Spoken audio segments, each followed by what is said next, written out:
The only thing that worries me a little bit is the fact that Vinny's dead, because he's been the one that's making a lot of these work. Of course, Csgo's still standing, so anything seems to be possible. Take a bit of damage falling, and Yuri is going to get caught on the outside.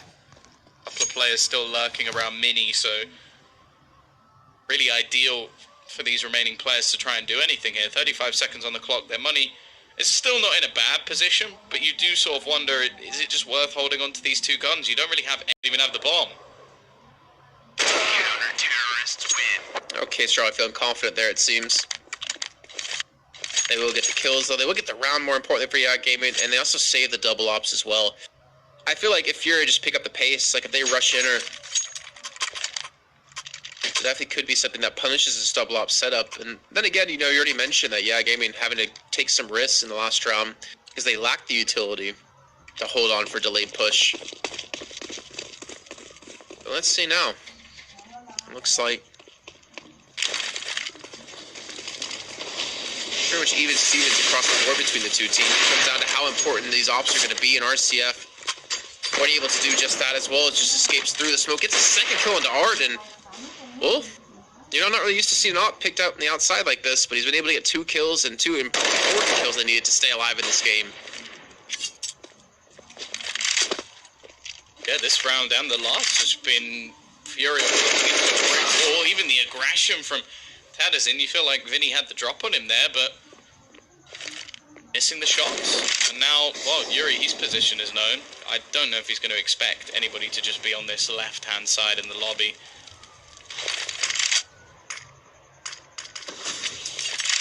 Going to be a difficult kill to try and find. They're just trying to bait him into the angle. Does still get a kill onto IDK. Not going to want to lose too many more players here, and as he rounds his corner, should be dead. It actually comes a little bit too close, but yeah, Gaming, 4 players surviving, money being built up, and more importantly, the T's. Can't really buy here. Now, I'm hoping that this is just like a hero AK. Art's going to buy it. Maybe Csgo, Yuri, someone buys Kevlar who can actually afford it into the next round. So you can buy full head armor. But other than that, I really don't want to see a purchase coming up.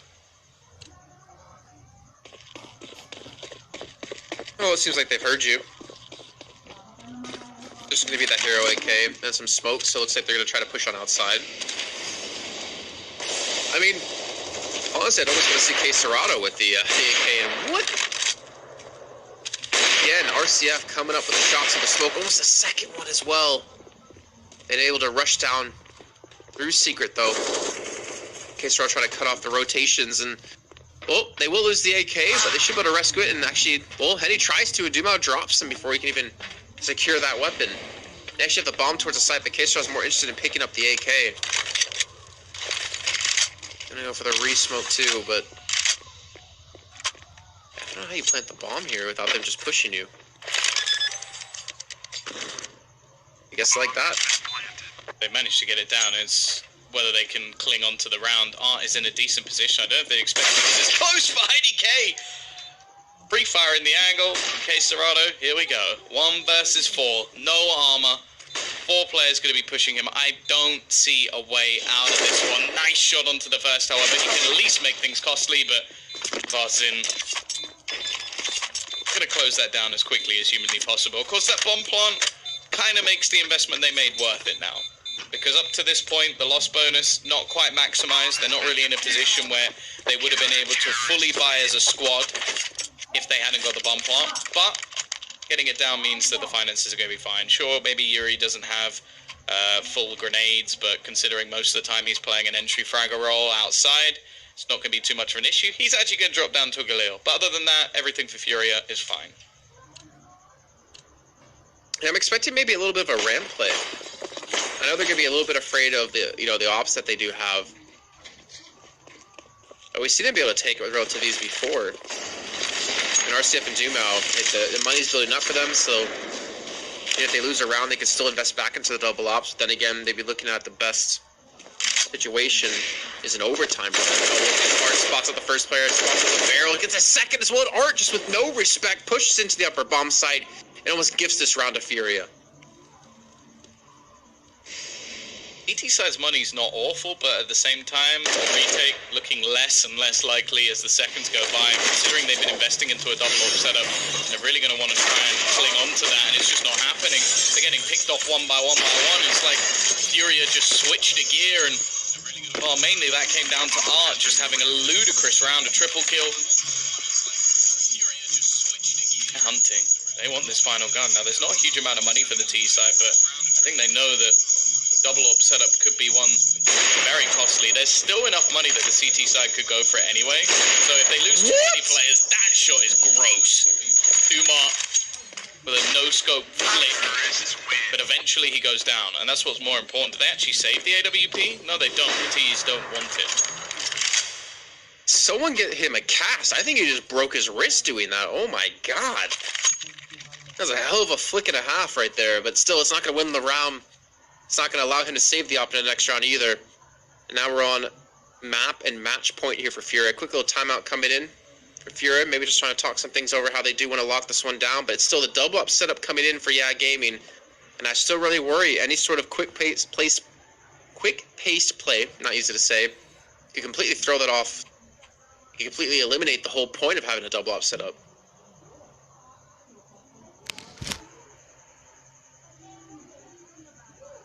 Been working at times. Like RCF has definitely had a bit of a resurgence in this game, but still not quite the performance they would have been hoping for.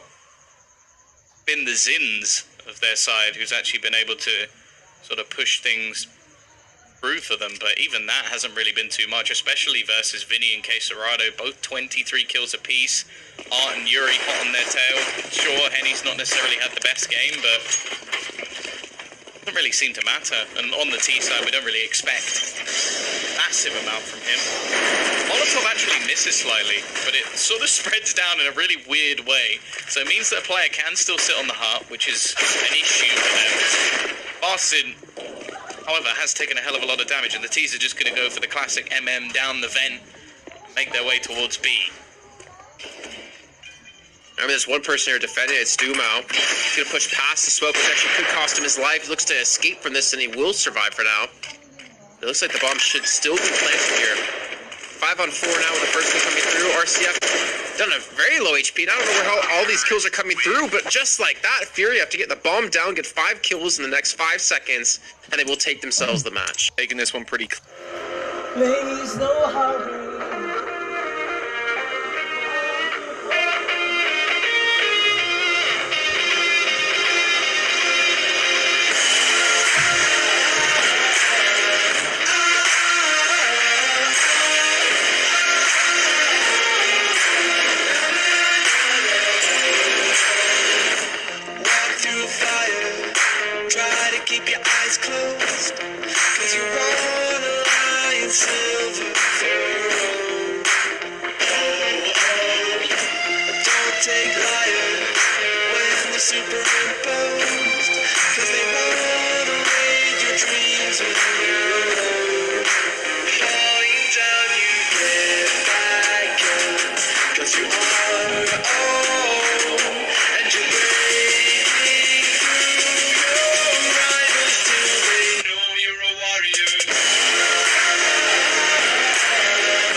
fire. Try to keep your eyes closed, 'cause you want a lion silver for your own. Don't take liars. When the super Nemiga, they've got potential. Lollipop, Speedak, those guys pop off, but the entirety of Forest should be able to outmatch them. Plus, their map pools are pretty decent as well. I want to know your opinion coming into this one. How do you think things are going to go? Yeah, I'm going to agree with you. I'm going to stick with Forza for the win, but I do think the Miga, especially here on Overpass, could put up a pretty good performance. But I think after that, moving forward, I had the maps like a second ago in my mind. I have to look back at the video now. So yeah, Overpass, the choice, of course, here of the Miga. Then you have Mirage coming out, and then Defeated Inferno as a decider. So I do think it definitely favors Forza. But that's a nice opening coming in there. J.O. around mid, tapping away with the Glock, but he needs to be careful because this was a 4-man stack around this area, so he will eventually fall. Fortunately for the rest of his team, they are ready to commit in towards B, and it's only going to be Jerry to really do anything at all. And with his current position, he just has to sit back, wait for his teammates to get that flank on, which is happening really quickly, and Nemiga have reacted to that by pushing a little bit more aggressive towards the spawn to get some control. A nice return by Forza. They've got a little bit more work to do. The CT control going towards the T's. They've got to get into water. It doesn't look like it's going to be possible with Flit all by himself. His teammates have fallen. He's not finding the headshots. And Speedak finds that final kill to close it out and put 1-0 on the board for Nemiga. That's a good start for the T side, especially considering this is their map pick. We want them to have an early good performance. When it comes to Mirage next, I think that choice from Forza very much echoes what I was saying. On an individual level, the entire team of Forza wreck Nemiga in just heads-up aim duels. They want Mirage because they believe that's where they can thrive, and Inferno we know to be a bit of a decent map for Forza. I'm not so sure about Nemiga. I think I'll probably...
Good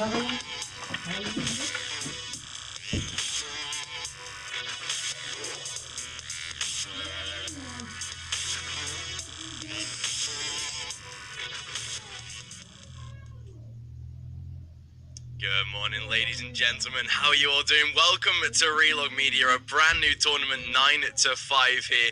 Of course, we're going to be kicking things off. I'm here with Danny for the first 3 games of the day, starting out with HellRaisers versus Nexus. We're in the qualifiers. We're seeing which teams are going to be progressing here. Yeah, of course, we are just here at the opening stages of the 9 to 5. There's going to be a lot of Counter-Strike here, folks, and I do hope you're very much ready to witness some of this exciting action we'll be bringing you over the next few weeks. And of course, as you mentioned, we're going to be kicking things off here with HellRaisers versus Nexus, the very first opening matchup here of the day. And well, I gotta say, looking at the matchup here, looking at this one in particular, I've got to say, the bookies are looking at HellRaisers as being like the clear favorite heading into this one. But I have my doubts. I don't really regard HellRaisers as being this truly superior team. Yeah, I think especially coming in against a roster like Nexus, who we've seen for some time. These players, with the likes of Excello, IM, Saminte, we've seen these players for a hell of a long time, especially in and around the Romanian scene. And they've got proven track records. They've got some decent games under their belt. And like you say, especially, HellRaisers have got that factor about them where you never know which side of this team you're going to see coming into a best of 3. And they've had some games where they've stomped 2-0. They've looked really good. But then they've had games where, just recalling the best of 5 they played against Fate, they were 2 maps up and then lost the best of 5, like 3 maps in a row. They really fell off the face of the earth. And they looked like a very uncomfortable side to watch, and especially if Nexus can sort of tap into that like exactly Fate did, I'm definitely in agreement that we could be seeing Nexus here actually look really good in this series. Yeah, exactly. One of the things I also wanted to mention is that best of 5, because it is rather appalling to be losing a best of 5 in such a manner when you're coming from the upper bracket. You've got that map advantage. Then you go into the second map. You also manage to win it, and then losing the next 3 maps in a row is really dissatisfying. We witnessed the same scenario repeat itself basically when it was G2 play against Big, and really when you're thinking in scenarios like that, in those best of 5 environments, it really comes down to not necessarily being the better team. It's about having the stamina to keep on playing. And I thought, HellRaisers with the experienced veterans, some of them on their side, that they might be able to pull it off, but apparently not against the Bulgarians. Yeah, and I think especially when you look at some of the players that HellRaisers have got, the likes of the big hitters. JR looked really good on the AWP. You've got Problem, who is actually quite one of the better aimers on this side. But then you compare it to the likes of Nexus, and they've got some players that if you stack them up man for man, you look at how these rosters do line up. You've got the solid names of Excello, SXE, Saminte, who, again, we've seen for an incredibly long time, just haven't had the chance to prove themselves on this sort of level. But I think going up against a side like HellRaisers, especially for an opening best of 1, there might be those jitters for the side of HellRaisers. There's a chance here that Nexus might get a little bit more gifted than we might have thought, and actually set themselves up for a decent bracket run here, because they've got a chance nice and early to maybe sort of force the hand of HellRaisers. You've got these players like Kalinka and Flourish, who sure can be incredibly good on their day, but they've also disappeared in series even more recently. They played in Cyberbet Cup. They had some matches where these players were getting like 7 kills in an entire 27, 28 rounds. That's where, for me, the problems do lie. If they get into that sort of mindset again, or that sort of occurrence happens again, we are going to see these players take a hit from the server and sort of disappear in their potential. And Nexus can definitely be a side that can force HellRaisers' hand there. I definitely, see the reasoning behind it, and it's very interesting that if you look at some of the ages of those players, like Kalinka sitting at 26 years old, JR as well in 26, and for some odd reason, it's JR who's been really one of the most impactful players of the squad. He's been really putting it in there, putting it in terms of his prowess, rating-wise as well. He's the highest rated individual. But again, when you go up against a team like Nexus, where again you do have these very skilled aimers on their side, this is where this clash becomes rather interesting, because you might say HellRaisers, they got the superior rating, they've been playing against better opposition. True, but it's not like Nexus are slouches themselves, or they have not experienced playing Counter-Strike in such a level. So absolutely, this is why we're talking about the possibility of the upset, because a team like Nexus, they might be regarded as the underdog, but they can really pack a punch. I think if we look at the maps that we've got as well, we've actually got some real solid maps that Nexus might even have a chance of not getting an easy game against HellRaisers, but definitely looking at a couple of maps here in this one where we can see they could definitely ride out as winners. We've got the first map of Mirage, which was picked by Nexus, which again is a map that HellRaisers struggled on. They lost that against Fate in overtime, I believe, most recently. You look at then Train for HellRaisers, that's one of their better maps, but then Inferno's the toss-up again, where actually Nexus, despite having, you look on HLTV and you think, oh, all their maps are very minimal, they've not played too many results, but they've got some great wins on Mirage, 16-7 coming in there. They've showed some decent signs on Inferno. Train is, again, maybe that bit of a hit and miss map, but Nexus here have actually been not gifted with the veto, but have a couple of maps in this field that might actually allow them to take this victory over HellRaisers. Yeah, and I think also the important part to note here is that these are somewhat rather contrasting map pools, because, Nexus, they banned a map like Nuke, they barely play it. Same goes for HellRaisers. And if for a map like Mirage, like you said, it's not a great map for HellRaisers, but it's a rather decent one for Nexus. They go in for that pick. A map like Train, on the other hand, HellRaisers, they have played it quite a bit in the past, but it's not a map that Nexus tend to play rather often. So this is where the possibility of a 1-1 is very likely. But when we go to that third map, Inferno, this is where things do get interesting. This is where things get rather dicey, I'd say, because even though, HellRaisers have played a lot of that map. I mean, they've been playing, last 3 months, they played 17 times on Inferno, got a 50% win rate. And you might say, well, the stats are there, they're looking much better for HellRaisers. But in all fairness, Inferno is a map everyone knows to the bone. Yeah. And even though, a team like Nexus, they may not necessarily have the track record on a map like this, I am more than certain they're more than capable of playing a map like Inferno if it does come to that third map. Yeah, especially even though that we've not seen Nexus actually play a listed HLTV game of Inferno over the last 3 months. They've won like some Romanian tournaments, I think that were on Wikipedia. They've been playing in qualifiers. They've definitely, like you said, they've got the experience in the map pool. Thankfully, there's a couple of maps in here. We're not seeing a Vertigo, we're not seeing a Nuke. There's no specialist map here that really forces Nexus to play super strategical. Mirage is a middle of the ball map. Everybody plays Mirage, the same for Inferno. And again, pretty much 3 maps that we've got. The most difficult one really on the pool is looking like it's Train. So for Nexus, they've got a potentially easier time here to be able to run this through and actually give HellRaisers a big test. We're going to see definitely, like you said, JR needing to step up. He's been one of the players that not only is he having to in-game lead this squad and maybe micromanage some of the younger players like Yam and Problem, who are just slowly developing. HellRaisers took a bit of a risk with picking up some younger players, but then he's got to be the AWP as well and be putting out solid frags, especially on that CT side for a map like Train. That was something that JR really was able to show on the best of 5, that he was actually a very solid CT side at AWP. But again, the fact that JR does have that maybe a little bit more pressure on his shoulders, we are going to be seeing the likes of Flourish and Problem have to step up here and show exactly what they can do, and they can't afford to go missing, especially in this opening match as well, because if they drop down into that lower bracket or into the losers game, that's where things again will get difficult. But they've got the likes of AGF or Big Academy waiting on the other side. If HellRaisers win this first best of 3, they're most likely going to be able to win out into the second one as well against those opponents. But they've got to overcome the challenge of Nexus, and for me, that's where I'm in agreement. Even though the Unicorn, the sponsors, everybody, the bookmakers put HellRaisers in that pole position, I am feeling like this is going to be 3 maps and it's going to be a test for HellRaisers. It's definitely looking likely, and right now it looks like we finally can jump into our opening best of 3 here, folks. Of course, it is going to be HellRaisers, the newly built roster, go up against the Romanian squad of Nexus. And this is also, a rather interesting storyline of us, seeing this team of HellRaisers being rebuilt time and time again. Is this the roster that can actually, bring him to the heights of the roster of 2019? I guess only time will tell. But of course, for our very first battlefield here, we do have Mirage. And with Nexus winning the 9th round, it does look like they're going to be starting things off here on the CT side. Yeah, I think that's the best choice for them. Get on that CT side nice and early. Make sure that you can set that sort of benchmark moving into the T side. We know that Mirage is pretty much fairly CT-sided, so that is going to be exactly where HellRaisers, you know, are trying to maybe get into the mind games here. HellRaisers do look solid on a T side. They showed that in their most previous series. They've actually looked like a fairly solid T-sided attack, but then BT side for me, that's where Nexus can have the chance to get a little comfortable, to be able to really work into this. And well, we can get into the pistol round here. Let's see exactly where this game is going to take us. And so, like you said, it is going to be Mirage as our first map. We'll see exactly where this can go, but pistol round on the way. Flourish already up toward top mid, looking for that aggression. It's slow round from Nexus.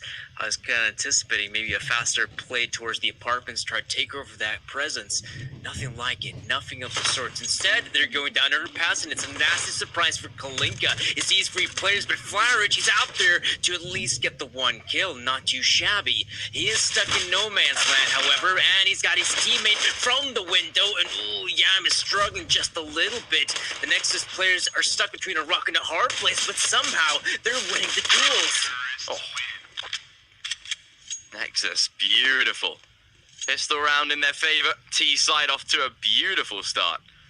HellRaisers, a pistol round inside a middle, not pertaining as much as they would have liked. Again, as you can see here, force buy from the CT side. Yeah, of course, still invest into this one. Scout in there from JR, pistols for the rest. A little bit of utility here and there, but a chance for Nexus to show exactly that they can get a clean start here in this one. They are looking to scope into top middle, see if he can find anything of particular value, although, again, Nexus running that slower round again. Like you said, this T-side not been balls to the wall so far, not as pressing as we might have thought. Good little tag there by Yam, but nothing of serious damage. Again, mid-control seeming vital for Nexus here. They've, for the second round, taken over this mid-presence. That is, again, an important battle, but do not want to overextend, especially against these Deagles. Xello, as you can see, takes a big chunk of damage there. Loses majority of his health, and HellRaisers no reason to push. They've got that mid position under control. They've got Yam holding the corner. They seem to have been reading into this pretty well. A bit of a B-sided stack, but Nexus, with a minute left on the clock, currently undecided, and HellRaisers, they can afford to stack. No need to commit yet, although seems like Nexus might be wanting to head through connector, although they seem to be putting attention to short. HellRaisers, this is a very good read, actually. Yam will get the info. 3 players on the B-bomb site. HellRaisers could be gifted around here. It's a good start. Bomb being dropped. JR gets the head of BTN. Now it's time for Kalinka to shine. And now the 2 remaining players from Nexus are a really difficult spot right now. One of them in the apartments. The other one's still in middle. They don't have a lot of time. And Flarage just running and gunning with the Deagle. Good shot here by Samin, but it will be Kalinka to seal the deal. And HellRaisers, that is perfect for them. They come into this round, go in with the force bite to get the Deagles out. There was 1 scout in the hands of JR, and apparently that was more than enough to win a round against Nexus. And as you mentioned, that was a very fine positioning coming out from the HellRaisers side. You know, with those very last seconds, actually putting the majority of the players towards the B-bomb side seemed to be a very effective tactic. Yeah, it worked out like a charm. HellRaisers, especially now with this eco round, JR just getting the work done with the scout. Good couple of tags already. Will lose his life, but Kalinka are able to return the damage. Again, a bit of a force buy investment out of Nexus. Beautiful shot by IM.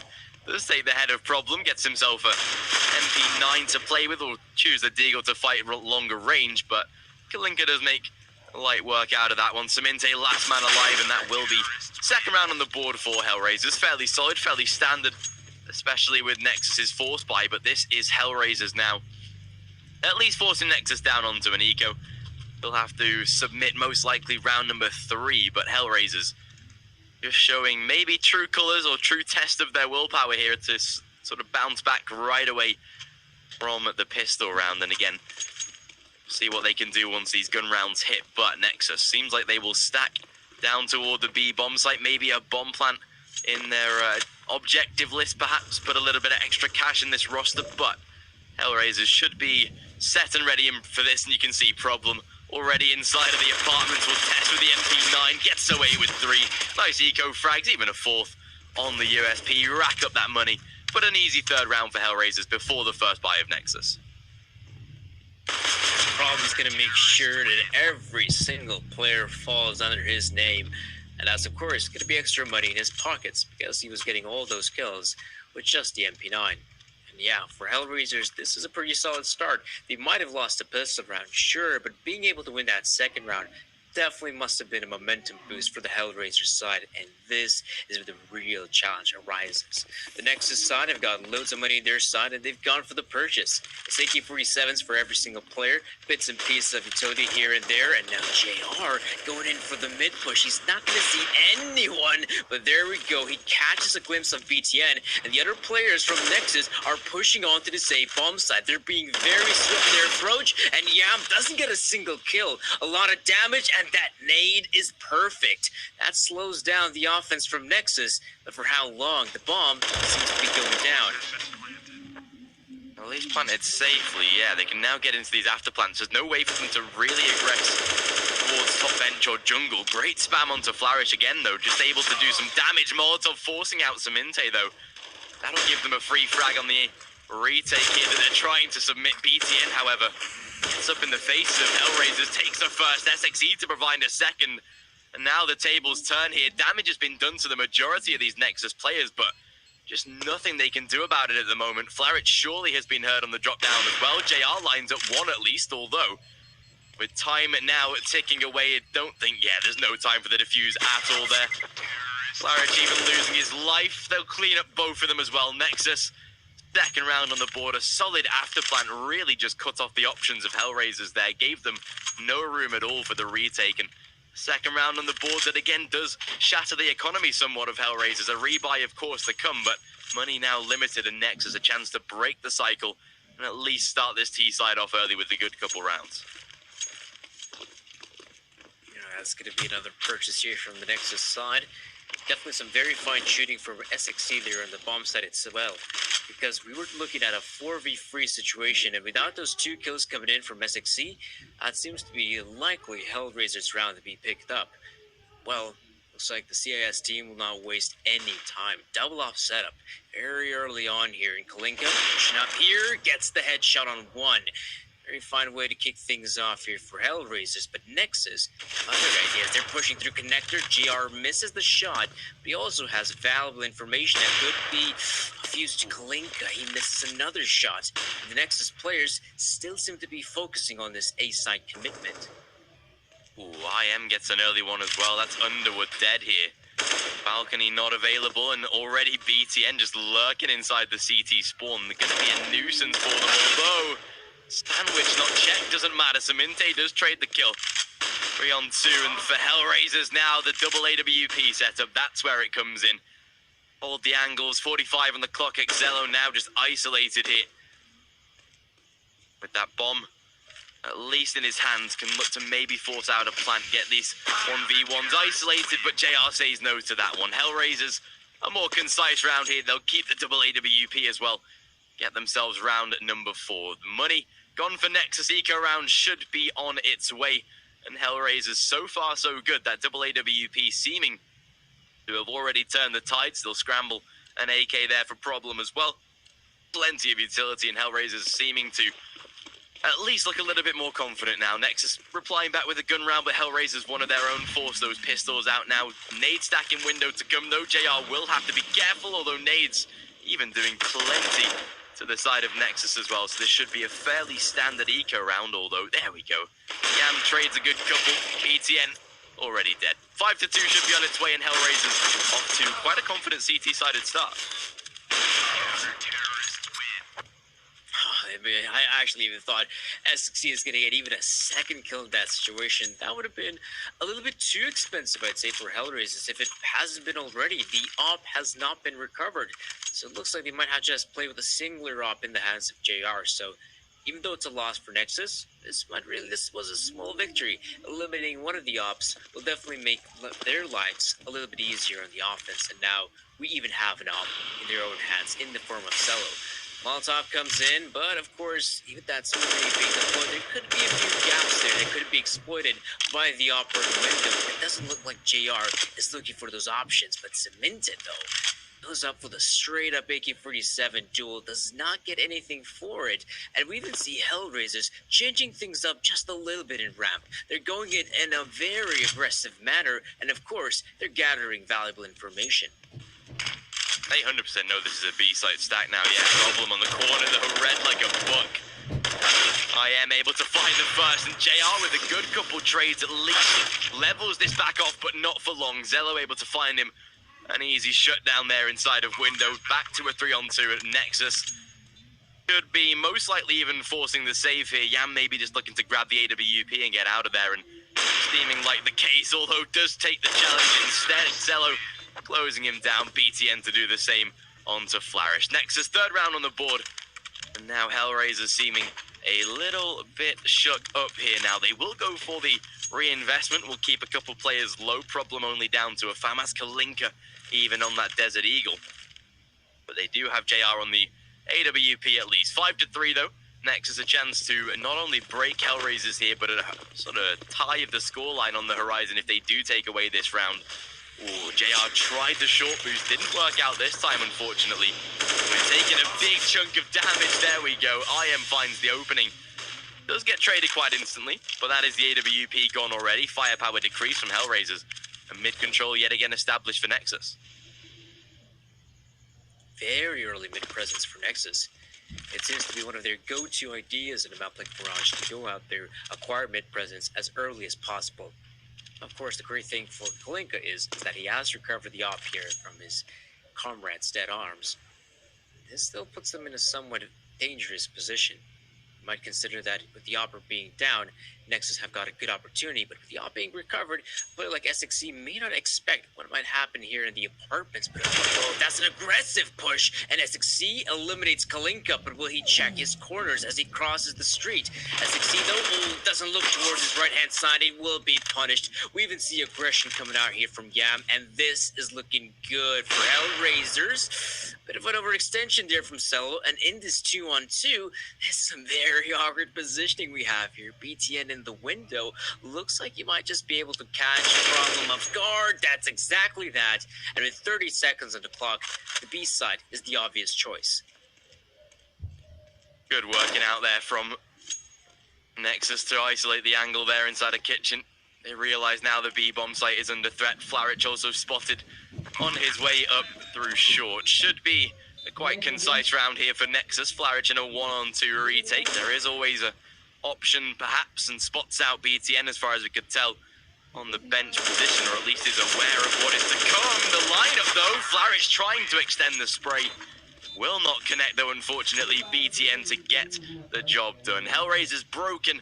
Nexus with a 4th round on the board, a chance to tie things up. It's an eco for the CT side. Round loss bonus is starting to generate slowly but surely.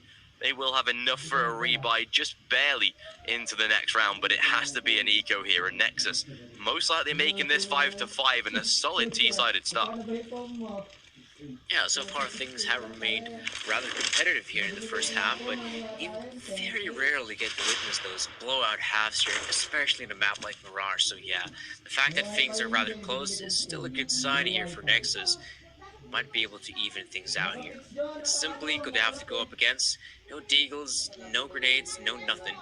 This should be a very easy round from Nexus, but I like the change up here for HellRaisers. I mean, when you're just with USBs, you might as well want to maximize your chances. So trying to stack on one of the bomb sites is a very common sight here in Counter-Strike. And well, all 4 players are now slowly but surely heading over to short. Gotta find, or they find a few frags, or they might just be running into their doom. IM actually goes down here. Zello, oh, he pulls out the block to try and get these frags, but he does go down as well.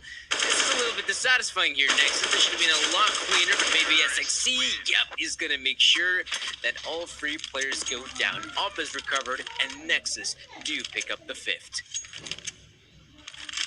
Thankfully able to recover that AWP. A bit more of an expensive round than we might have thought there, but they do get away with the victory nevertheless. 5-5 now stacked up. HellRaisers, like I said, the rebuy was going to be quite minimalistic. No AWP, unfortunately, for JR, so he is down onto a rifle. They do have an AUG in there at least, but No sniper inside of mid means they've got to get top mid control, and the only way to do that now is with the aggression. Smoke down, pretty classic to block the approach of Nexus. Some players choose to either push toward what used to be bins, but HellRaisers, knowing when to aggress, and this is not the time to do so, will pull back. They've now got mid control under their belt, but IM swings the corner and finds Problem's head lurking there, might even get a chance of a second B bomb site completely ripped open by IM. There's the third for him. He won't stop right now. 4 on the board and an absolutely pristine entrance to the site by IM. Finally stop, but he's already done the heavy lifting, and Nexus will secure that 6th round. But it's very interesting how this is now the second instance that HellRaisers, they decide to play this round in a more aggressive manner. They want to go out there and get that map presence. And what ends up being is that as they take control of middle, this is where Nexus, again, have one of their individuals, in this case IM, play a bit more aggressively towards the B bombs. It's a bit of a push and pull scenario. And as IM walks out, you might think, oh, he might get 1 kill or maybe 2 kills at the very max, and then he's going to call in the backup, and then they're just going to take over the site together. But that was entirely not the case. IM just keeps on moving in there. He's the Terminator, eliminating all his targets.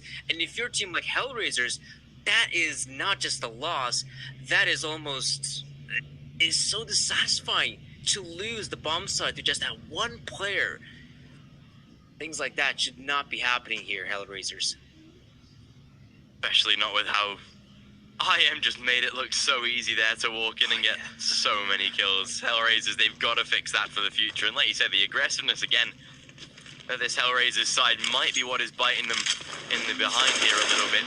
Pistols again out for the CT side. They will have to take an eco, of course. Thankfully, round loss bonus is going to be at maximum for the upcoming rounds, but Nexus slowly starting to run away on this T side. 7-5 seeming likely. Mid control again, trying to challenge. Good, at least refrag by Problem. Gets away with a kill or so. Decent damage inflicted, but again, not as costly as HellRaisers would like to have made it. Smoke inside a window blocks off SXE, allows him to push through connector. These pistols so far not presented with too many opportunities to find the refrags here, and could be a fairly simple round number 7. But you can see, even with the way that Nexus is playing here, so passive, so reserved, even against an eco round, because they've already worked out that HellRaisers do like to go aggressive. They're just not wanting to take the risk, just based on they don't know where these players could be stacked and sat waiting. So good working out here, good trial and error approach by Nexus, making sure that every single angle is now cleared off, and with these final 2 players should be a fairly simple wrap-up of this round. 7-5 should be on the way, and Nexus, even if they did sort of fluff up the rest of the half, they've at least got a solid base under them now. 7 rounds on a T side is fairly good so far. Yeah, indeed. Having those 7 rounds already is going to be a nice little bonus here from Nexus moving forward to that second half. And remember, we still have 3 more rounds to go here in the first half, so maybe we even see Nexus pull on even with more rounds, maybe 8, maybe 9. That is a very possible scenario, because HellRaisers right now, I'm surprised that in this situation where they're losing some of these rounds in a very dissatisfying manner, are yet to take a timeout. I mean, when you're losing all of your 4 players to lonesome IM, there seems to be a problem in the way you guys have set up there on the B bomb side. I'd say there should be an opportunity for timeout. They can even use this instance of JR and Flyerch just keeping alive as a good opportunity to discuss their approach for the upcoming round, because we've seen the HellRaisers aggression. Initially, it's looking fine. They're getting the map control they wanted so dearly. It's just that on the extremities, on the other parts of the map, this is where Nexus have abused the aggression of HellRaisers and have pushed onto the sides where the members are just weaker because they have a lack of numbers.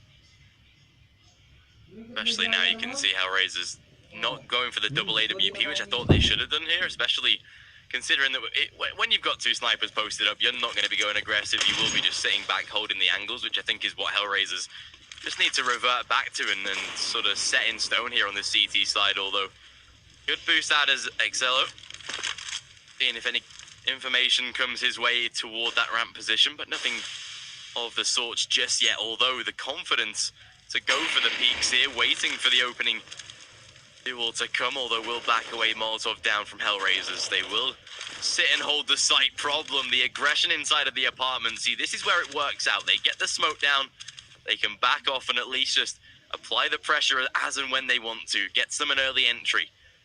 So far, that is perfect for HellRaisers, but Nexus seeming to be somewhat undecided as to where they will want to take this round here. Out toward the A site goes Saminte, seeing if he can be the one to entry now as Flarich Underwood, not yet spotted.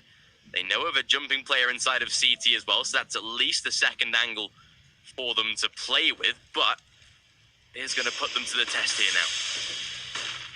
There's the first Nexus, and Flarich gets the first one, and of course, no usage of utility making the life of Nexus oh so difficult. And JR, he sees the gun barrel. He has to play the waiting game, and well, he's gonna be rewarded because of it. Lonesome Cellar remains in the 1v4. He has so many players to find, and all he'll find is the grave. That's going to be a 6th round here for HellRaisers in a rather convincing manner, if I'm being honest. It seemed like every single player on the side managed to step up. Only one individual ended up dying. This is pretty nice for HellRaisers because now they can come in into this round even with a much better purchase. Another op has been picked up. Again, it's now in the hands of Kalinka. Purchase is looking swell.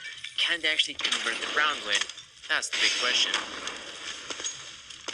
This is where HellRaisers could at least make this first half look a lot more stable. If they can get at least up to an 8 and 7 end to the half, it would be rewarding. IM though picks off JR. Good return by Yam. Mid control again, seeing a couple of deaths early, like we have in the majority of these rounds. Actually, Yam good control as well behind the smoke.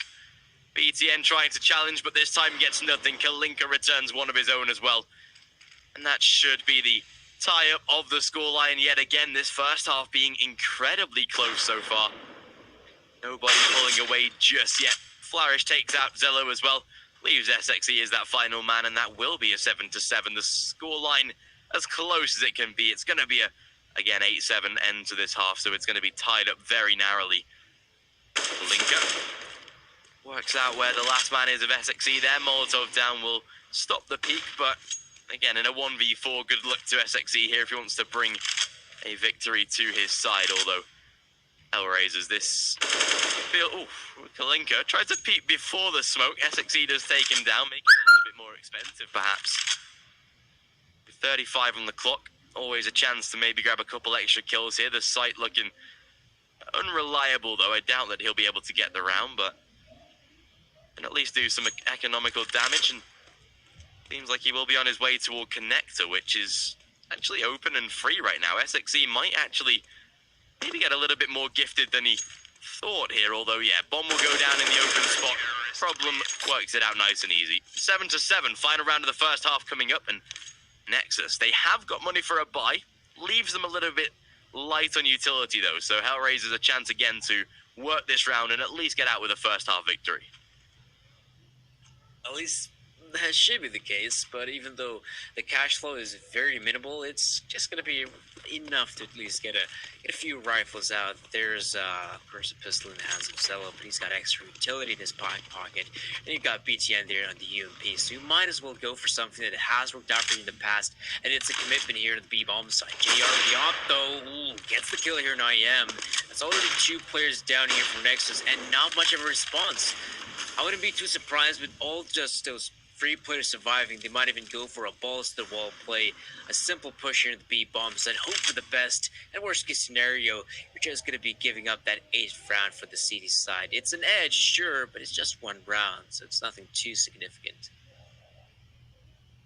I'd like to see Nexus do that, yeah, especially with the situation they are in right now, although it seems like they will be diverging back towards maybe through top mid, although they are expecting HellRaisers to be aggressive, and of course they should be. That's exactly what they've shown throughout the majority of this CT half here. But 55 on the clock, and Nexus, again, no real map control for them. The only position they do have a hold of is that B apartment exit, just ever so slightly, and with a player already at van ready and prepared for this, Nexus don't really have too many options here. Kalinka Ooh, timing will be against him as Saminte catches out the first, although the lineup by Kalinka there gets away with one. Saminte low as well.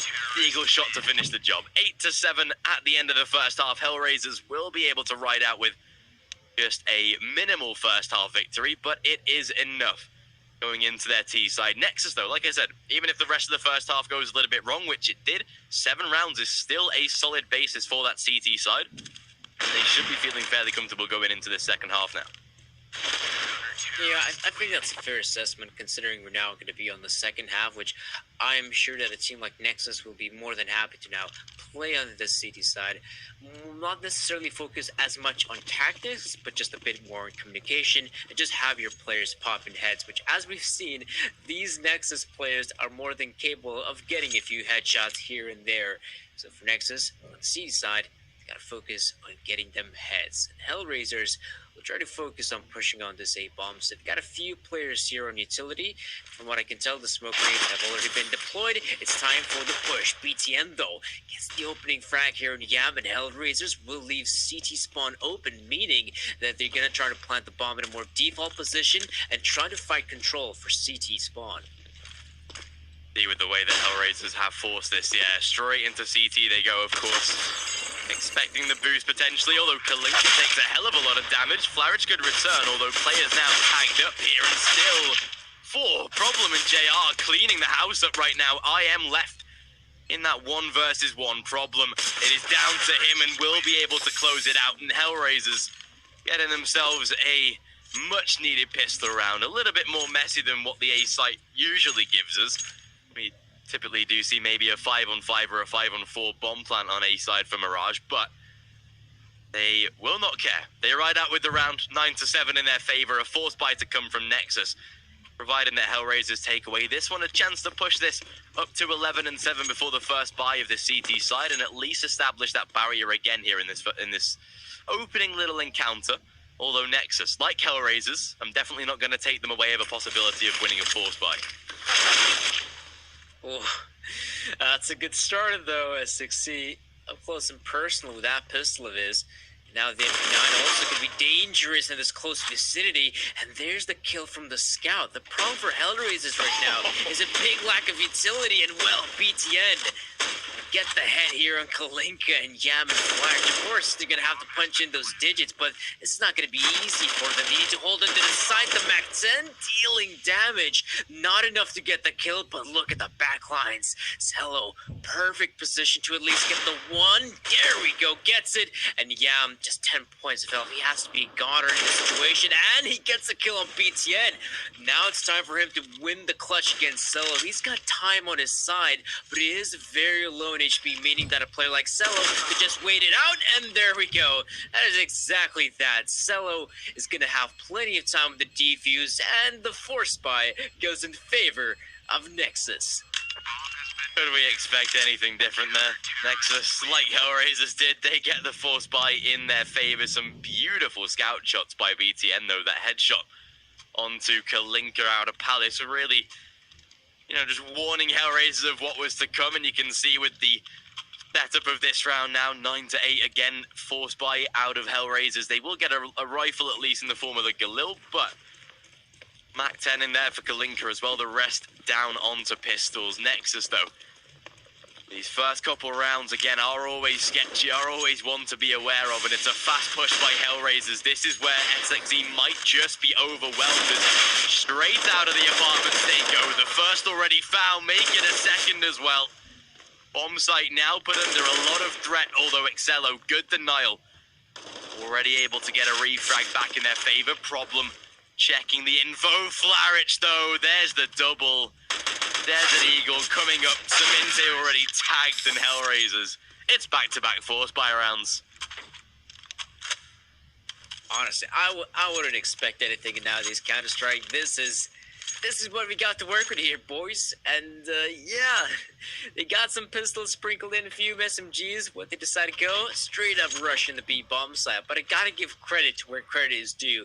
That utility usage from HellRaisers, it was just perfect. The flashbangs blind the players. Their retinas have been burned out. They can't see a damn thing. And once they have the sight, we didn't really get to see from his POV, but Flarich managed to find those 2 impressive Deagle headshots. And from there on out, it's just the formality of limiting just one more player and securing the round in your favor. So HellRaisers, good job in getting that victory to their name. As for Nexus, though, it's going to be just the pistols. They got a few Deagles sprinkled in, so SXC could actually deal some damage. He gets lost in the smoke grenade. Can't really blame the guy, as HellRaisers now will continue on with the push and cement that 11th round. So far, so good. HellRaisers here. Just seeing if they can rack up as much cash as they can, and of course, problem. $600 kill bonus on a Mac 10, always nice to see. However, Nexus, unfortunately, we'll see another eco for them. You can see with these 2 players, though, comparative ratings. Nexus looking, well, Excello looking very good in terms of the stats, and obviously we have got limited games to look at. HellRaisers, of course, playing a lot more maps, but these 2 players stacking up quite nicely. 7 maps played compared to 81 of HellRaisers for JR in the last 3 months, so his rating much more of a true telltale sign. But here we go. SXE, it starts. Apartment control at least returned into the favor of the CT side. Excello and BTN with good returns. Thankfully, will not be able to make this one in their favor just yet, but it is back to a 2-on-2. Loose in the hand of IM. SXE with a Mac 10 to play with, no Kevlar, so it's a pretty useless weapon, especially at the range that he will be fighting from. There is always that opportunity to get a little lucky. The bomb not yet planted.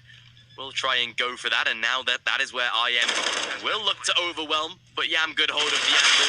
SXE, of course, the aim punch not serving him too well there. 12-8, more of an easier round for for HellRaisers, despite being a little expensive. But first buy of Nexus, AWP up for Excello, of course. Let's see what the CT side have in store for us. Well, with that AWP in the hands of Cello, the one thing I want to see Nexus attempt is actually fight for some mid control. The way HellRaisers are moving into this round feels like they also want to fight for some mid control, and in fact, it's just going to be given for them freely. Not a single player from Nexus is looking to contest that part of the map. This could be a bit of a disaster, if I'm being honest. A map like Mirage, you definitely at least want to keep an eye on middle, see what's going on right now. And Nexus might be in for a nasty surprise to note that HellRaisers are getting as close as Connector. Interesting that HellRaisers literally, just ignore middle, which thankfully now that they've got a player on short and connected, they at least have a somewhat of a hold, but again, they are so limited on the information that they've got here. Nexus are going to be maybe in for a bit of a nasty surprise when HellRaisers start to go pushing down towards middle here. It seems like they will orchestrate a bit more of a maybe A-sided split right now. 2 players ready to come up through the ramp, the 3 through connector, maybe a middle boost up perhaps, but with the smokes down here, it will limit the rush so far of HellRaisers. BTN looking to get inside of the corner. Good little spam at least. Deals some early damage, although there is an underpass flank as far as I could tell coming through here, so that might be more dangerous than they could have imagined. Kalinka does seem to be checking this sort of position, but not aware this time. Weapon swap, but still, Excello finds a second. JR, good return. Back to a 4-on-3, and as time is ticking, HellRaisers, they've got to decide, although Flarich, Deagle in hand, takes out an extra frag here, and now this is where HellRaisers will start to pincer into this A-bomb site, but IM drops the bomb. GR gets at least one more kill, and it's going to be Cello to eliminate the last player. I just want to point out that in that situation, Flarich just got a rifle in his hands, but he opts to pull out the Deagle so that he can 1D the opponent close by jungle, and then he can swing out with the M4. That is something you don't really get to see too often. I mean, he has more faith in his trusty Deagle at 50 cal than his M4A4. Confidence seems to be flowing through HellRaisers here at this point. Mid control again looking to be established, which is nice from HellRaisers, although Flarich takes a big chunk of damage already to start this one.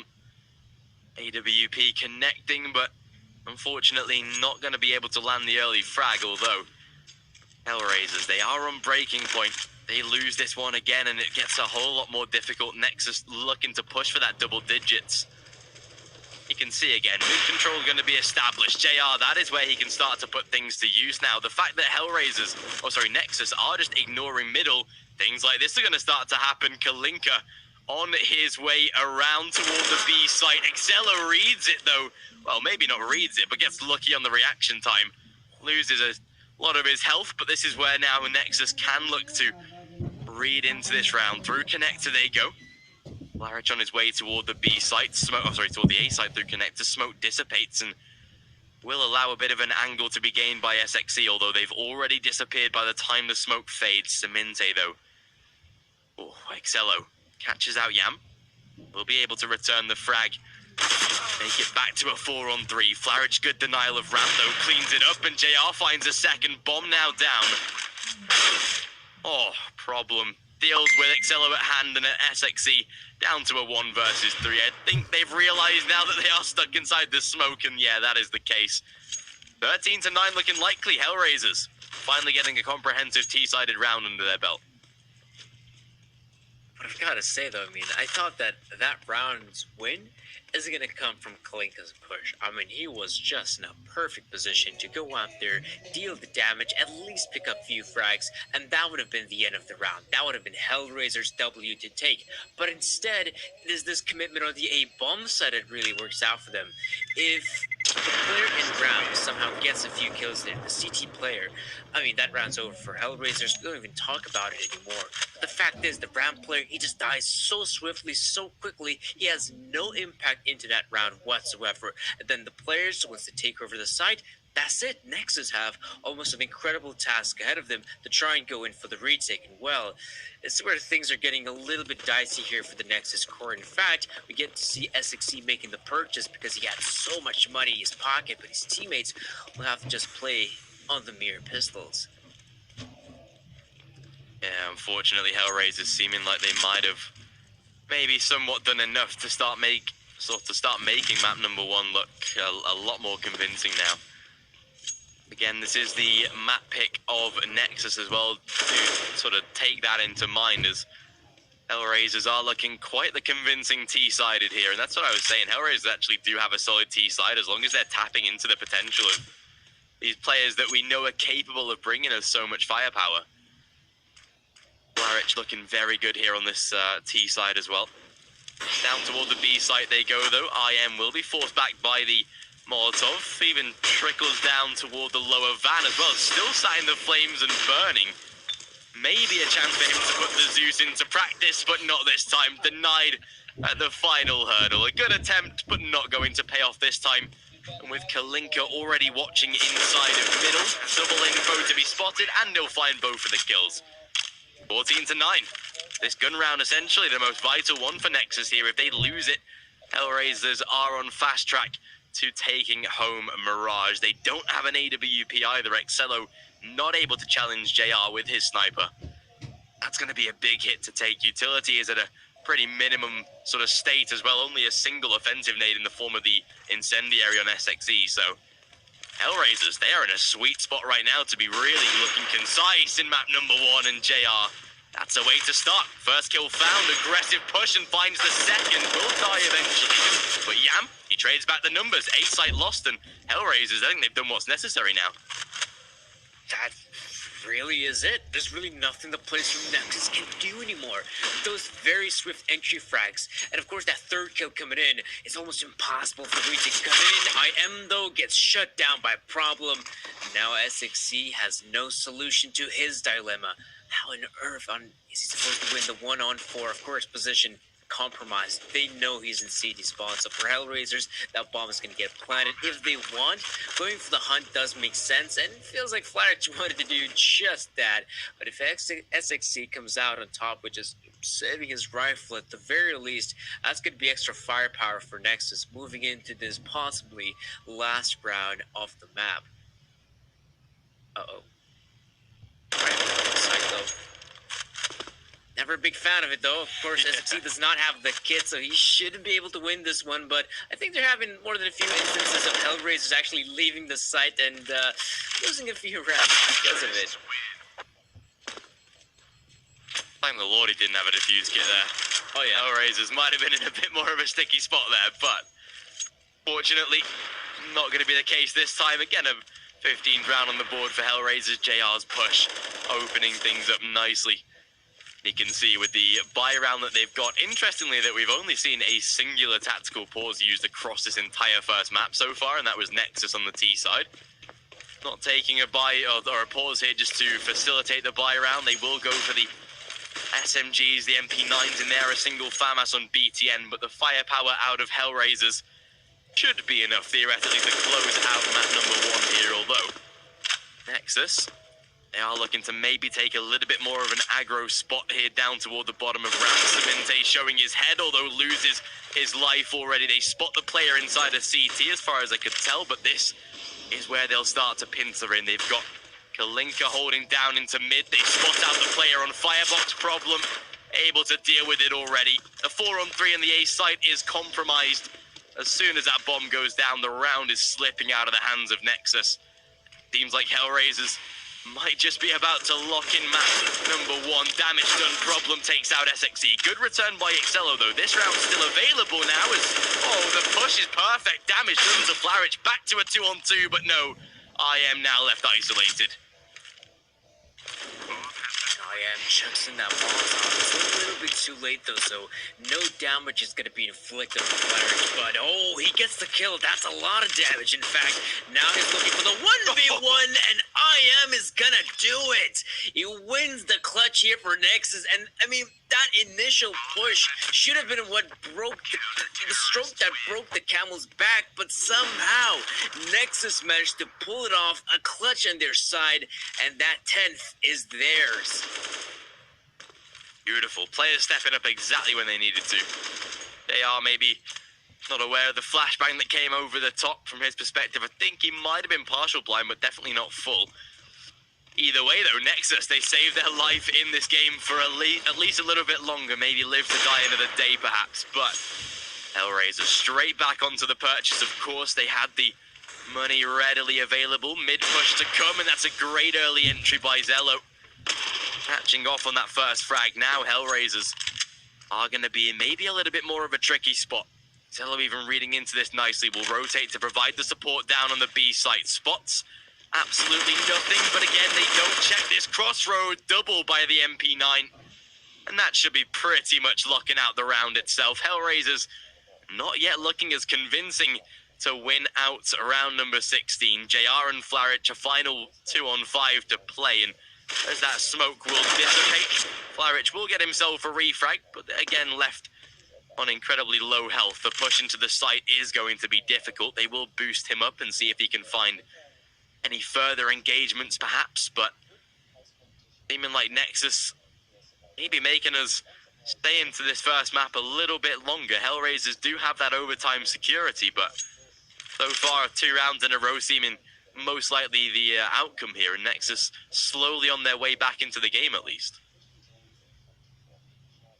This round for sure was looking good for them. But I wonder how all of this timing will play out, because now you have IM looking out, he spots out the player, but it's not enough to get the kill. A little bit dissatisfying there. That must have been the kill there for Nexus, but now 20 or so seconds remain. There's the opportunity to get that bomb planted. But now, of course, the retake comes in. 2 players from Connector. Not the best position, though. It's a rather tight angle, so it's a good opportunity for Flarich to maybe deal some more damage. The fact still remains, Nexus have got a good opportunity to try and secure themselves that second round. But there we go. Molotov is going to force out Flarich out of position. GR is also playing this one very far back. But actually, maybe it's that blessing in disguise. GR gets the kill on 1. Now Flarich begins to move in. Will they inspect him? No, they will not. And now it's all up to Cello to try to win this, and he misses. And HellRaisers, they pull it off. An incredible victory to end their first map, 16-10. Beautiful. HellRaisers, they take away the map pick of Nexus. They set themselves up very nicely into this series. Train on the way next, of course. We will take a short break, but make sure you join us for map number 2. We'll catch you on the flip side. Train on the way. Do not go anywhere.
Nakarami naman pinuto.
And here we go, ladies and gentlemen, welcome back. It is map number 2 on the way here. It is Train, the map pick of HellRaisers, and after their, well, decisive victory here on Mirage, they are looking to close out the series. It is HellRaisers' map pick, and a great chance to wrap this up 2-0 before Nexus even get a chance here in this one.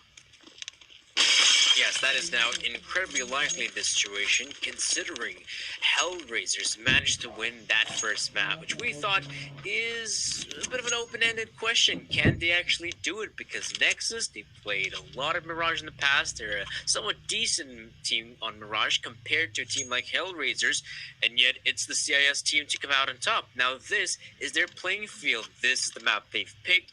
This is the map they played quite a fair bit the past 3 months, and that is why we're expecting to see a HellRaisers victory, but I'm more than certain a team like Nexus will definitely put up a fight. Also, they're starting things off here on the CD side of Train. This is the half where you're expecting to get the majority of the rounds, and already Nexus going rather aggressively here in B-Hall's early confrontation. Could be disastrous here for Nexus. However, we do see a few trade frags in, and SXC with free, Cemented chiming in with the 4th, and that's about it. HellRaisers already being shut down.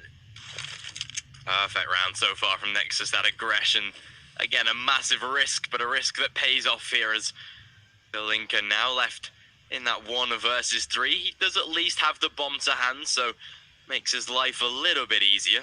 Half of his health or so remaining, but a very difficult 1-on-3 to play. They do not have a defuse kit. Maybe one is retrievable in the back of B halls, perhaps. But with 55 seconds on the clock, Linker down toward the A side he will go now. So far, I am not aware of the push. We'll check into Olof here so far, but is more concerned about Ivy here. Pop Dog as well, not checked, although I am, the timing could not be worse at this point. Okay, there we go. They work out what's up. They'll get the knife in there as well. Nexus off to a great start. First knife of the day, and most likely of the tournament as well. But their CT side starting as it should. First on the board, and Nexus at least off to a good start.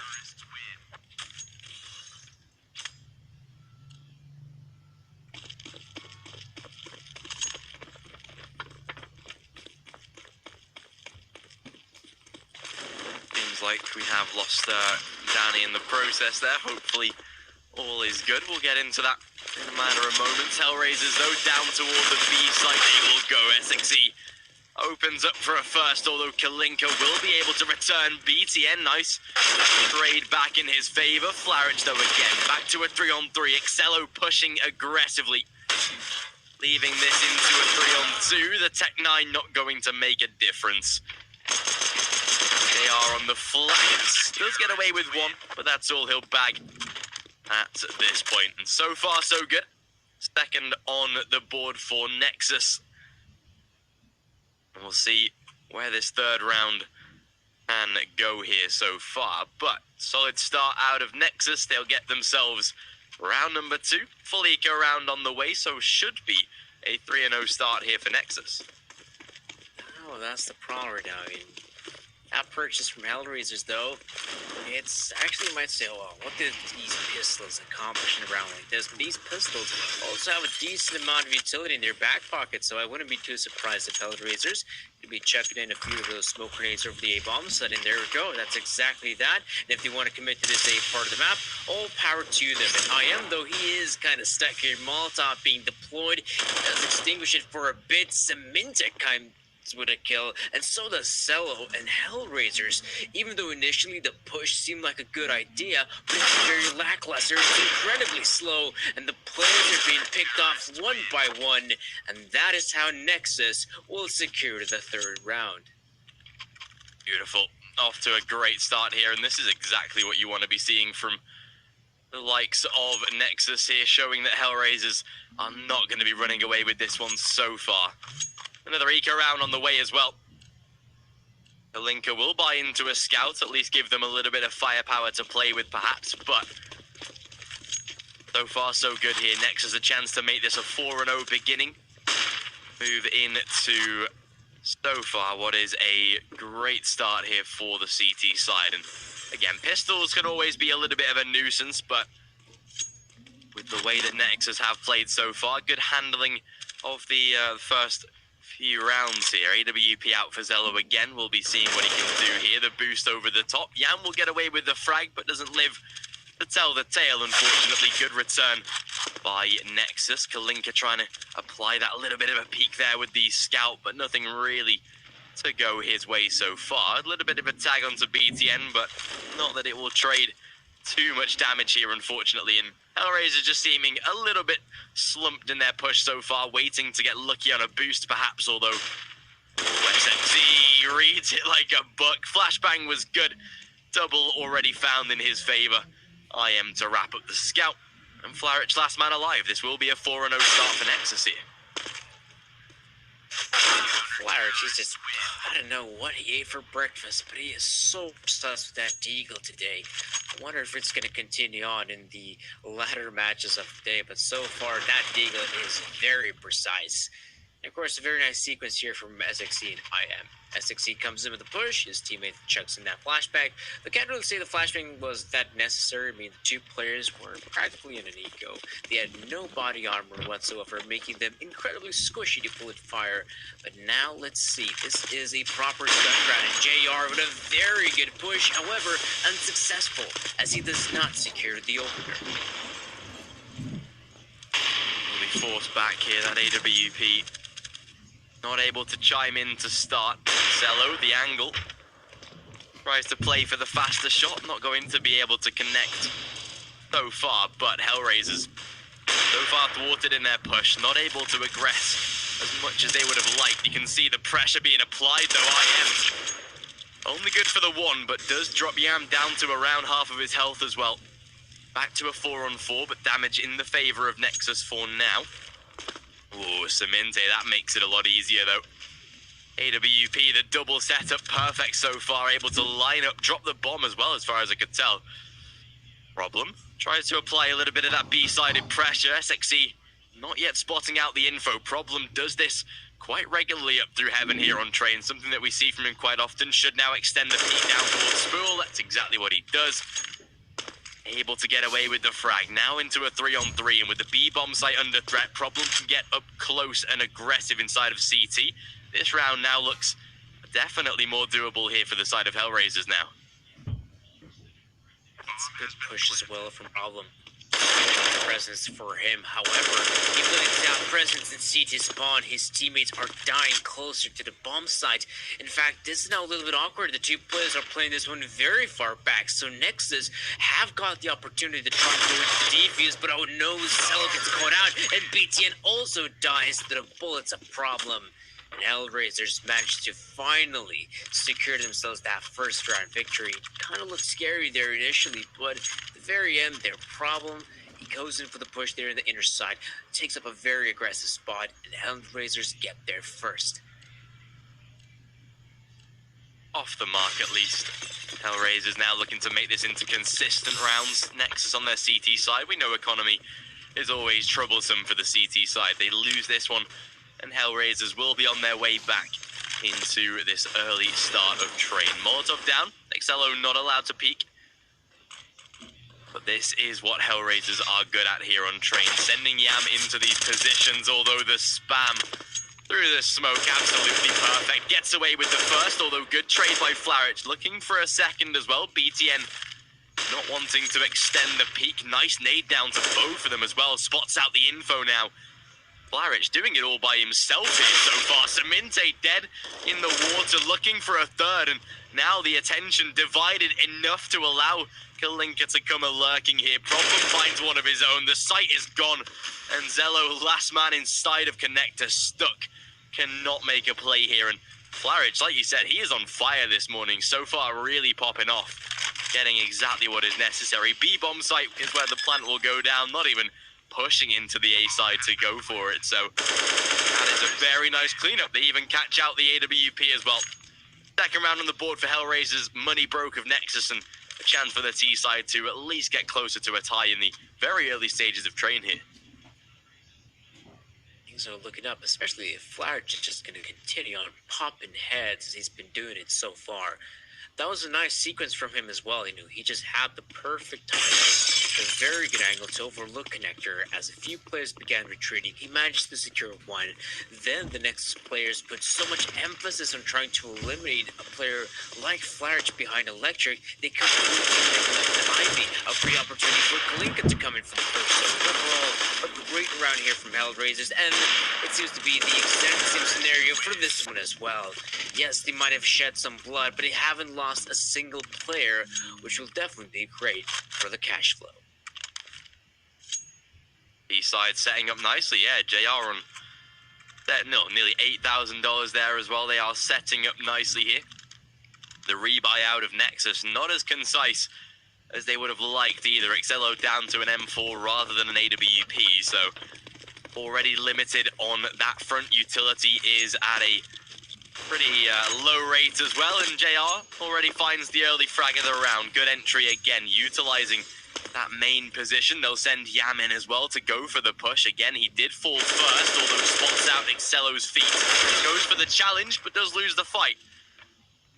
Gives an early refrag back to the side of Nexus. Molotov down, forcing out Sandwich, spots out the info there. JR has to be careful, but Flarich comes in to save his teammate. Back to a 4-on-3 and keeps the advantage so far for HellRaisers, although the position of Siminte so vital here to check this corner, but Problem deals with it as nice as you'd expect him to. 4-on-2, and so far, HellRaisers looking like they've finally woken up here on this T side. They'll check the smoke.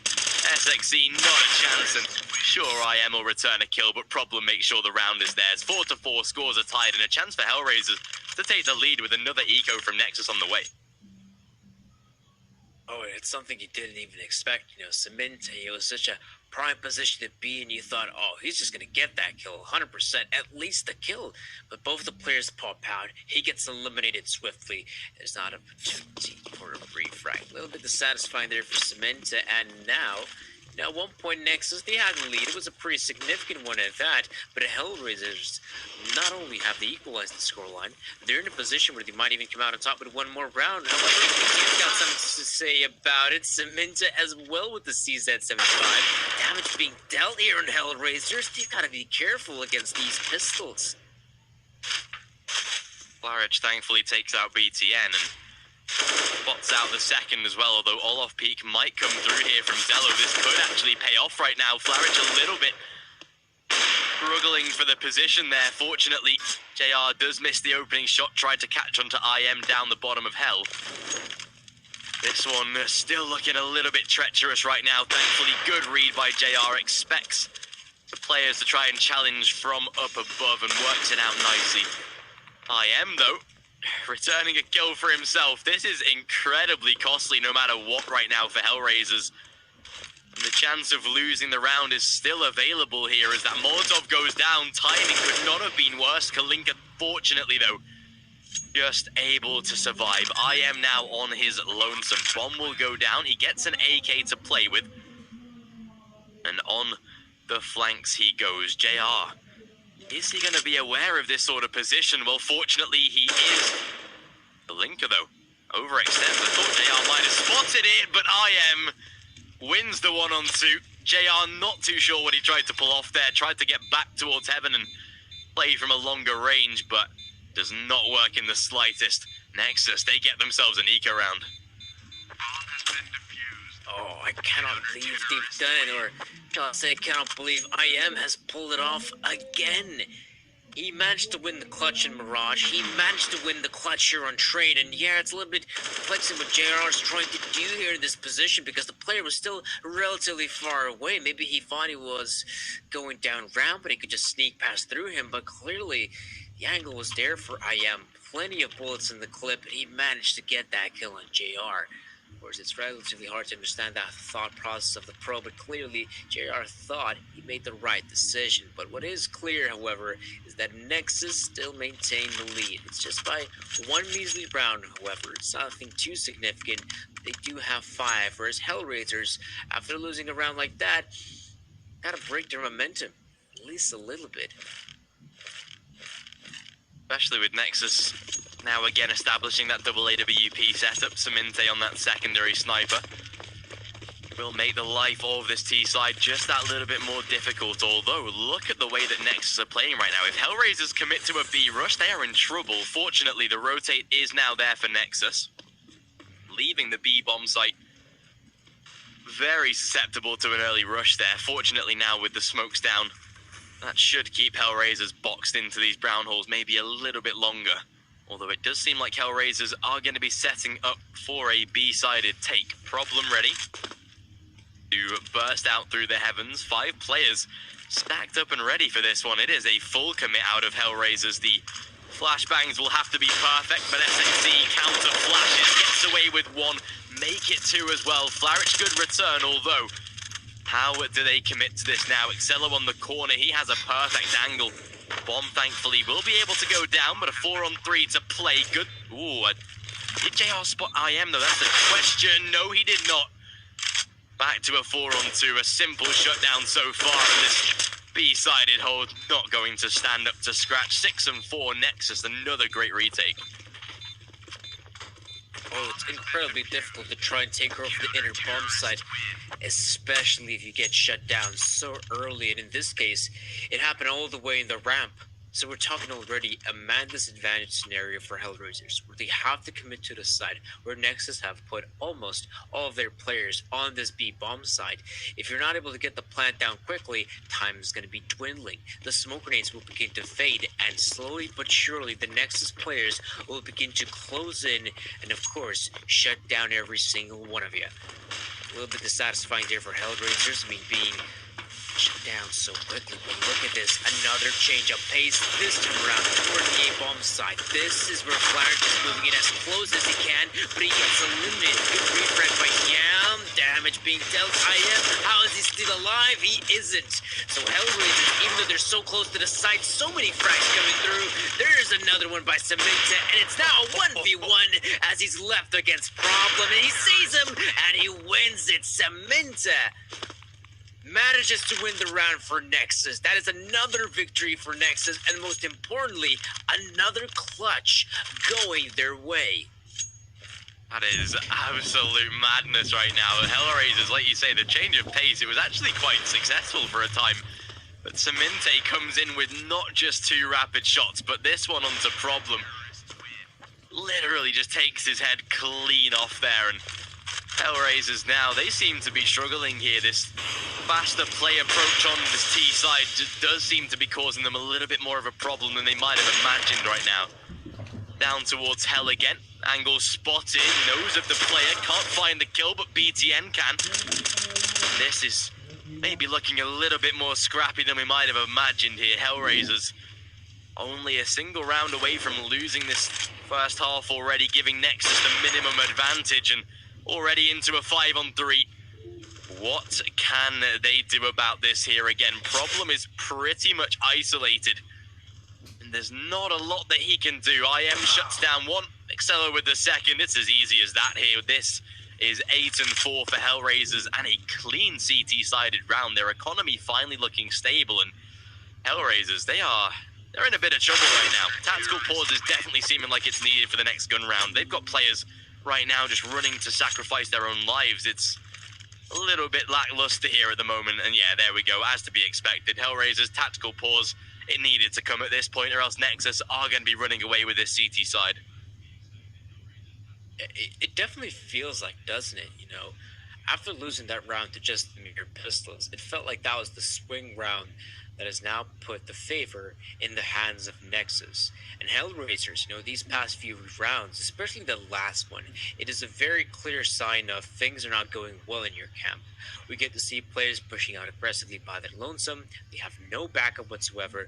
Right now, they're just trying to play all their individual prowess, which a team like HellRaisers can try to play so, but maybe not against the CT side of Nexus, who are definitely fragging out of their minds right now. Every single player seems to be able to step up. IM in particular is sitting on 15 frags. That is an impressive amount of kills he's managed to rack up, and this is still just the first half. So for HellRaisers, I'm a big fan that they've taken the time out that they've got for this discussion on what they want to approach for the upcoming few rounds. Especially with this eco round on the way, they can use this just to thought things through that a little bit further. Like we've we've seen in the past utilize this round as a little bit more of a discussion time. Nexus should be most likely on their way up to 9 rounds here. And again, I'm not going to take away from prolific pistol aimers like the likes of Flarich or Kalinka, but Nexus so far seeming so much more comfortable here on Train compared to what we saw on Mirage. HellRaisers maybe adding into this fact that they have given a couple free rounds here to the CT side. It is going to extend their confidence just that little bit further and force Nexus here to play their best game right now with 55 on the clock. No real challenge on this round so far. Kalinka looking for the entry, and like I say, the Deagles, you can never write them out so far. IM will lose his life with the push onto the A-bomb site coming through. Yam again trying to challenge. BTN, good denial, there we go. A little bit of distance put between themselves and these Desert Eagles, and it works out like a charm. Zello coming in for a kill of his own. A 4-on-2 on the way. This will be most likely 9-4, and Nexus scarily looking much more of a better side on their opponent's map pick here. No less the nature of CT side today. They're just looking so hard. Momentum is definitely their sails, and it doesn't seem to be stopping anytime soon. 9 rounds here for Nexus is a very formidable scoreline that they've managed to achieve here in the first half. And honestly, I didn't think that's going to be possible. Once we saw HellRaisers win those 4 rounds in a row, I thought, right, HellRaisers, they're looking solid. Flair just fragging out of his mind. His other individuals are able to step up. But now the storyline has changed. Nexus are performing better. Nexus are the ones getting frags, and of course, because of it, they're the ones getting rounds. Cello, though, this is a very aggressive push for the op. What else can you can expect from a man that's been doing so good? And that is an early tag here, JR. And yo, that's unsatisfying. Yeah, pushes out. He's already out and down. HellRaisers, usually one of these sides that are so good at sending players in solo when it is much more necessary to do so here. We've seen Yam previously, I think it was in the best of 5 against Fate. He was very good on Train at just pushing and getting those isolated kills. The problem the same on this B site, and he does at least put a frag into effect, although Saminte, as he returns a quick one, bomb will go down and at least get the plant in their favor now. It's a 4-on-3 for the after plant and problem. I'm liking the way that he's setting up here, but a quick check from Connector will put him out of action. Unfortunately, the flashbang even better, never mind. Yeah, does get caught on the ladder, but can't even trade the kill. Flarich somehow just about to survive. Only barely, but JR, low health, not going to serve him well here. The Molotov down already cuts off his angle, leaving Flarich isolated. It's got to be a save, of course. Final AK to be gathered up into the next round. It is 10-4 Nexus. They've made it into double digits here so far, and they are not looking to slow down. Final round of the first half on the way, but this is sublime from Nexus at the moment.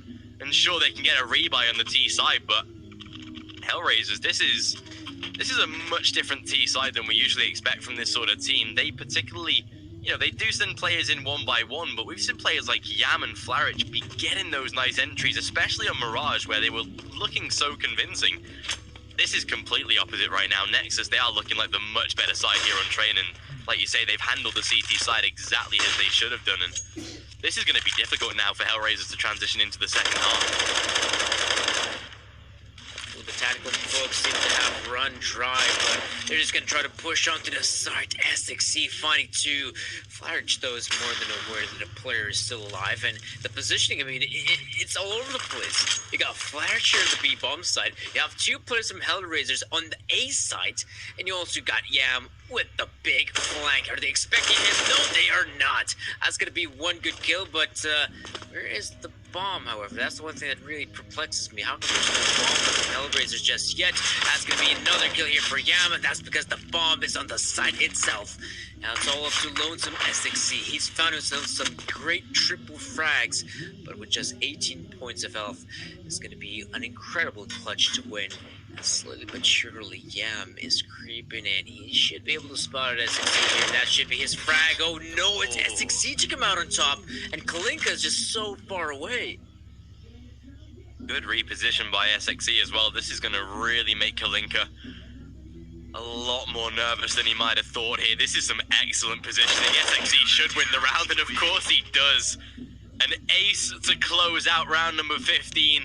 11 on the board for them.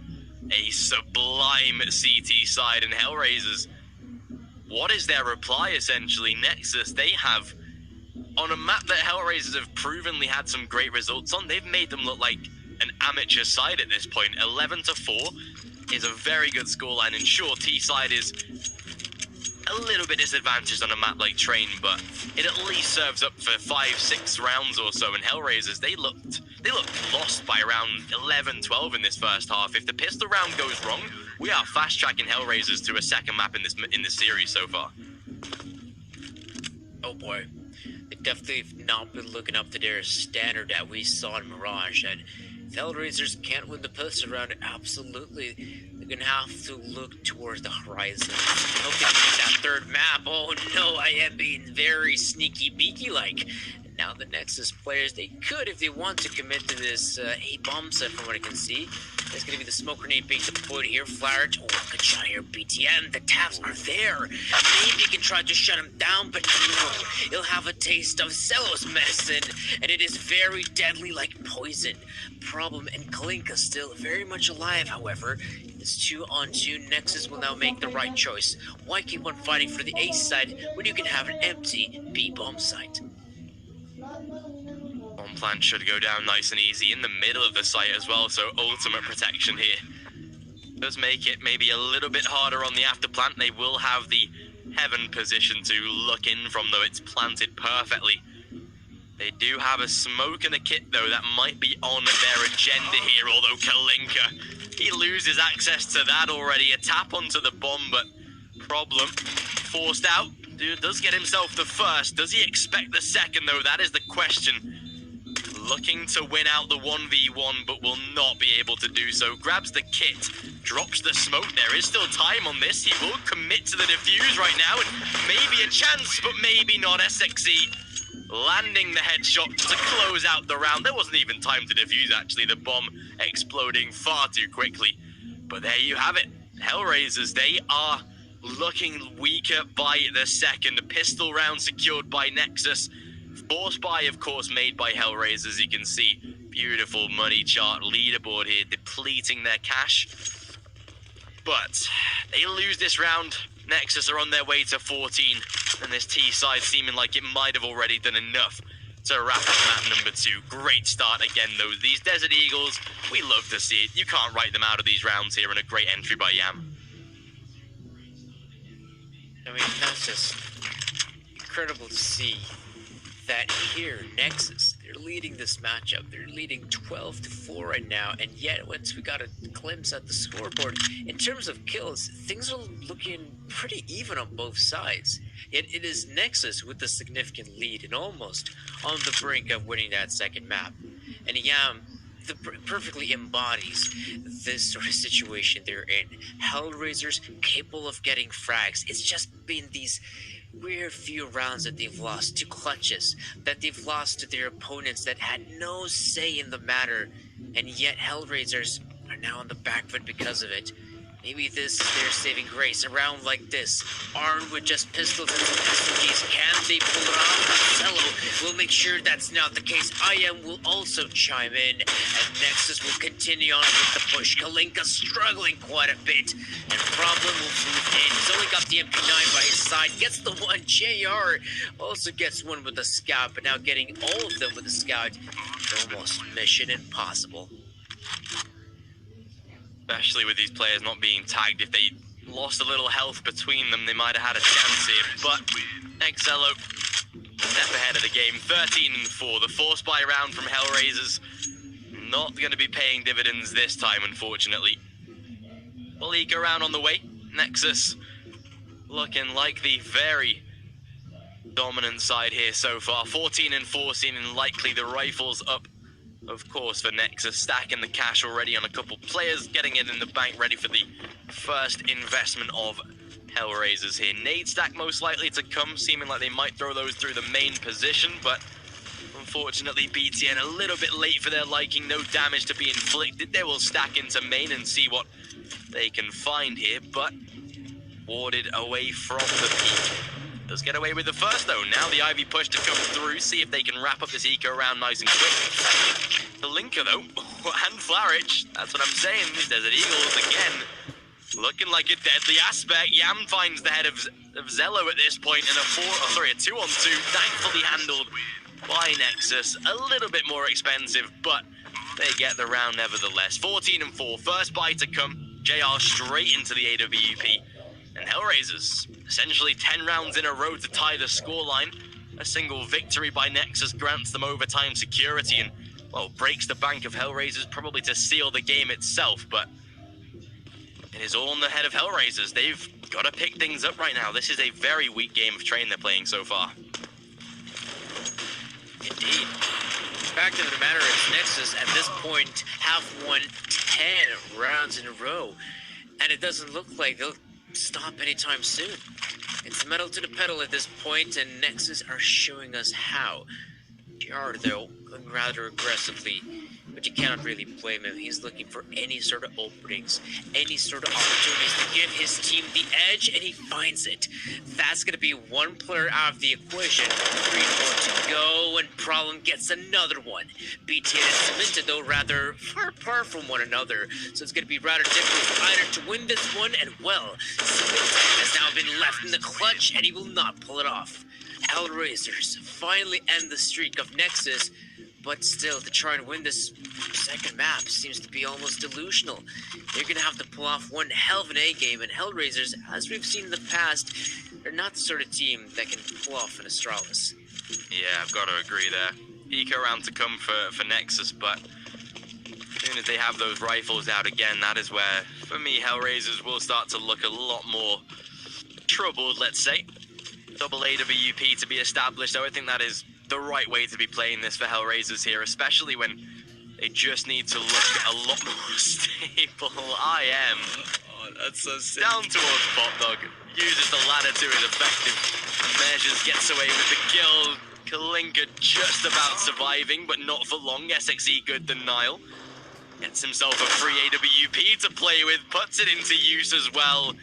Please do not tell me this is a round that goes in their favor. It's a full eco. JR with the pistol out in his hands has to be so careful now. IM does have the M4. Bomb will go down safely, but it's IM back to a 1-on-2. Can play the corner, gets away with the first. Smoke down, blocking JR's view. And as he tries to push through it, he will be able to secure it. Again, incredibly expensive, but HellRaisers, more importantly, come away with the round. Yeah, but they do it by really just having one player survive in this situation. This is going to be horrible for their money moving forward. Some players will just have to make the purchase of, say, an M4 and Kevlar. That's it. They're struggling so much on money right now that the investment that will come out from the terrorist side will be looking just that much better. That's just the nature of the scenario. If you ended up having such a simple eco round and you give away so many players, your economy is going to be in the bin. It is going to be in an absolute disarray. So for a team like HellRaisers, even though they won the previous round, it is now going to be almost, just even worse heading into this one in terms of purchase. Lose this and it is high time for HellRaisers.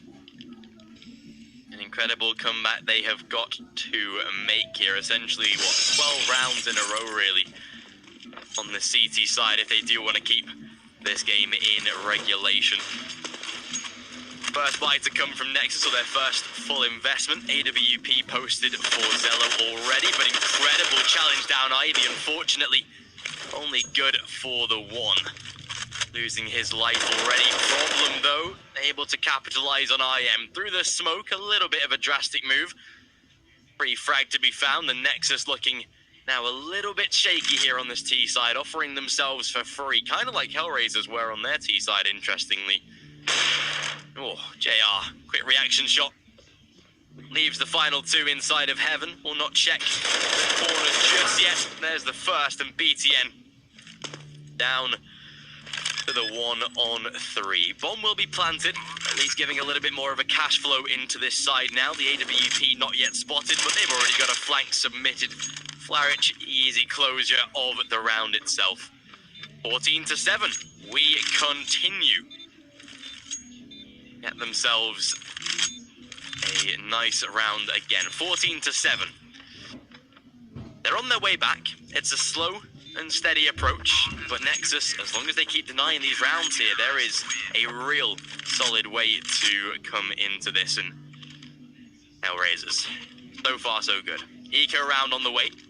Nexus, yeah, they'll half bite into pistols, give themselves some form of firepower, but another free, or well, potentially free round for HellRaisers to increase their round score. And this, of course, sometimes you'll see it being somewhat of a false mentality. You know, Nexus, yeah, they've got the advantage. They got a significant lead. All they need to win is just those few rounds, and they'll come out on top victorious on the second map. But sometimes this false sense of security is what leads to teams, you know, choking in the end. Nexus is not striking at the team that could do it. Right now, HellRaisers in a position to pick up their 4th round in a row. It's obviously nothing too significant, but for HellRaisers, that means something. And this round seemed to be as clean as possible. Not a single... Okay, there we go. One player goes down. But no worries. HellRaisers will still look into this round, or in fact, every other future round, as trying to take it on a round-per-round basis. You might lose a few players here and there, but at this point, you have backs to the wall. You just have to win every single round. And so far, they've done a pretty decent job at it.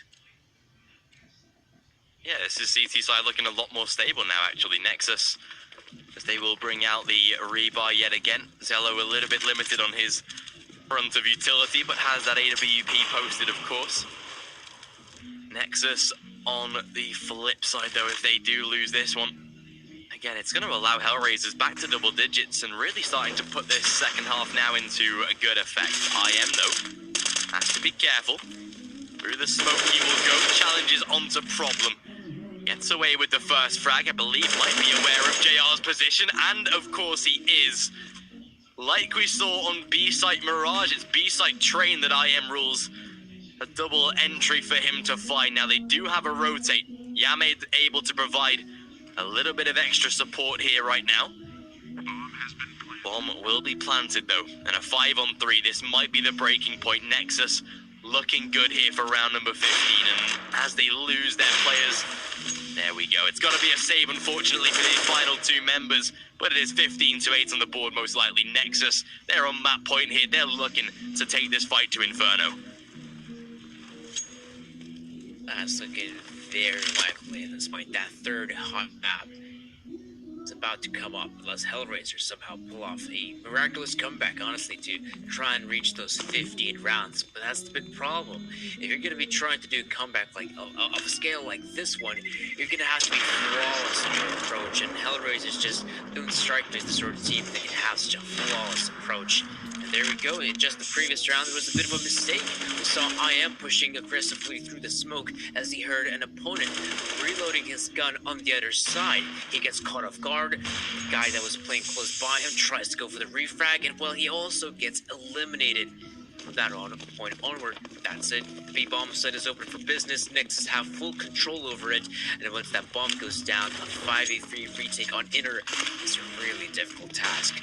Well, do see an aggressive push here in round balls, and JR, ooh, misses the shot though. Has to retreat and keep his life and his op intact. Just barely gets out alive.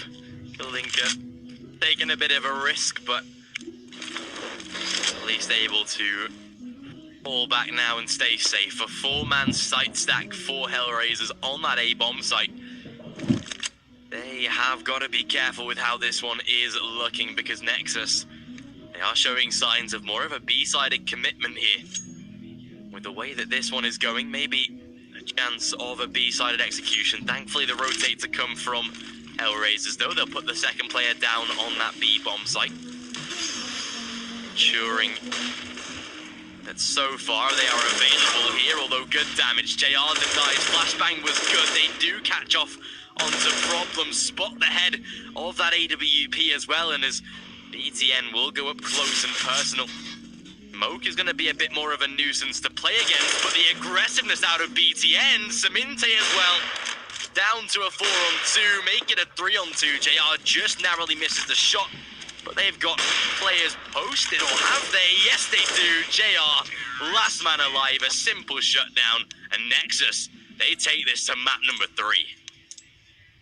It is going to be a third map here. Now you've got to wonder who has the opportunity to close things out on that third one, because we saw a good performance here from Nexus on training. But remember, HellRaisers looked solid as a rock on the first map of Mirage. There's going to be only one way to find out here, folks. We're going to be heading over to a very short break, and once we'll be back, we'll bring you that third map.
go, ladies and gentlemen. Final map of this series. It is Inferno.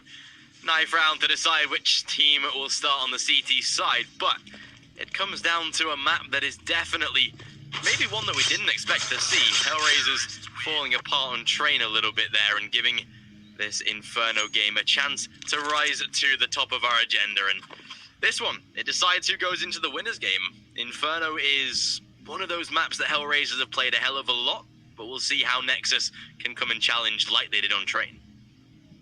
Yeah, indeed, because now that we're here on the third map, it definitely changes the perspective of this matchup, because we thought that initially, yeah, it's kind of likely that we might see a three-mapper, that a team like Nexus might win Mirage, HellRaisers might win Train, and then there we go, we got the third map. But the thing is, though, it's the nature in which HellRaisers lost that second map, their own map pick, that really puts it into perspective. How on earth will this team perform? They lost so many clutches. They've lost rounds to just mere ecos or force buys. That is simply unacceptable. And if they had won those clutch scenarios, if they had converted those eco rounds, we might see a HellRaisers victory, but really, it showed me that they may not be as mentally prepared as we might have thought. And here on the third map, all is riding here for both teams. Nexus, you see a bit of a push here towards brackets. Looks like brackets control seems to be part of the game plan, but they're not going to go out aggressively just yet. No commitment as far as I can tell. Yeah, nice little slowdown, looking for the information it seems, but HellRaisers, they have read into this strategy more than Nexus might have thought here, actually. It's down to the B-bomb site they will go. The bomb is making its way through Banana as we speak, and HellRaisers, this is where the read, the play might actually come to fruition here.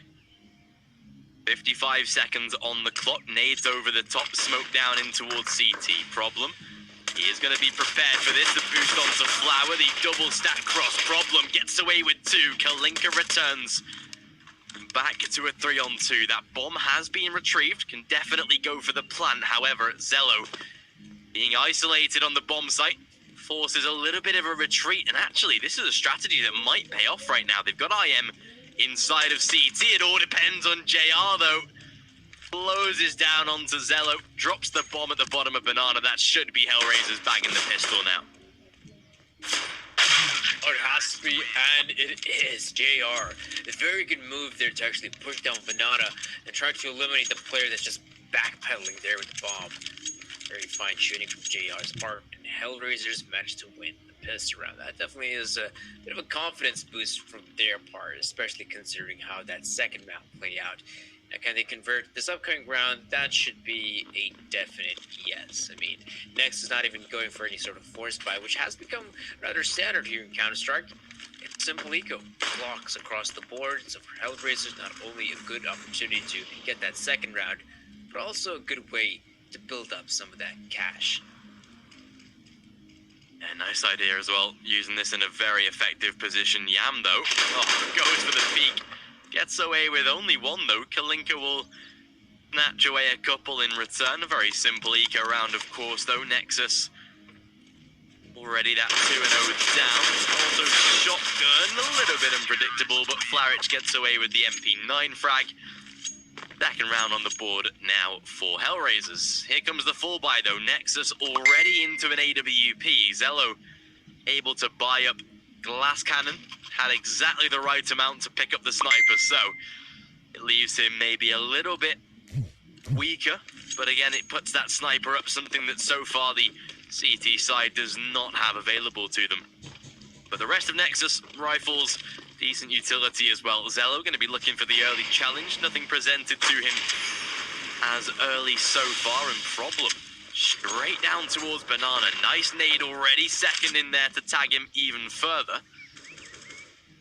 HellRaisers, seems like early map control is their game at the moment. Banana at least off for now. But again, taking a bit more of a risk, rotating 4 players down toward this A-bomb site. They should keep Kalinka somewhat close to Arch just for that quick rotate, and they will. But again, they have got to be careful with how they set up the CT side. They could overcommit right here and really pay the price for it. Nexus, whilst they're lurking around in these positions, there's the early frag. SXE takes down Yam, now can go for the aggressive push, and it does leave problem, very isolated spot.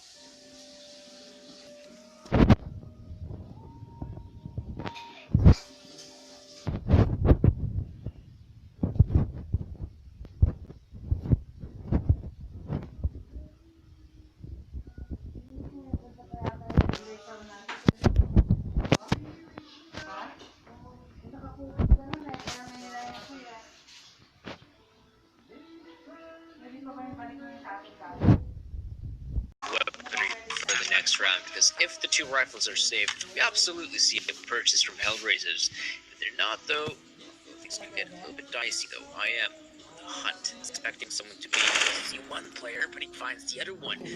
So be aware that JR is somewhere close by. His senses are tingling. He gets that kill on JR. Timing a little bit awkward, and JR might just escape with his life intact. As for Nexus, great way to kick things off here.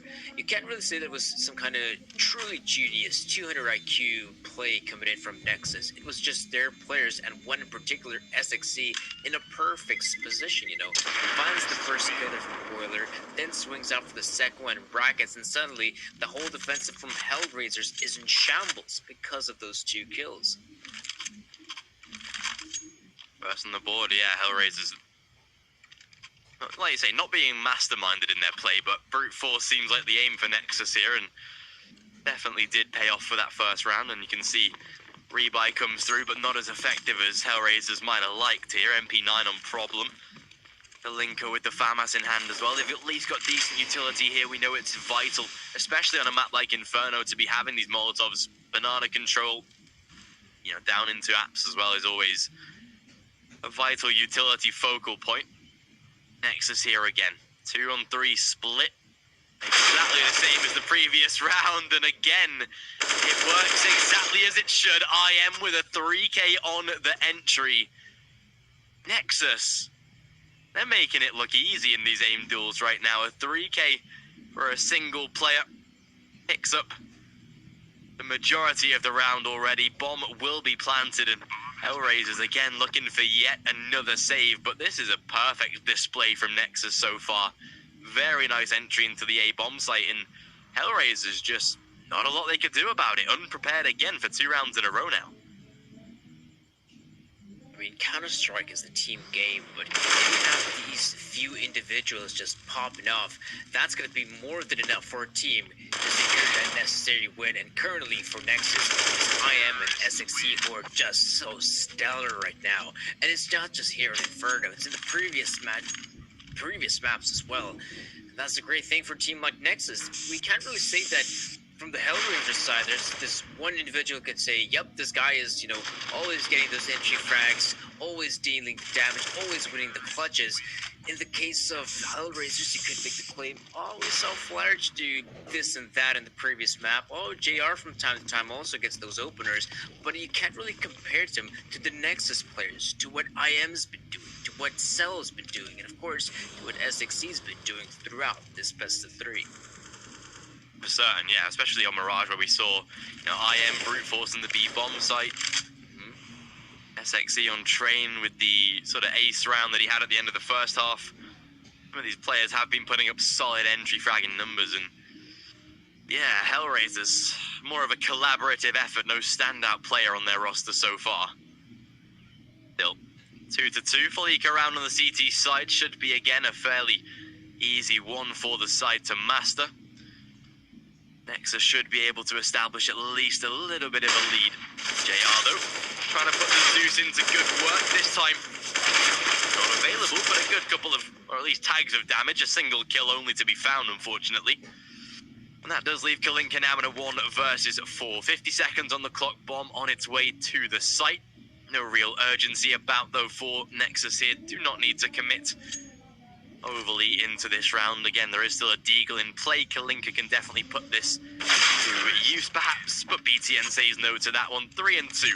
Nexus into the lead they go. HellRaisers will be able to get a buy round up here. It is not going to consist of an AWP, however. The economy just not extensive enough to go for that purchase. But a Full rifle by JR, even down to a FAMAS though. A chance for Nexus to really start this T side off nicely. The weapons considerably weaker for HellRaisers, and Xello, no AWP to challenge him. He can have a free run of the map of mid control. Look at this from HellRaisers. Straight down towards Banana, looking for the early challenge, and they'll find 3. Aggression is the game, and HellRaisers playing it perfectly. Already a 3-on-1 and Saminte last alive. That's a much better round from HellRaisers. It is almost magical. But HellRaisers managed to pull off there. I saw the mid push and I thought, well, looks like Nexus is going to counter this one relatively easily. But no, none whatsoever. HellRaisers come out on top in a very swift manner. They eliminate every single player from Nexus without even reaching the 1 minute mark. And that's sort of play that you probably should be going for. If you're HellRaisers, trying to hold on to the sides, trying to hold on to map control with very little utility is almost an impossible task. What you can do, however, is take those guns you've got, those FAMASs, those M4s, go on for the aggressive play, and as we saw, Nexus got caught off guard. They did not expect that one whatsoever, and of course, it gets the third round for HellRaisers, and for Nexus, still gives them a very strong purchase. With how much aggression HellRaisers showed on both Mirage and Train, Nexus should have expected something of the sorts here on Inferno, but good counter again from HellRaisers. You can see the rebuy back in the favor of Nexus though. This is where they can try and even look to reset the CT side. We know economy is always a bit of an issue for the CTs here, especially early game as well. Not had the money established so far. Zello tries the challenge above the boost. I am waiting for maybe a flashbang through the smoke, perhaps to challenge top Banana here. Problem gets away with the first, only good for 1 though. BTN, nice return. Forces Kalinka to change his approach, repositions onto second oranges, but no commit out of Nexus yet. Wanting to hold the line for just that little bit longer before they get the smokes established. Now here comes the CT smoke. 3 players ready for the commitment through towards Banana, although they've got a vital bit of a lurker play in the form of SXE out on this A bomb site. He's going to be looking to rotate players, sell the information, bag a kill if he can, while the rest of Nexus commit to this B bomb site. Here it comes. Now will they check the corner? No. So far, great damage inflicted. Zello, good return though. SXE on the flip side gets 1 and leaves Flarich isolated. Plant can go down, a 1-on-2 to play. Flarich, of course, attempts to rotate into CT, but can he get the round? No defuse kit. It's a tall order for him. It definitely is, but no kid, he's going to have to hurry up. And remember, he still had to make the rotation, so that is a third of the time simply gone because of it. Maybe he should just back away at this point. The bomb's planted in an open position, but he gets the first one. Cello, he actually even has the grenade, so if he timed this one perfectly, this could be it. Oh, the nade deals the damage on SXE, but simply does not get the kill. Surely, I thought the shrapnel was going to blow off his body, but no. Nexus managed to win yet another round here, and HellRaisers, this is where we see some economical conundrums from their part. Do they go for the purchase? Do they not? In fact, they go for it. MP9s, FAMAS. I believe that's the deal that has to be art. I don't know, it's definitely a weird purchase. Quite unorthodox, if I'm being honest. Especially with the effect it could have on HellRaisers here early stage of the game. This is potentially an opportunity for Nexus to really push up towards 5-6 rounds or so before HR really get themselves established again here. So T-side could be advancing further in this third map than we might have thought initially. Nexus already looking for that top mid control. Will be Molotov in the corner, of course. Check these angles, force out HellRaisers as best they can. But again, it is aggression on the side of the CTs that might be more info, much more valuable than they would have thought here. They have banana control. They can rotate now that third player out toward the B bomb site, but they do have to be careful. A minute on the clock. Nexus now beginning to apply that short pressure as well. They've got a crossfire established on the site. But is it going to be enough here? Time ticking. Down from JR. Swaps out at least a bit of info. Zello on the flanks understand. The players are on their way, gets away with the first, unfortunately cannot trade. Problem and Flaric do the same though. BTN responds, chimes in with 2 actually. Leaves Flaric isolated, and again, this man himself forced into another 1 versus 2 this time. Will not survive. Nexus 5 and 3, another victory in their back, and the economy broken again for HellRaisers. Yeah, you gotta wonder now, was it really worth it to make that purchase? Sure, it got somewhat close, relatively close, but close is not enough. Close does not win you rounds, and in this case, you're gonna have to give up 1 more round, at the very least, HellRaisers, because your purchase is non-existent. It's just a few pistols sprinkled in with a few bits and pieces of utility, and Flaric again! How is he so good at that deal of this? It's time and time again we see Flaric just out of nowhere whip out the 50 cal and punish someone on the side of Nexus. That's a little bit of a flare in their favor. Still, the pistols again looking to be a bit more of a challenge here. Nexus thankfully now dealing with it somewhat more effectively. The bomb does need to be recollected from down the bottom of ramp, but should be now a much easier position for them to play from. Flaric again on this deagle. Fortunately, Nexus will avoid him because right now with the way that he is playing, he is on point at the moment. Down toward the B site they go. Peeking beyond the smoke, tries to go for the challenge. JR this time, not as effective. Flaric down toward the bottom of mid though. Gets himself a free AWP. Realizes that that is much more valuable of a save. Goes, of course, to want to carry that to JR in the next round, so he'll pick that up.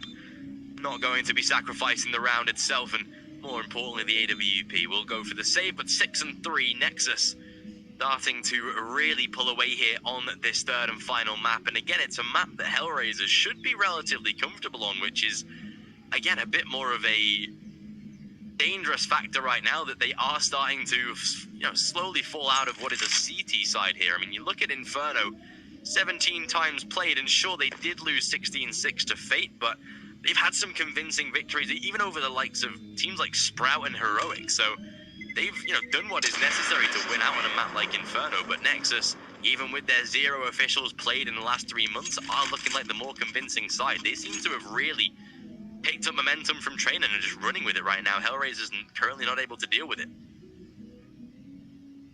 Oh, Yam is having a very difficult time dealing with it. Currently just sitting on the 1 kill. That's all he's been able to offer.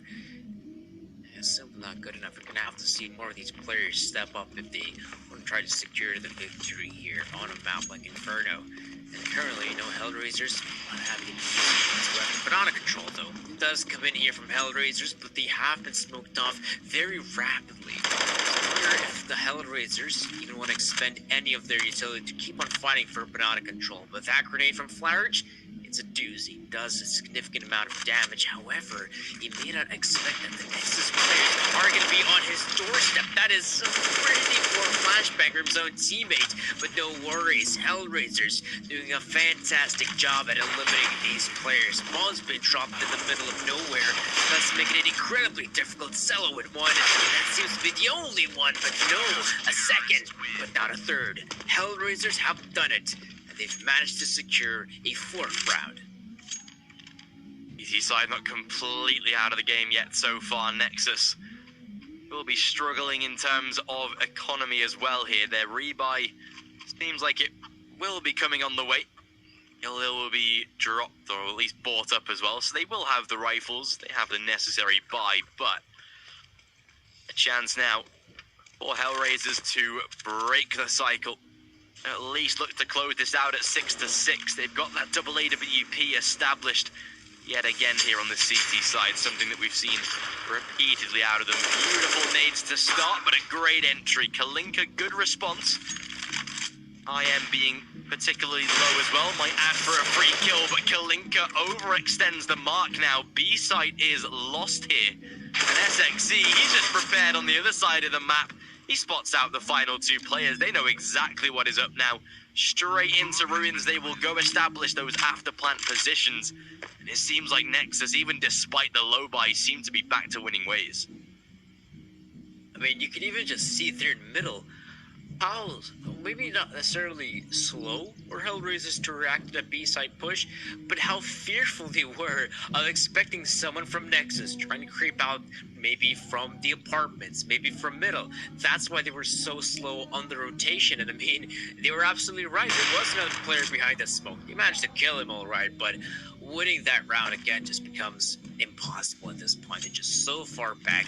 B-bomb site crumbles just way too quickly here for the HellRaisers, and you've got to wonder, it's been time and time again, they've been trying to keep on that banana presence. They've been trying to hold on to banana, and now it's been more than a few instances that holding on to banana, fighting for that map presence, just simply hasn't been the way to go. Remember, HellRaisers, they're playing on the B side with 2 players. You could absolutely have just one individual trying to jump spot what's going on, and then, okay, there's the push. I'm going to back away. I'm going to play it safe, keep onto that smoke grenade for as long as possible, and be calling a rotation. Maybe that's the approach they should be looking for, but it looks like, again, banana control seems to be something HellRaisers want to try to go for, but it's also the mid push that's coming in, and this is working out perfectly. 3 kills in very quick succession, and we're yet to see a reply here from BTN or IM, and that's a good timing for BTN as he gets the killing problem. Mid push, second time executed, second time successful. Maybe not for long though. Fortunately, Flarich gets a much needed kill there into top banana, as that now leaves a 1-on-3 for IM to play a 4K if he wants to close out this round, and he chooses the right site at least. Heads down towards B where it is much easier to rat out these positions for the CT side. Flarich though, he is boosted up. A very unpredictable angle here. Will drop the smoke, goes for the peak, but again already prepared. Flarich, great spam to close it out. 7-5 HellRaisers, keeping nice and close with the scoreline of Nexus so far. It is going to have to be an eco here on this T side as well. Even Zello and SXE under the mark of a buy. So yeah, they are actually going to force off for the back of this, just for the fact that 2 players, make it 3 players, actually could not afford rifles into the next round. So HellRaisers, providing that they do win this one, most likely, like we saw on Mirage, we are going to be seeing an 8-7 here. As close as it can be. 7-7 definitely on the horizon, providing that the CTs do take away this round. But so far so good. HellRaisers just not allowing Nexus to run away like they did on Train, making sure that this third map is at least looking competitive to start. JR does miss the early shot though.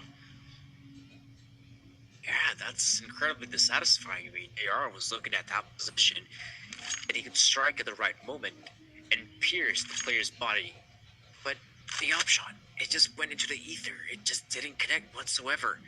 And for Nexus, I'm actually surprised that in a round like this, they have barely any utility whatsoever. They're now playing it fast and loose. It's quite the opposite. They've slowed down quite a bit. And right about now, we might actually get to see some pressure here being applied by Anonymous. Again, 2 players here, and this time around, it's a better hold. It's not straight up trade frags, so for Nexus, it's still a good opportunity to get onto the side and plant the bomb. But the problem still remains. HellRaisers have got the man advantage, and I can see that IM is going for the early engagements, but he gets caught out. Now he leaves it all up to Samantha, and he also gets caught out. A little bit of a gap there in the smoke grenade really costs him his life, but eventually Nexus, even though it's a loss, even though it was a forced buy, at least they get the bomb down. That's going to be extra money in their pockets, but I'm not sure if that's going to be enough to go for the purchase, though. I don't believe, yeah, definitely not the case. If you're Nexus, you're going to have to go for that one more eco. It's going to come down to the final round, yeah. Couple of nades invested. See if they can make a bit of a stack out of this, maybe get some damage done already. But HellRaisers, it should be going as close as it can in this first half.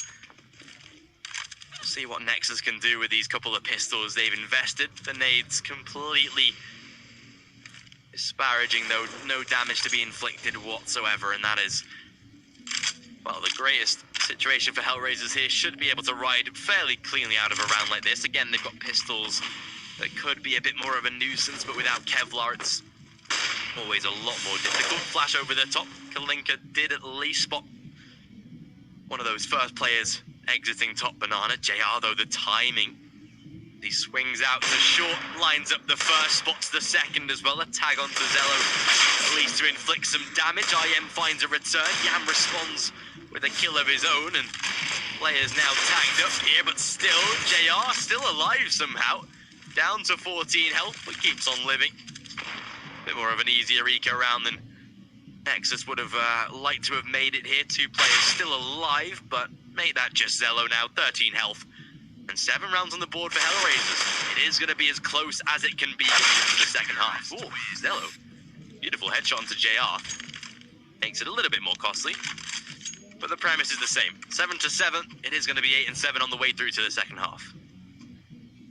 Yeah, but even so, you know, the fact that Zello comes out there, swings out, gets a few headshots there, turns their heads into jello, it's kind of leaves a bit of a dent on the HellRaisers economy, but it's still not going to be too significant. This is, after all, the last round of this first half, so every single player investing every single penny they've got, and in terms of HellRaisers purchase, like, it's a solid one. You just cannot deny it. He got everything they need trying to win a round like this.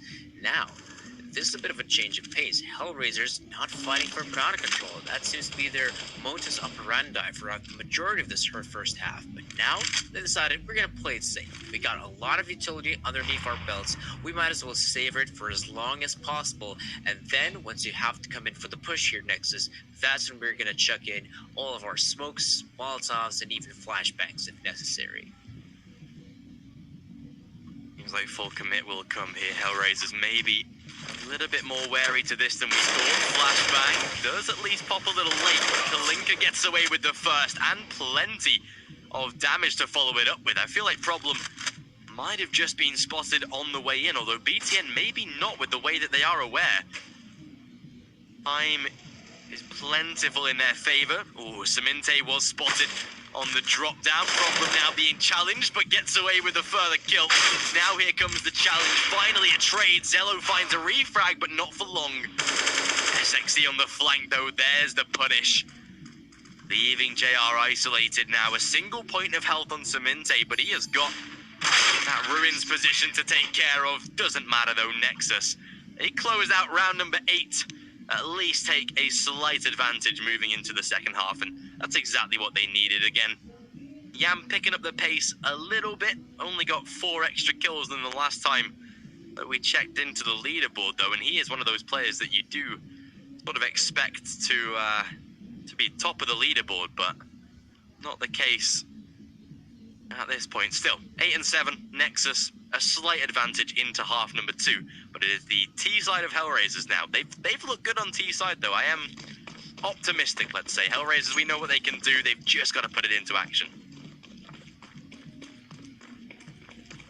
I'm still not sure if it's the T sides where they thrive versus the CT side, but right now, Nexus going in for the mid push, but unlike their compatriots, HellRaisers so aware of this push, and Problem gets free of them. He is the solution to this round. And Zello, he's going to get overwhelmed so quickly, yet he does find the one frag, and he's just trying to mirror edge his way out of there, and IM does chime in. He has made a very swift rotation, but even then, HellRaisers seem to be more than aware of it, and well, there we go. Flash secures the final kill. That's going to be HellRaisers winning a must-need pistol round. Very nicely off the mark. HellRaisers investment round to come here. Nexus, of course, going for the force buy. We've seen some solid anti-eco rounds from these teams so far, and we'll see if that one pays its price again. Scout onto Zello, pistols for the rest.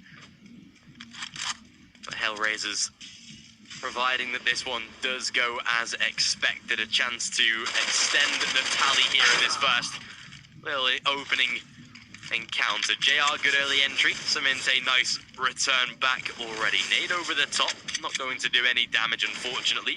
Yam is tagged down low, though. Couple of kills here that might be going in the favor of Nexus if they're not careful on the side of HellRaisers. A bit of a lurk play by Kalinka into the apartments. Shotgun, seeing if he can find anything early. But Nexus so far, nice and calm on their holds. No aggressive pushes like we've come to expect. Ooh, timing for Zello could not have been worse there. Pulls away at just the unopportune of moments. Smoke down into CT will block his vision, sort of leaving Saminte isolated on the back of the bomb site, and with Kalinka on his way back as well. This will be a B-sided commit. Xello with the scout though, this is where things have to pay off, and unfortunately connects on the first, misses the initial shot, but gets away with one. A tag as well, there's the damage. The scout finally being shut down, but a double on the flanks. Problem now left on his lonesome. Isolates the first and knows where both of the final two are though. Wait a second, Problem isolates into the 1v1, a tap onto the bomb. BTN baited but gets away with it. Nexus, they win the force buy round, but what else could we expect? We've seen that all series long now. Oh, but not again. Time and time again. It's Nexus somehow winning these miraculous rounds where they have no say in the matter. Also, I love the fact that we actually, once we see that grenade being chucked in, right, it definitely, kicks up a lot of dust. And that kind of skews the vision of the terrorist. Yeah. Now, I wonder if that was indeed intentional, so that the CT just peeks out, knows the positioning of the T, and then boom, shuts him down. If that was a pretty sick nade. They'd like to say it was. They'd like to say it was intentional, but I agree. I'll take that. It's a big brain play. We love to see those. especially when Nexus, again, are looking very active here. It is quite scary that we have seen quite a number of those rounds already go. Maybe unexpectedly, maybe expectedly with the meta that Csgo is currently holding. Anti-eco rounds not as uncommon as we thought here. A rebuy from HellRaisers though. Eagles down again, scout for JR. Nexus, they are looking like the side here that, again, will be wanting to extend the hiatus into the CT side. And providing that they take away this one, 11 to 8 is potentially on the cards, and Nexus could be off to a great CT-sided start. If you are HellRaisers at this point, you've got to be a little worried right now with the way that the CT side has started for Nexus. They're actively hunting, they're ready for the fights, they're winning force buy rounds. Like the way that Train went, Nexus, you know, if they keep this up, HellRaisers, they will start to again feel that pressure like we did see on Train. But the one thing that maybe we can take away is HellRaisers had a solid T side on Train. Again, you know, tried to get things established. Mirage looked very good on T side as well. 50 seconds though, Nexus. Up close and personal. Will HellRaisers read into this? Well, yes, they will. Great start. Cement, you gotta run away, my friend. It's gonna be a lot of angry terrorists. It's wanting to rip off your scalp, but Cement is there to back him up. There we go. There's gonna be a few kills coming in, and looks like the balance has been restored. Nexus are looking very good to secure this one, as the HellRaisers offensive is not a success. If anything, it was a failure, though initially it looked pretty good for them. I gotta say though, it's always the scared nature of, you might see, odds, MP9s going against Eagles. Who comes out on top in that situation? Got the close quarters MP9s, they're very fast and mobile if ready to fire. Whereas the Deagles, I mean, if they get up close enough, a few shots to the body and boom, you're a goner. So in that situation, it did get a little bit scary for Nexus, but eventually they held their own and managed to eliminate HellRaisers, as it should be in this round as well. They're just on an eco, and BTN should mob him up, though he does lose his life, which was a little bit unexpected. The fact that SXE is there to wrap up kills with the MP9 is always nice. There we go, easy peasy. I think even in that position you'd want to get the kills with the MP9, just rack up so much more cash there. SXE, you can see now he's only $8,000 as well, so he is set up. Might even maybe drop an AWP in a further round if necessary, so good stabilization here from Nexus. Round number 11 now in their favor. First buy from HellRaisers though. We'll see what it does entail, and yeah, they did drop out an AWP there from SXE onto Zello, so gets him a nice little sniper to play with here. Goes for the early peek, although doesn't manage to get away with the kills. An extension that does lose him health, although does keep his life. HellRaisers on their first buy here, not as well endowed as they would have wanted either. Galil in the hands of Problem, utility is fairly lacking. This is again, a bit more of a, not disastrous round, but a lighter buy than what HellRaisers would have wanted. Top banana presence established, but a great read so far from Nexus. 3 players stacked up toward that B bomb site. They do seem prepared for whatever comes their way so far. And with HellRaisers being undecided, of course, just looking for that map control, see if they can get the pressure applied. This is about Nexus now understanding and reading into this round, and so far they are doing so greatly. Hot banana push will come. Flashbang over the top. There's the commit, but a double by Flaric. They think the B site is clear, but they've got Cemente to master. A good trade at least, and plenty of further damage inflicted. That is indeed a lot of damage. They still have the smoke grenades to actually block off his vision, but why have they not deployed them just yet? That's a little bit weird. Uh-oh. Bomb plant. It's not coming in. Now it finally does, but it could be maybe a little bit too late. There we go. Has been planted, but the CTs are in pretty good positions. I've got to say, now I see why HellRaisers have delayed the clock for so long. Kalinka coming in with a backstab. He's got loads of HP and is more than willing to pop a few heads. There's going to be the first opportunity. He eliminates SXC. Yam chimes in, and now this round will come to an abrupt end as Cello just stuck here in ruins. He can't really pray his way out of here. All he can do is try to get a few kills if possible, but even then, looks like he might just be going down. Oh, actually, good kill there by Cello, and he might in fact escape with his life intact. That's going to be the, the 9th round here for HellRaisers. They managed to pick it up. And Nexus, though, they still recover the op from this whole kerfuffle. Yeah, not as expensive. AWP will be restored. Second AWP dropped out by SXE as well, thanks to having that plentiful bank balance racked up by the MP9. We'll be able to supplement a secondary sniper. HellRaisers not able to pick up one of their own yet, so gives Cello a nice advantage here. A peek into lower mid, no further damage to be inflicted. He's tried it a couple times, but again, nothing to be really garnered or picked up off of the back of that angle.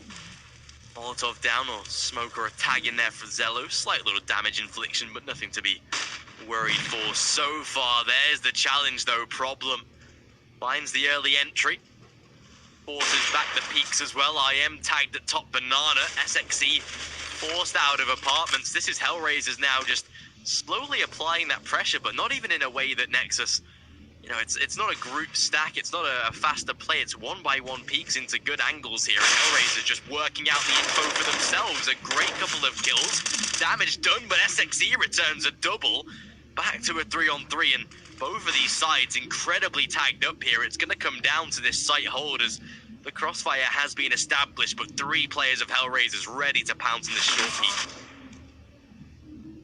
Oh, that's cool. Still gotta eliminate the guy in the pit, and they do so successfully. Cemente, though, on the other side of the map entirely will not be quick enough to come in with a swift rotation, but it feels like let's try and go for this one.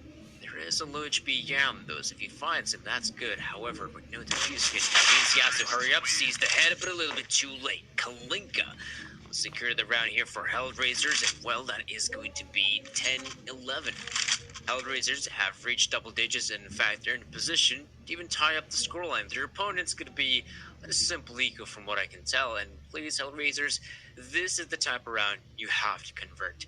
There's now going to maybe a few deagles, sure, but players are going to be so easy to kill.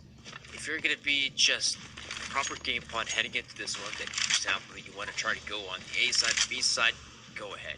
Don't overthink a round like this, which for me, it feels like one of the bigger problems that HellRaisers has faced in these eco scenarios is that they tend to overthink. They tend to make swift rotations. Smoke grenades here, smoke grenades there.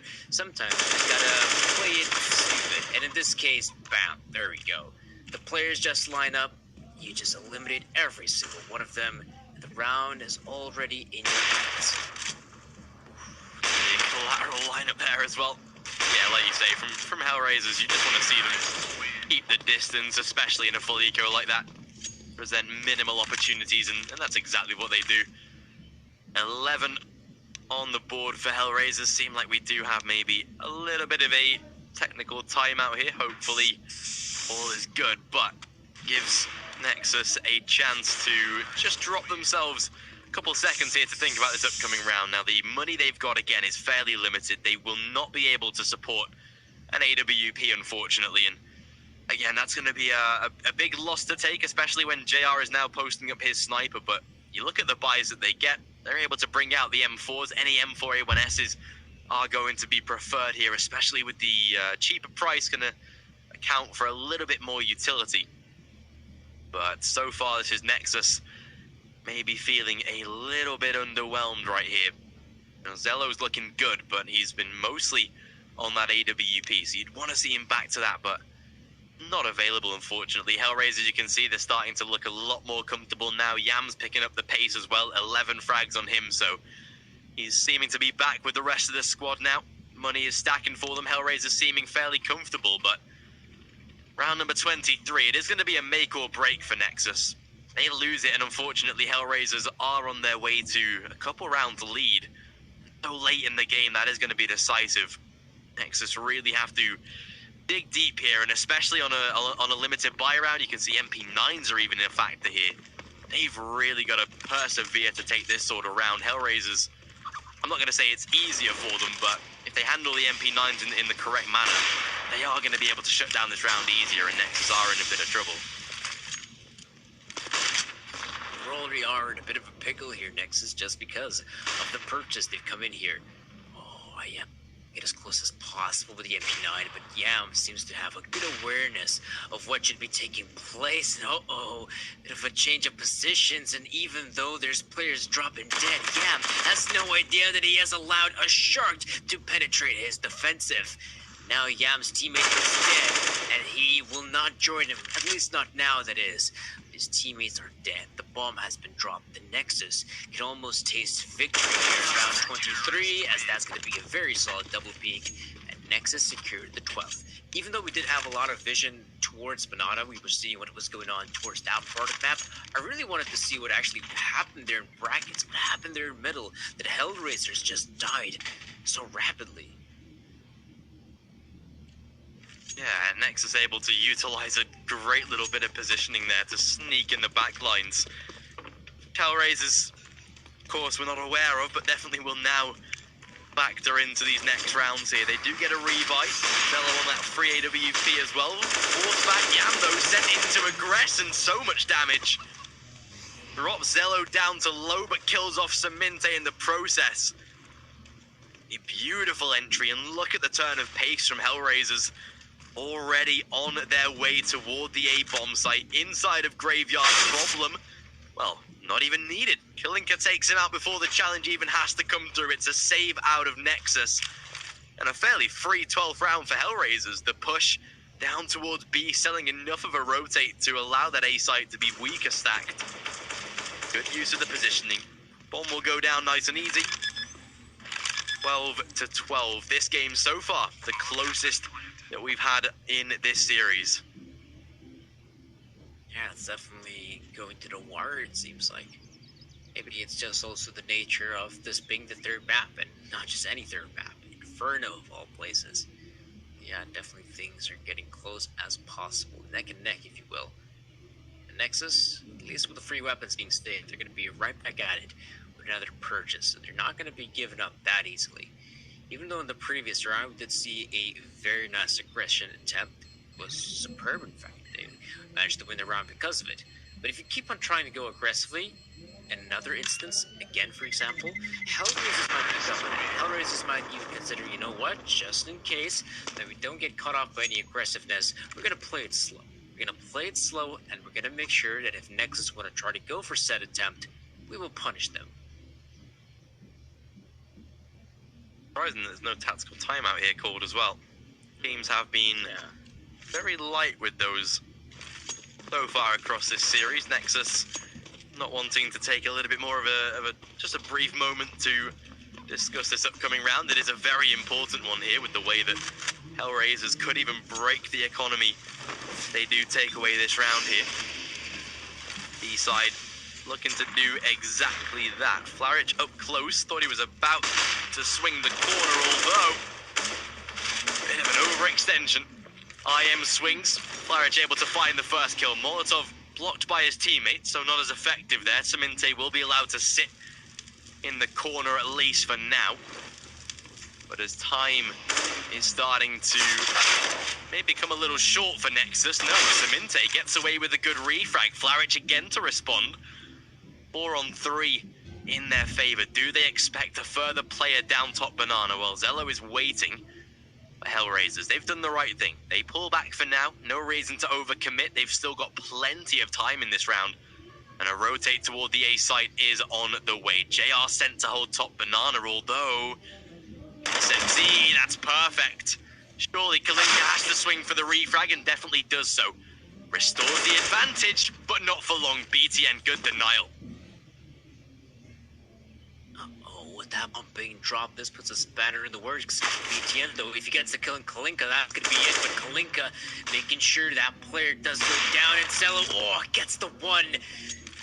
20 seconds right now. If you're GR, you know winning this round is so difficult, but with 20 seconds, is he gonna book it? Looks like, yeah, the B side is where it's at. This is such a smart play from JR. Only now Nexus begin to realize that, wait a minute, we've left the B bomb site completely open. So for JR, perfect opportunity to go in there, plant the bomb, and now it's down to the 1v2. Food in around as well. JR looking in for the first, but it's gonna be Cello to come out on top.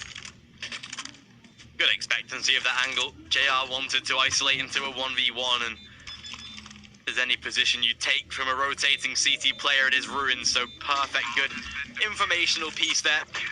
Double AWP to be re-established as well. HellRaisers now again a round behind. So far looking nice for Nexus here. Economy is still maybe a little bit more unpredictable than they would have wanted. They do lose this one, and again, things do get a little bit more difficult, however. HellRaisers, no AWP in their favor this time. JR not been able to extend the economy that far, so it's down to rifles. This might actually maybe assist HellRaisers more than they would have thought, though, now, because they can go a little bit more aggressively rather than focusing on funneling JR's AWP to success. So we will see what sort of difference that it does make right now. But HellRaisers, again, complete slowdown, not wanting to further commit to this sort of position. Flaric up toward the top of banana, at least gathering the early info. But again, you can see for the likes of HellRaisers, no commitment fully yet. Do they check this corner, though? Of course they don't. BTN gets away with a free one. That is a corner you should always be checking, and unfortunately gives Nexus that nice early entry. They will still commit up toward the A site, though. This is one of the more dangerous approaches from HellRaisers right now. They are walking into a triple stack if they head toward the A side. This might just be make or break here for HellRaisers, although Kalinka, a chance to utilize a boost, gets away with BTN, back to a 4-on-4, but Zello only good for the one. Round is still available here, 40 seconds just gone, and the site now being encapsulated by HellRaisers. Flaric, he should have put out just a little bit sooner. How does SXC get them both? Oh yeah, he's been struggling this game. Now he needs to step up, and even though they both line up for him, it's just two difficult targets he has to eliminate.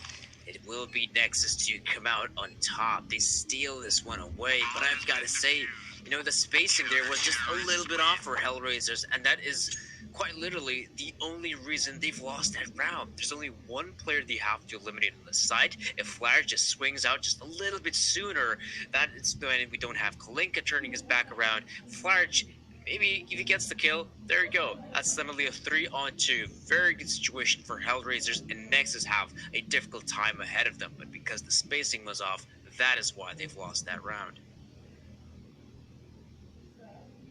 Tactical timeout utilized by HellRaisers as well, thankfully. I think they needed it after that one, just to settle down this little bit more, but Nexus, they are into now a great spot here just to set themselves up for what could be a very solid return here for Nexus.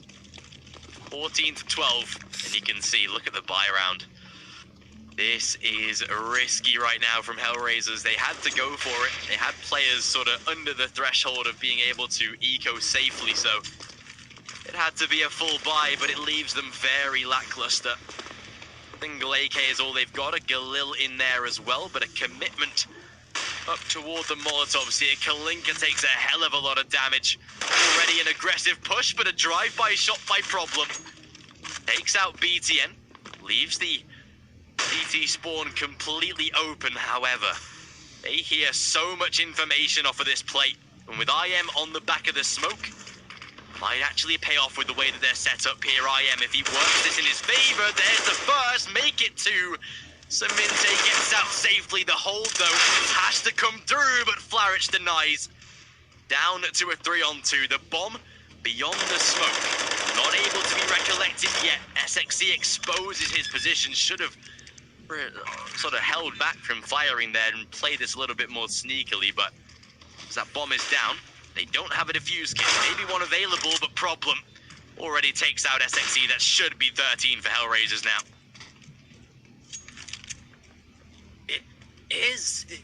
It really is going to be 13 for HellRaisers, but how have they pulled it off? When I saw the player there in the pools position, I thought, right, that's going to be it. That's going to be Nexus securing at least a few frags there, and suddenly it's only one player survived from HellRaisers. Not the case. Then when we do see the two players coming in from Banana, I think, right, at least someone's going to die because that spray, again, all HellRaisers players managed to survive. And this is just these scenarios of timing and maybe even sprinkled in with a little bit of luck that HellRaisers have managed to secure victory in that previous round. And well, what a win it is. Look at the Nexus economy. It is in shambles. You know, some players would have to go for a double eco at this point, but you simply cannot take the risk. They're going to have to go for the investment. It is going to have to be a forced buy. What a lackluster forced buy it is. Pretty much exactly the same position that HellRaisers were in just this previous round ago, and Nexus, they lose this one, and HellRaisers are on their way to round number 30 and 15-14 with an eco round that might have to be taken a peek into. Our apps, and Flaric gets away with the first, make it a second, and damage done to Yam finally gets away with a refrag. But with him left on 12 points of health, Kalinka a step ahead of the game, unfortunately. And it's going to have to be a save right now. 14-14 on the way, and HellRaisers, we are going the distance right now. Eco round, what do they even do for this one here? Because if they give an eco round, they essentially grant HellRaisers a free 15. They guarantee that overtime security. But again, Nexus would have that full buy for round number 30, so they can fight for overtime, or they play for an investment in the next and go for the rebuy and see if they can win it off. But either way, whichever decision they take, HellRaisers are going to be in that advantage spot, and you can see right now they are hunting these players. They want to take down these AWP, and of course they do. They don't care about Saminte's MP9, they've got the sniper, but 14-14, they even take out the final player. Every single weapon is gone, and what the Nexus do, theoretically it has to be an eco, but they're essentially granting HellRaisers map and series point. Yeah, and Nexus, will they actually do it? Yeah, it's gonna be an eco. That is honestly surprising. I thought, you know, team caliber Nexus just gonna go for the straight up force buy, and then the next round, yeah, let's get out those pistols yet again. In this case, they decide to, you know what, we're going to eco this one out. We're going to allow our opponents to reach 15, but we are capable of securing 15 ourselves. And well, we'll see if that's going to be the case. For now, definitely HellRaisers on the brink of securing overtime at the very least. There's going to be a few more players starting to push out here and there, but their success is minimal. In fact, it is 0%. Saminte, last man standing, trying to pick up the pieces, but this jigsaw puzzle he cannot grasp. 15 rounds here for HellRaisers. They've at the very least achieved overtime, but now Nexus have to come in here with the purchase, and maybe it is in fact a good idea that they've gone for the eco, because it's actually not too shabby. Got the M4s out. In fact, every single player has got the M4. They've got some utility as well. No defuse kit, sure, but what they've cobbled up together is still enough for them to win a round. No AWP, but yeah, they've got enough, let's say. Nexus. Ability is fairly limited, but it serves a purpose. Problem beyond the smoke, that's a very lackluster play. Saminte finds a second one. Oh dear. Good return by Flaric, but it's down to a 4-on-2. And JR, what do they do right now? IM is tagged, Saminte too, but with 2 extra kills to find before this round even looks feasible. They have a big task at hand here. Boost over the top, JR spotted out. They're not going to check the corner though, and there you have it. 15-15, overtime on the way. Nexus, they've done enough. They'll be taking us into the overtime. MR3. HellRaisers just couldn't do it. Not enough in the tank to ride out victors here, and we'll see where it goes. 16k, of course. But it is down to overtime, the first of the day. Yeah, first opener and first overtime. That is going to be, of course, just such a difficult matchup now for both of these teams because it's been a lengthy one. It's been a best of 3 that has lasted all 3 maps, and now the very third one, the very last one, we even have an overtime at play. So there's going to be a lot of uncanny Counter-Strike. There's going to be a bunch of various pushes that you probably don't expect to see in regulation, but here in overtime, this is what you got to do. You've got to use that element of surprise if you want to try to win against your opponent. Especially in overtime, yeah. Next, like the CT side, it goes out the window, right? You know, we see strategy. We're in round 31 now. Strategies have been exhausted. Teams are starting to maybe peter out of this series, and yeah, Nexus, I feel like they should have the advantage just by being a CT side, especially in overtime where it does feel a lot more balanced for them. But HellRaisers, AWP investment. Nexus not yet showing us their buy round, but you'd feel like they invest into double AWP here, or maybe take the risk later into the half itself, but they'll see where this goes. 55 maps played for Problem since his joining of HellRaisers as well. A pretty solid rating, above positive, let's say, but so far, this one really going the distance again. Nexus able to bring it into overtime, and they at least confirm their success here in this one. Of course, they'll go on to face, I believe, AGF, who took quite a couple of easy maps off of Big Academy, so they'll be waiting in the winners game. But it's down to whoever can take this overtime really to head into the next series. And HellRaisers, let's see what they can do. So far, though, double AWP. Yeah, has to be expected. Nexus, they'll go for it. Let's see what they can bring to the table, though. First round of overtime. Yeah, especially now that money isn't an issue. You can have all the purchases you want in the world, all the WPs you want, the SCAR 20s if you want. Not sure why, but that's a choice. That's an option if you want to go for it.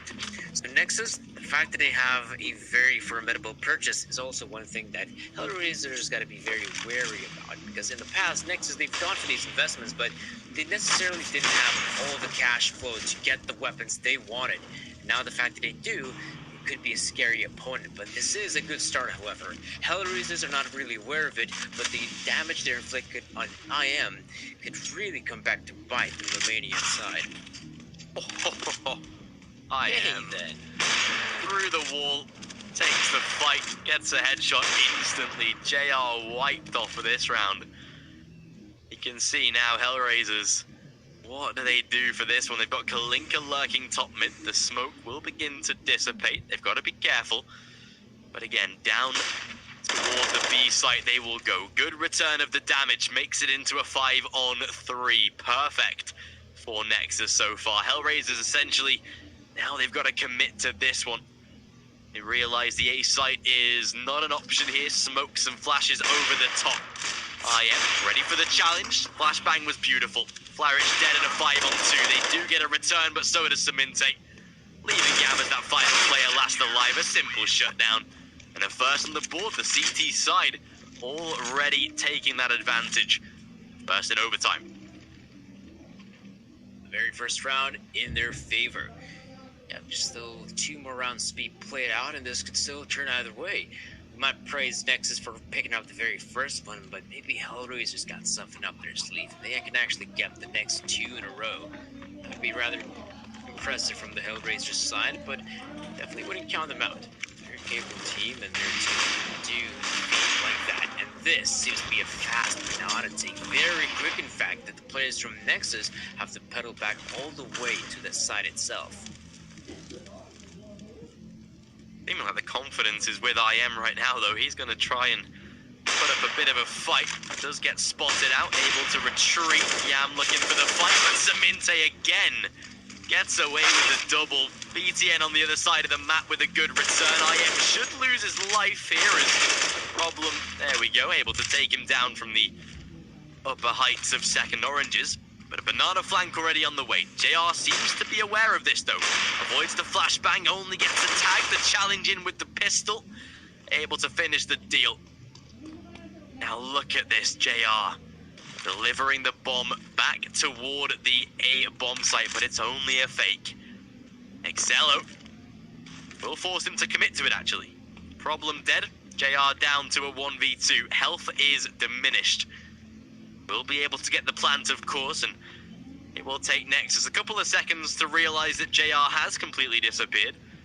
Bomb will go down on the A side and confirm that. But BTN hopefully doesn't commit without his teammate Excello, who does swap into a rifle. JR being low here, but gets into the apartments. They have got a smoke and a kit for the defuse as well. But as time is ticking, every second that passes here, JR gets himself into a better position. They use one of the smokes at least, and there's the first kill. Molotov down onto the bomb. That should be enough to win the round already, although a smoke by Zello.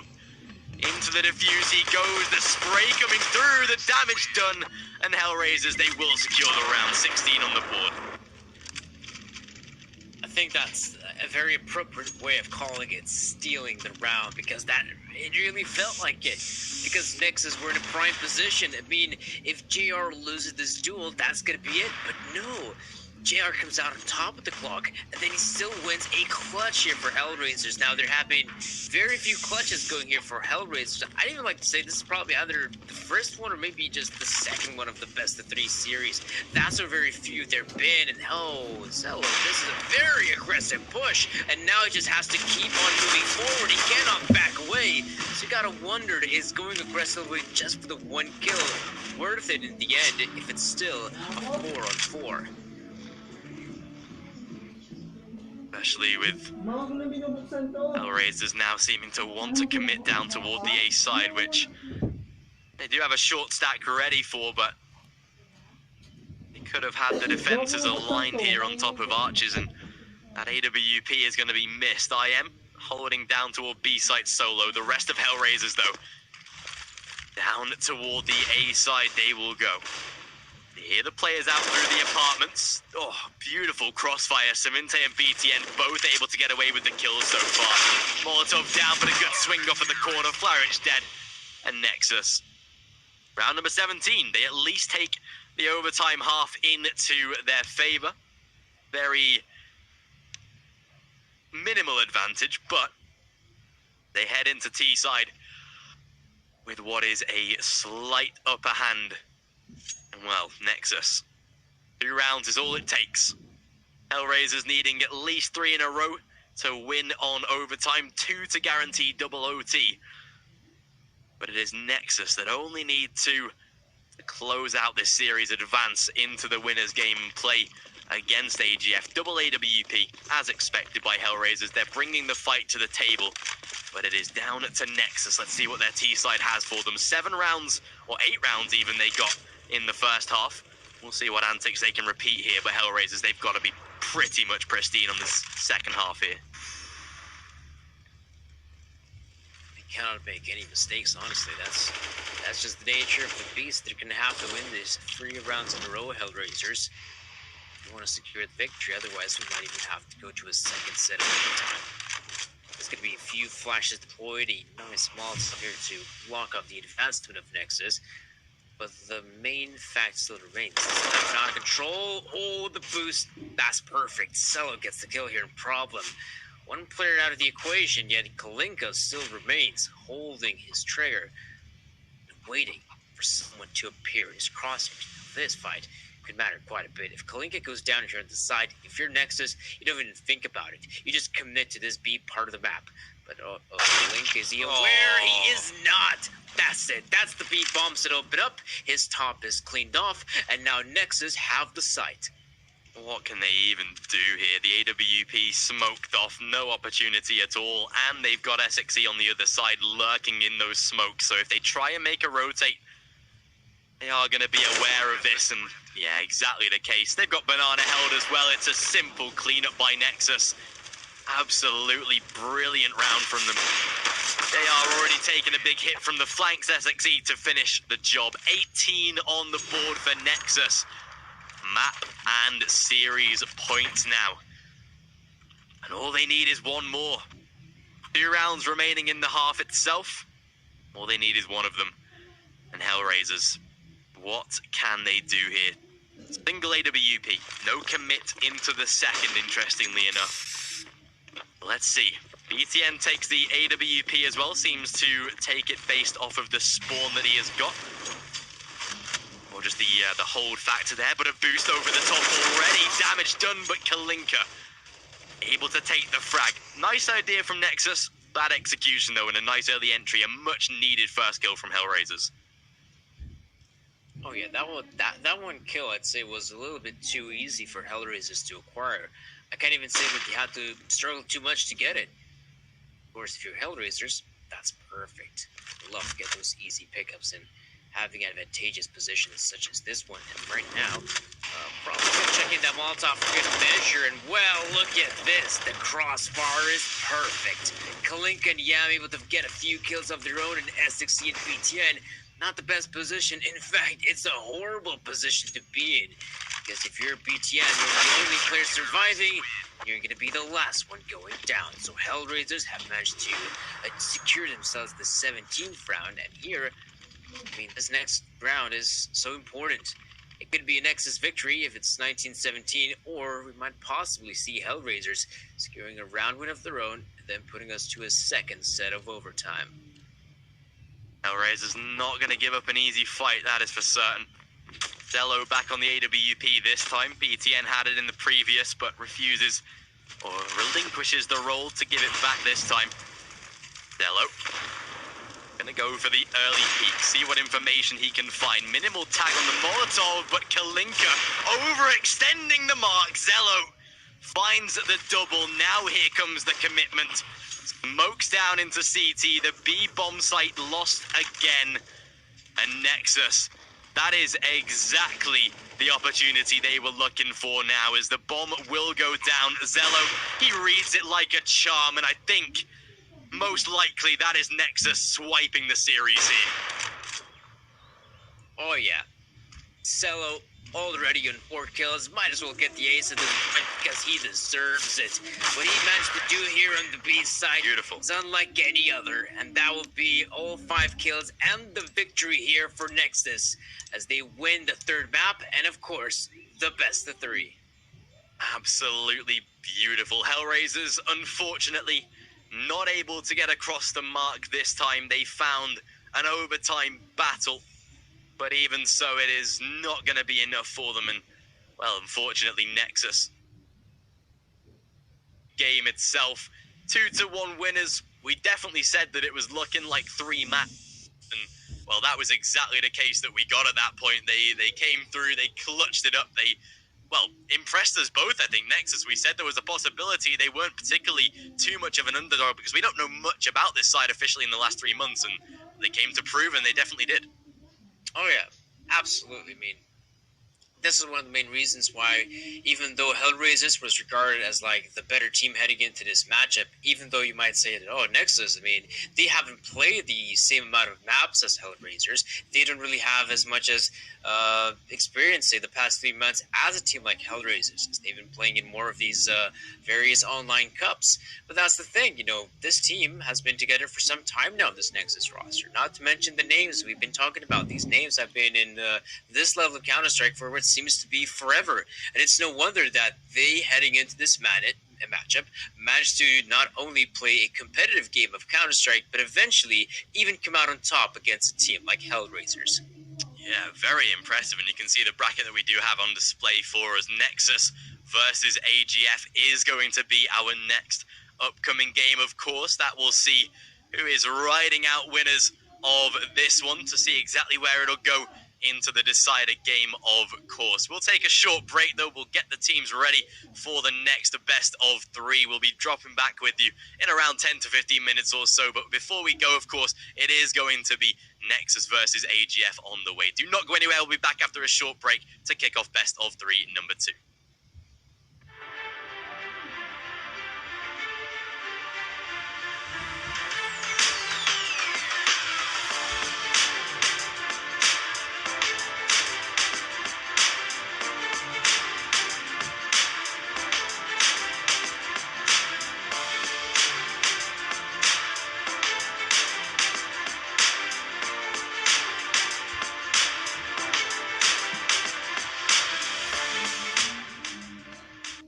Initialize booting.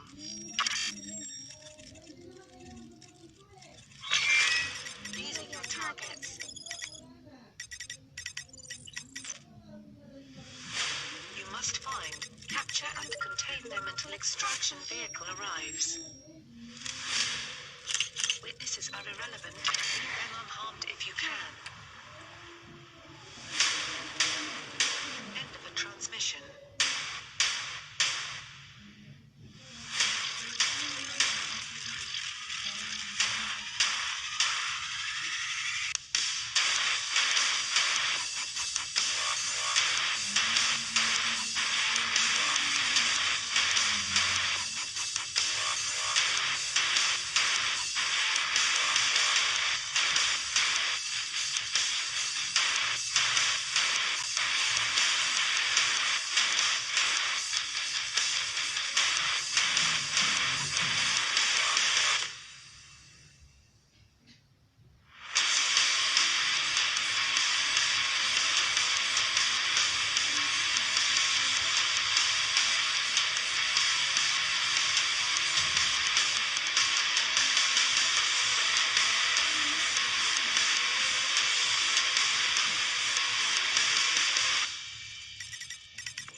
System online.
ladies and gentlemen, welcome back, of course, to our second best of 3 of the day. AGF versus Nexus, as we saw HellRaisers lose, unfortunately, to what was quite a, I'd say, disappointing series. HellRaisers probably should have had that one in the bag, but Nexus, they really shocked us, and to be fair, not one of the contenders that I saw actually doing well in the group, particularly because of our limited knowledge. But I mean, looking at the groups themselves, you know, you've got AGF in there as well, who were looking quite surprising. Excuse me. HellRaisers, you know, they should be topping this group, but seems like maybe not today, perhaps. Yeah, right now it's going to be rather difficult to top this group here for HellRaisers, but they're still very much in a position to come out of it. Absolutely. They might have lost, well, indeed, they have lost the opening game against Nexus. That ends up being, but right now they're going to be placed in the lower bracket, and I am sure that they're still a capable team that can definitely bounce back and still secure that spot for the playoffs. But yeah, definitely one of the first shockers of the day. I think it's a very fair assessment, whereas, you know, the game on the other side of the bracket, AGF versus Big Academy, that played out as to be expected. No surprises there. Yeah, I've got to agree. I mean, even though it did go to 3 maps in the series, I think the way that AGF sort of handled the final 2 maps was pretty not expected, but more so the side of AGF that we've come to expect. I know they played in like the Home Sweet Home qualifiers. They looked really good in there as well, and sort of showed what they were capable of here. Again, against a side like Nexus, though. Again, we're coming in looking at 2 sides that haven't particularly played too many high-end officials. Both sides particularly not playing too many games either. I know AGF played most recently in the sort of El Giganten series, the Danish circuit that they have over there. Nexus pretty good in their Romanian field, as we know. But yeah, both of these sides really coming in to this one. Maybe not as unexpected teams, but definitely I'm cautious on the side of both of them as to who can really take the advantage. We know that AGF have some solid players, TMB and Dafu looking to come up to mind, but they've got the more experienced players, Frostlef and Lukey, we've seen for years now as well. So like Nexus, you know, they've got some very strong aim players, and they've got the experience mixed in there. It's 2 quite balanced rosters, actually. Yeah, I think if in the previous matchup we could have more or less, you know, expected the possibility of the upset, here I think it is really so hard to say who's going to come out on top, because these 2 teams seem to be on such a similar level right now. Even though, again, you might take a look that AGF has simply been playing against better opposition, which is correct, but I am more than sure that this is going to be another close affair between these 2 teams. I definitely don't see this being a blowout, as for example the Big Academy game, an AGF game that happened, because right there's a very big disparity of, you know, skill levels, because you have this roster in terms of AGF, which has veteran individuals that have been playing Counter-Strike for some time now. I even remember, you know, Frostlef, he used to play in that Fraxters lineup back in 2016, I like to say. That is a while back. He's been playing CS for some time now, whereas the players from Big Academy, you know, they're relatively inexperienced. You know, they're out here to get some of that experience playing here at the 9 to 5. You don't expect them to, you know, become, you know, champions of the event. Whereas, you know, a team like Nexus, again, they've also been out there in the depths of Counter-Strike, trying to claw their way back through into playing, you know, some of these similar level of opponents, like the HellRaisers, like the AGFs of the world. So, yes, heading into this matchup, I'm expecting it to be relatively close between 2 teams, and I can't really say that either has really a substantial edge over the other. I've got to agree, yeah. You look at Nexus, you know, you look at the way they performed in that previous series with HellRaisers, and you've got Zello, who's on great form. You've got SXE that's picking up clutches. You've got Saminte that's a very solid aspect. But then, you know, we know more holistically about AGF. We know they've got TMB, who spent a great time in Copenhagen Flames. And you know, looks really good in that roster. You've got, like you say, Frostlef, the experience, and we can sort of take a look at the maps, which we'll divulge in this series and see exactly where this will go, because we do have the veto now. It was Nuke that was banned first by Nexus, Mirage taken out as well, so a sort of middle ground map gone there. Vertigo picked by Nexus, the specialist map comes in here, and AGF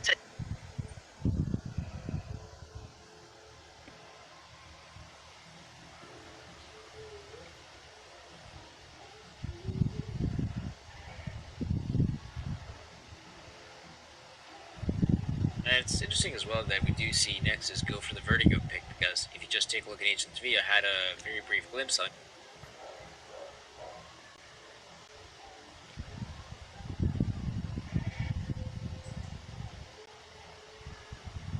As quick as he can to get the kill, but one back towards outside will shut down Heath.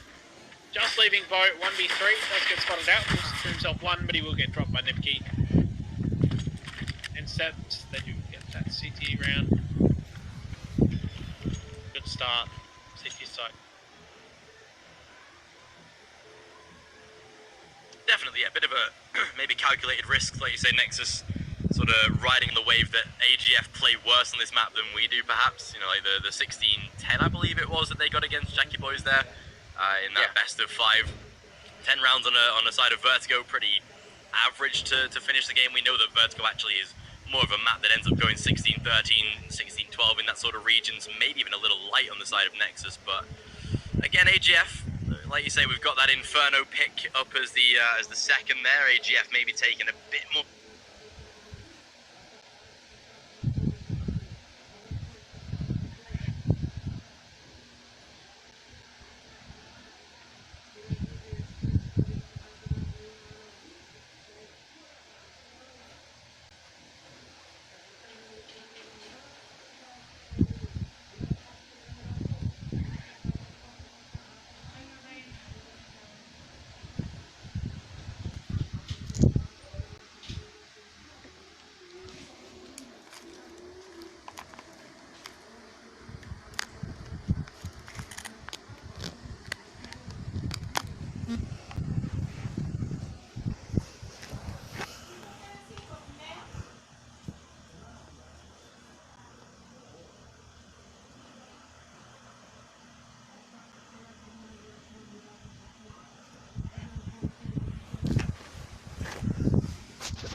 Got the timing onto Art, but Vinny's got his back. Furia, these are the rounds that they've been able to scrape by.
They're shivering in their seats right now. It's happening all over again. Even if they win Nuke now, they're gonna be like, okay, we know what happened on Train and Dust 2. But let's see. I'm really interested in seeing how differently they play when they're up against a relatively weaker team compared to AGF. Because, I mean, let's be honest, I think we all know that HellRaisers is a slightly weaker team, at the very least on paper, than AGF. So seeing a repeat of Big Academy go through the same motions, or have the same kind of challenging environment against a different team, I really want to see how that pans out. Yeah, I mean, this is where an opportunity, of course, will be presented to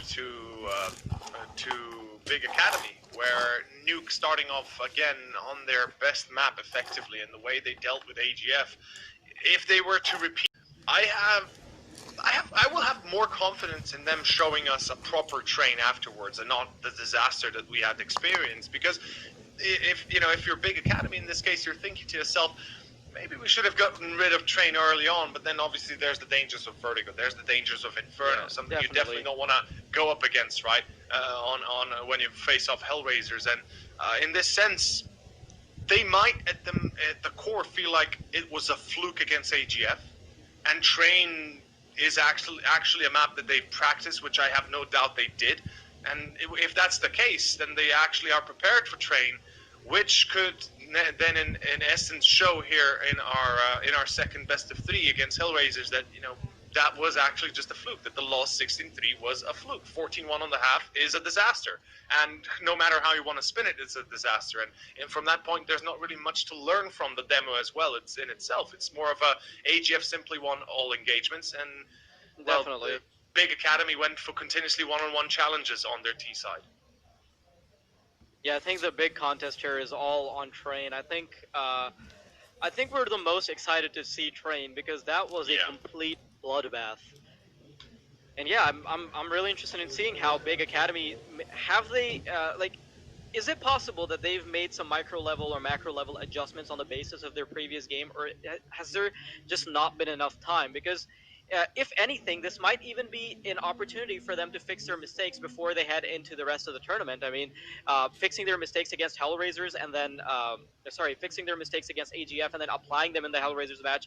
They understand some of the engagements, and then they start to get the opportunity to figure out what's working, fine-tune their strategy, and understand when these pushes might work, when they might not. And also, to add to your point, they can even see if whether or not a lot of their loss was just dumb luck, because sometimes it happens. You're not winning all of these engagements. You're getting caught out in these awkward positions, and that's perfectly fine. It happens to the best of teams. Exactly, and the difference between the best and the mediocre is the fact that the best just hit the shots, right? They entry and they get the 2 kills, and that's the round already gone almost. And even then, as you said, even at the highest of levels, sometimes that is not enough, and they get themselves blasted away. So in essence, yeah, I'm eager to see if Train truly will be repeated, and maybe if they have learned something from the loss against AGF. I have my doubts that was really, that they're really going to be taking a lot out of it. I would more say that they would approach it a little bit differently, or that they will approach it a little bit differently. That instead of being as aggressive as perhaps at times very passive and defensive, that they would be sticking more to what they know, to more what works, right? Defaults, looking for map control early on, and then kind of working from that point forward. Because one thing I think distinctively we have to mention is AGF. They had absolute control of not only the match, but the map itself. They continuously were able to basically shunt them in the corner and hold them then there until either the time ran out, or until Big Academy decided to push out. And when they did, obviously, it was already gone halfway through and through. So in that essence, I'm again happy. Yeah, the train is coming up. Nuke, though, on the other side. Was that a fluke? Was that something that perhaps Big Academy won because AGF was just a little bit sloppy, not warmed up, rusty in the morning, all that good jazz that sometimes comes into mind as well? Yeah, I think it really comes down to weighing the odds here. What's going to be affecting Big Academy here more? Is it the fact that they might be able to make some approach adjustments, or the fact that they have a psychological hit from having just lost on these maps? I mean, obviously with the exception of Nuke. So yeah, very interesting seeing that. And did you hear that there in the background? Hey, I a very did. similar situation to my cat. I mean, to your cat, but Yes. that happens to be a duck, and that is Hey. not going anywhere anytime soon. So the viewers need It's to good, get their man. ears blessed by a talking A duck. beautiful duck. I mean, dude, ducks are amazing. Everybody says that a duck can bite you, but so far I haven't really experienced that. Or swans, even. So They say far. that they can bite you, but so far I have yet to experience that. But ducks are amazing, actually. I love it. Cats as well, love them. Yeah. Maybe they would be friends if they would meet in real life. Imagine that. I mean, there's a possibility. I mean, my duck's pretty small, so like, there's a possibility that for your pet, it would just be dinner. I don't know. Funnily enough, my cat does not eat anything nor hunt anything besides what you put it on the on the little thing on the however you call it, the bowl. So she's as lazy as it comes. So I think she would be best friends to just lie there and not care for anything in the world. And what we also care about in the world is CS. And what that means is we are jumping into our 9th round. Big Academy versus HellRaisers. Ladies and gentlemen, map number 1 as we open it up in this elimination best of 3 series. Let's see how far does it stretch. Well, the knife certainly. Oh, JR coming in. I think. Let's go. I think we're as far as the knife round goes. My 10-second predictions are about to happen. 50-50. I'm gonna go ahead and say that. Come on, just let it happen first. I was just gonna act like I'm lagging and then like see the result and then say, yeah, I'm gonna predict. Well, yeah. I predict that HellRaisers is going to win the knife round. Oh, sorry, my foresight just works like 0.1 second in the future. Which is just called having vision. Like, just seeing is believing and all that. Well, your delay might be there as well between a few seconds, so might play into mind. But yeah, HellRaisers winning the knife, switching over to the CT side, kicking it off here on the pistol round. Ladies and gents, this is it. It's 9-5, the first elimination of the day, as HellRaisers or Big Academy will have to say goodbye and good day to this week's and, well, next week's playoffs for the first 9-5 iteration of the tournament. Let's see how it goes, ladies and gents. Nuke is live. Alright, before we get confused, I'm just gonna point out that the names this time around, because I'm not gonna make the same mistake again. HellRaisers on the CT side, Big on the T side. A 1-for-1 trade so far, but the CTs were so far into the lobby already. Fortunately, though, for them, the T's are going to be backing off. The T is looking very healthy compared to the damaged CT side. Process gets Kalinka already. Another frag for the T side. These vents making things so uncomfortable for the CTs as they lose 3 players. Fleric. Should I say Flarich? Is it Fleric or is it Flourish? Flarich. Oh god, I'm never going to be able to nail that pronunciation. It's but okay. I'm just gonna say Flourish. That's I in this position I do have the advantage because I'm Slavic, sure. so I am able to pronounce them a little bit better. But don't even worry about it. Flatich, however you want to call it, it's up to you. It's okay. Nobody's gonna duck hunt you for that. Well, HellRaisers do get the round at least, so they start off strong. They'll be excuse me, not HellRaisers. My God, see, I done did it now. Big Academy get the round. The bamboozled. Yeah, to the best of us, it sometimes does, and indeed, in this case, the bamboozle is real. HellRaisers losing the pistol with Flarich being the last man standing, can't really even save the Kevlar yet bought up. Of course, a force buy, I'm not surprised. 2 scouts coming out, interestingly enough. And we do have 2 Deagles and an MP9. Effectively not a bad buy when you look at it from a bit of a wider perspective. The T's, I think they're going to be making a fast play towards A. I like it when T's always have one player situated up there on the platform, just climb up the ladder, because it makes it that much easier to take care of the push coming in from lobby. Big Academy, though, they're going to be taking their sweet time. They know that they don't want to get rushed by these MP9s, and this is something that happens quite often in second rounds, where the CTs will either try to take advantage of the MP9s by staying put, like very close up, or they're going to try to go for a quick push. So what they want to eliminate is one of those options where they want to make sure that if there is an early push coming, they can stop it right in its tracks and then worry about the rest of the round. So far, though, HellRaisers, they haven't really pushed into much. Just one player on outside that has spotted some information. Let's see how this play here outside goes. This is a bit dangerous. JR has himself the scout in secret. If he's able to connect, we've seen it in the past, pulling off some crazy shots. I wouldn't doubt him today, I likewise. And it seems like Big will be hitting in towards main. An A split through Squeaky, and it might work. Flarich finds one. Kalinka, the response though is imminent, although still not enough. Crimbo and Process, the reply is there, and at least they're able to keep the numbers advantage. As problem is going to be holding from heaven. JR coming in from the back as he's seemingly already pulling, into save mode. Of course, why not? It's better to keep those two scouts working, and maybe they can do some more additional damage within the following round itself. But either way, that will be the second to Big Academy, and once again they start off strong, just like against AGF. They are definitely pulling off some good rounds to begin with. Sorry. That gave me a mild heart attack, but it's all good. That was definitely scarier than I expected, but it's good. It's good. I like it. For a second there, it was right next to the microphone, and I didn't even notice.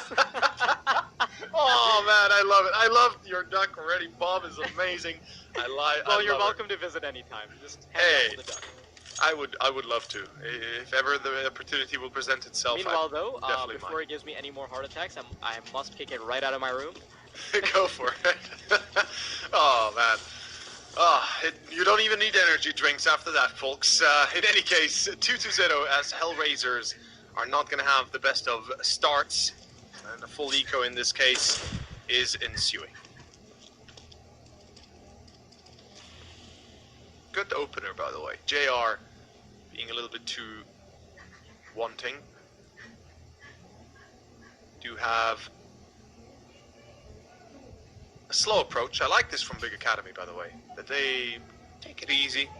They have the AKs. They can allow the AKs a bit more freedom, approaching the outside with patience and making sure that they abuse the long-range advantage that they have. Very, classical maneuver from the T side that, going up against a full eco, you would approach it nice and easy, nice and slow. Make sure the Tech 9s go in first, Definitely. and the AK support it. Now, though, Problem and JM, I'm just going to pronounce it like that, doesn't look like they have much on them. They're going to have to save their money. Pretty much just try to get as many exit kills as they can. One of them is already down. It's just Problem that's remaining.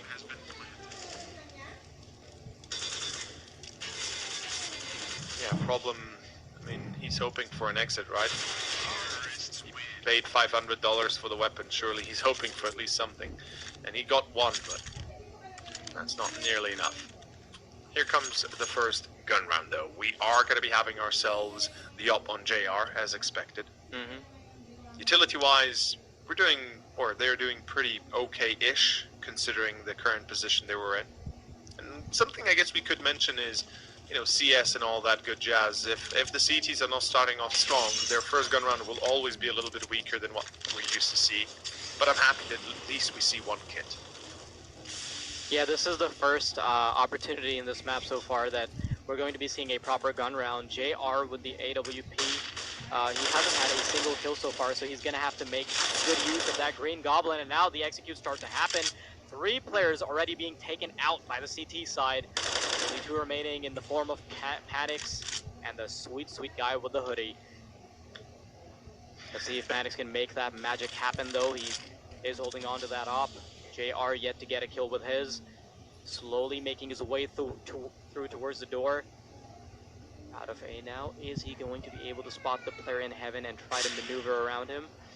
Because this is a very risky prospect, but that doesn't matter because Panix is able to get the kill. This opens up the bomb site very nice and clean for them. The Problem is going to stay true to his name and be problematic to this little push here. Crimbo up against a 13 HP player. This should be the round for him unless he drops the ball here. The Molotov going to make his life so much harder. He peeks right out. A pixel is spotted, and Crimbo will secure the round for Big Academy. That is huge, and I use the word huge because saying big would be a pun that I was really trying to avoid. But 4-0, man, that gotta hurt, especially when they were up to, they were down 2 and 4, and they were still able to bring the round back. Yeah, that was actually pretty damn decent from Big Academy. They're able to save it in the end. Panic's getting caught there, leaving Crimbo to be all alone. Certainly, you know, tends to have its own ramifications, but in this current position, HellRaisers, they're definitely being put to the ground. And see, this is what I love about the current position of Big Academy, or just the general gist of them, is the fact that when they won against AGF, they looked extremely convincing. And yet again, they are looking extremely convincing. And that tells me that they have a consistency to them, they have an understanding to them that is not as self-evident or as like it's not as consistent as you would otherwise expect in teams that are as unknown in a certain sense of the word. Yeah, just having that kind of confidence on Nuke. Yeah. I mean, Nuke out of all maps, that's generally a map that teams don't feel like that comfortable on. But yeah. Big Academy showing consistently good performance, even against a team that was, I mean, for what we saw from the scoreline, a team that was significantly better than them, but they were still able to bring it out on Nuke. So even though it's a good thing that this means that Big Academy pretty much gets a free map if they're able to play Nuke to their level, if they're able to play Nuke to their perfection, it also means that there's a risk here. What happens when they're not playing on Nuke? There's 2 other maps that they have to worry about. They still have to worry about Train, they still have to worry about Dust 2. And is HellRaisers going to prove to be as much of a challenge as the previous team that they faced was? Yeah, that's actually an excellent point to bring up, and exactly that. Basically, Big Academy, I think they're kind of struggling with it. They're on their own accord. As we said, right, this could the last loss on Train against AGF might have just been due to their own mental breakdown in the sense of, you know, their fortitude was just on the lowest point, and they just couldn't find their way back into it to be calm and collected about this. But again, starting up as good as they are here, it definitely gives them ample opportunity to try and break this cycle. And yeah, consistency in this case is going to be key. And, well, the gun round for HellRaisers, we can see aggression coming out from Jam, and he's pushing up a little bit further in towards outside. It is the danger zone he's approaching soon, and if he pushes any further, he will be knocked out a peg, as the Academy of Big is taking a slow approach and an execution towards the A site. Their push will be delayed quite a bit here because of the smokes, but it doesn't matter because they do have a minute on the clock. Now we can tell by the position of the terrorists that this is going to be an execute at the, like this has to be some kind of a execute, but look at this position from JM. He's gonna, oh, for a second there, I thought he was gonna cross and let them do their own thing so that he can have more information, but he has the kill and he has the opportunity to back off now. He doesn't have to worry about these T's, and this is massive information being conveyed because as soon as they try to go towards outside, now he knows they're either lobby or they're contesting for outside. Unfortunately, though, he has to give up that positional advantage to losing that aim duel. Kalinka, though, still in a great position to be shutting down this push. He gets the first kill, he's looking for the second, sees the head, taps it away, looks for the third, gets the third, and he almost gets the fourth as well as he drops down, but now it's a 1-on-3. Ferocis, Molly in hand, he's rushing towards the B-bomb site. And he does have the bomb as well. This should be a pretty comfortable plant here with 10 seconds on the clock. Time to reset. 40 seconds. Problem though, a bullet to the head. Well, not the head. Somewhere close, in the close vicinity of the head. Close enough. Down. That's the first round for HellRaisers, and this is where the win condition really starts setting in. Now, I wasn't able to mention this previously, but the fact that HellRaisers finally had a pick and were able to get information was a win condition for HellRaisers, because before this, they were just passive and they were being obliterated by Big Academy, so having that push towards the outside area is really what got them the vice grip on the round. You put it well there. Yeah, definitely. It's the fact that Jam gets away with the frag, and then obviously still reports the positioning of Big's Academy that helps HellRaisers then prepare an adequate answer to everything. And Jam again through red outside. Yeah, he's getting away with these 3 frags, and this time around he's actually going to be getting away fully into secret as well. There is a second player there that would be JR to join him, and Flarich will find himself Hades overall starting to shut down the attempts of Big Academy, and this starting to feel a little bit like how Big played against AGF on Train, where they allowed themselves to be picked apart one by one, and once again Krimbo gonna be alone and no support, no refrag chances.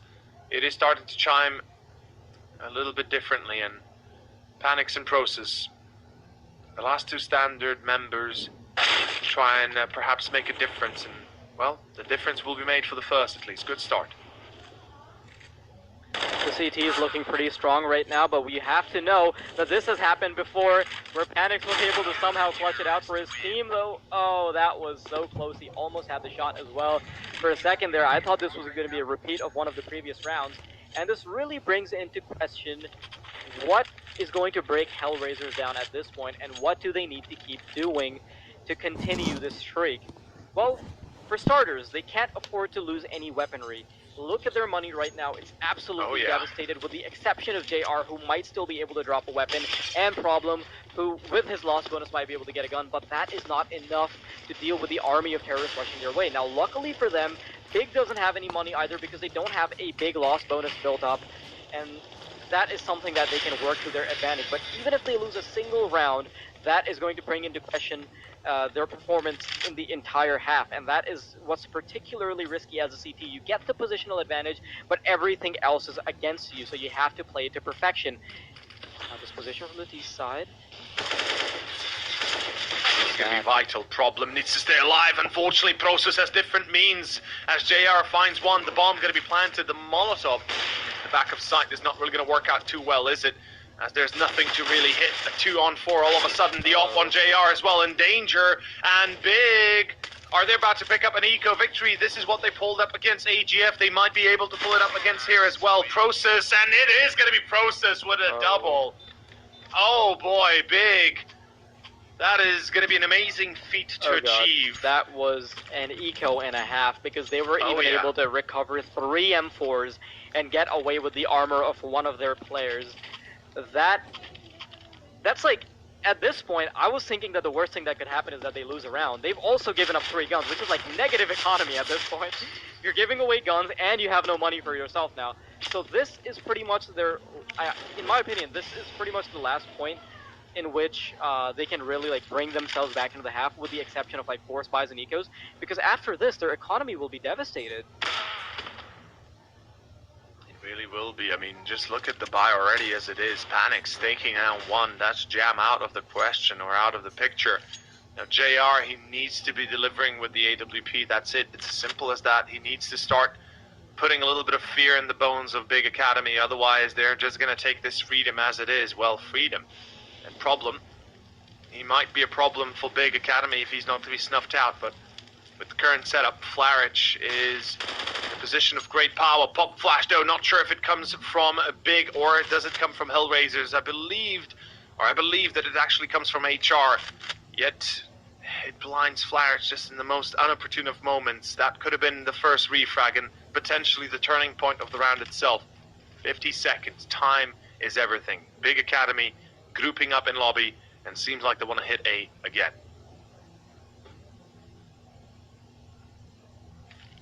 Oh, I think they're going to be canceling those plans, because now they're making their way towards ramp. They have JR to contend with, though, who's scoped in with the AWP. If they can get a flashbang to flash him out of his position, that is going to be ideal. Ooh. Not sure if I caught that for a second, but JR able to capitalize on that first opening. Gets the shot in. Still a 4 versus 4, so very suitable for the terrorist side. But they don't have much time to work with. Flarich in an insane position behind the smoke. Knocks him out of position. 6 seconds on the clock. Barely anything they can do, because there's no way that they're getting the bomb down, but he has to survive. Somehow, I am so surprised by the fact that HellRaisers was able to clinch that round, because for a second there, it looked like they might be rushing in too early. and dying before the timer expired, but luckily for them, they still had a player alive and kicking with an M4. And not only that, they can be lucky that Flower adopts the bomb carrier, not somebody else, as that kill was pretty much pertinent to the victory of the round itself. And additionally, they actually get a kill after time. I believe it was, yeah, Krimbo got fragged after time, so additionally takes away from his loss bonus a little bit there, and it helps out HellRaisers even further. But as you said, it's down to the last man, so again, economy-wise, you know, HellRaisers themselves are in a very, very shaky position. Every single mistake could be easily their last, could be easily the end for them. Tactical timeout had been called, as we could see. Now, by who? If I'd had to guess, it's probably Big Academy, right? I mean, they're discussing the current stance, the current position they're in. We can see money is a problem. But let's see how they use this position potentially to their advantage. Auto shotgun again on Kalinka, and by the looks of it, perhaps a bit of a faster approach towards A once more. Going to be mollying into back vents. Position here is pivotal. He has to make something happen because his teammate is going to have to push through the smoke. Now, a kill apiece by two of the CTs. 4 kills coming out in total, and Krimbo left alone in a 1-on-3. The bomb is out in the open as well. He does have the opportunity to clinch away this AK, sees the Opper, shuts him down with a nice little flick onto the head of JR. Does he get the bomb? Oh, that was unfortunate. Barely made it through the vent. That could have been the bomb plant had he made it all the way through the vent, and it would be a decent opportunity at a 1 versus 2 just on the nature of how the bomb site, bomb site B is. You know, you're able to isolate these angles and play around them. Good stuff coming out from HellRaisers, though. Absolutely, they're starting to pull it back together a little bit and certainly improving on top of their defense. And I gotta say, that bomb plant would be detrimental to, would be very much important to Big Academy because it would allow a proper buy to be happening. But this time, going through Squeaky, going down vents, attempting the bomb plant this time yet again, should not be as successful, as not only do they get shut down while attempting to run through vents, they get hunted down as well before the bomb is ever planted. 5-6 as Big's Academy is going to have to struggle a little bit further, a little bit farther now, as Flarich is spray down, definitely buying a new set of pants for Big's Academy themselves. But this is where things will look to take a bit of a wild turn. Big's Academy's full buy. Can they abuse it? Can they play it to their heart's content and actually make a victory out of it? Well, we're about to find out. Down secret we go. 4 players going to be joining the fray. This is what they did against AGF. It worked. Let's see if it works against HellRaisers. Oh, Process was on the verge of getting a player. He is behind him in the vents, though, but it's a sticky situation for the terrorists. They have to play around this one-way smoke that's formed that only helps JM. MP9s, though, showing their true strength in these close corners, and they don't have to give up any more positional awareness for the terrorist side. Panics gets 1 kill in, but Hades will immediately be taken out by JR on the other side of the map, putting the CTs back in a positional advantage and the numbers advantage. I'm really surprised that Problem didn't pick up that AK, though, that was on the ground. I think he's trying not to give away the audio information before they take him down, and that's going to work out beautifully. Not picking up that weapon, is able to sneak all the way through towards Secret and gets him down. Now it's for Panics and Process. They cannot be counted out just yet because Panics has been hitting these nasty shots, leading the scoreboard. Let's see if Process can back him up just enough to clutch this out. JR in the back. Oh, Panics, yeah, from Silo. 1-on-4. This is going to be a very difficult situation because the bomb is in a rock and a hard place. There's an Opera situated on Silo, and AK is about to peek him. There is absolutely no way that he wins these aim duels, especially with the pressure coming on towards the left. He's just trying to get some kills in. He gets one. Trying to look for the second. Not quite, though, because the Opera has unpeaked. 10 seconds on the clock. He just needs to run out and die. Otherwise, he won't get the loss bonus, and he manages to accomplish that. So, I mean, more power to him. I mean, he was able to save his loss bonus. That's pretty much all he was hoping for there. To be honest, the loss bonus is not exactly too much worth it. He did have Kevlar, he did have an AK, so you know, if we want to be pedantic about that, perhaps it would be better for him to simply put lay down his arms and try surviving as best he can. Yeah, but there was no chance in hell that he was surviving that exactly, when there were two right. players coming in from the right and one from the left. He knew that information, so he couldn't go for it. Exactly. So in the end, he left himself, you know, he tried his best. The hero plays and all that. Oh, problem. Okay, we didn't catch that, but the MP9 does, and double for him. Make it triple, make it quad. Dang, this guy, he's going to be able to snuff out the flame of Big Academy quite easily. 7-6 as HellRaisers not only take the lead, and not only is it bad, but this is a very distinct difference to what we saw between AGF and Big Academy, because first of all, the first half on Nuke was 5-10 in favor of Big Academy, and second of all, AGF were never this aggressive on their CT side, and they let a lot more room to go to the hands of Big rather than anything else. And then we can see right now, HellRaisers, they're playing a very different style, and it's working beautifully. Yeah, the contrast is the pushes. I mean, you can look at GM pushing again, and he's behind them again. It's just the fact that they have so much more information at the start of the rounds that Big Academy is not able to do what they do best. Oh, wow. GM takes down Crimbo from behind, like I mentioned, and Problem is able to wreak havoc with the MP9. He almost picks up a third as well. That is unfortunate for the T side, but the CT is just running around. Deathmatch server activated. JR practicing his AWP skills. Man. Oh. Very nicely done. That MP9 though, what's going on? Problem is becoming a problem for Big Academy, and 19 certainly and 8. He's almost on 20 kills in the first half. That's like he's cementing the potential of a 30 bomb, but Panics is no slouch either on the other side, because on the terrorist side, as an Opera getting 17 kills, all of those opening kills, those are very impactful. Oh yeah, I mean, the biggest important here for Panics is that most of his skills come from winning rounds, right? He pretty much solves it. But oh boy, this A play, this could succeed. Finally, a little bit of room for Big Academy as they're pushing into A, though the reply is nigh imminent as Process finds one in return. The pop flash blinds JR, but allows him to drop down safely. Crimbo is able to reply. Process and Crimbo still one-on-one left as Process now takes down Flaret in the challenge. They needed Comes out swinging. Close call, and they desperately needed this. Yeah, almost 100% certain that without at least something close call of a half like this, Big Academy would be in dire trouble. And you know, we discussed this at length, really, as to how it will affect their chances, how it will affect their performance for Train. Well, the answer is certainly it will. If they had lost this, let's say 9-6, 10-5, and potentially lost the map. And this is where also the argument, well, the introspection, as you said it, what happens if they lose their map pick, comes into play, right? It is getting a little bit scary here. Big Academy, they need to pull everything on the line, and, well, alongside Process and Path, they'll have to deal with Problem.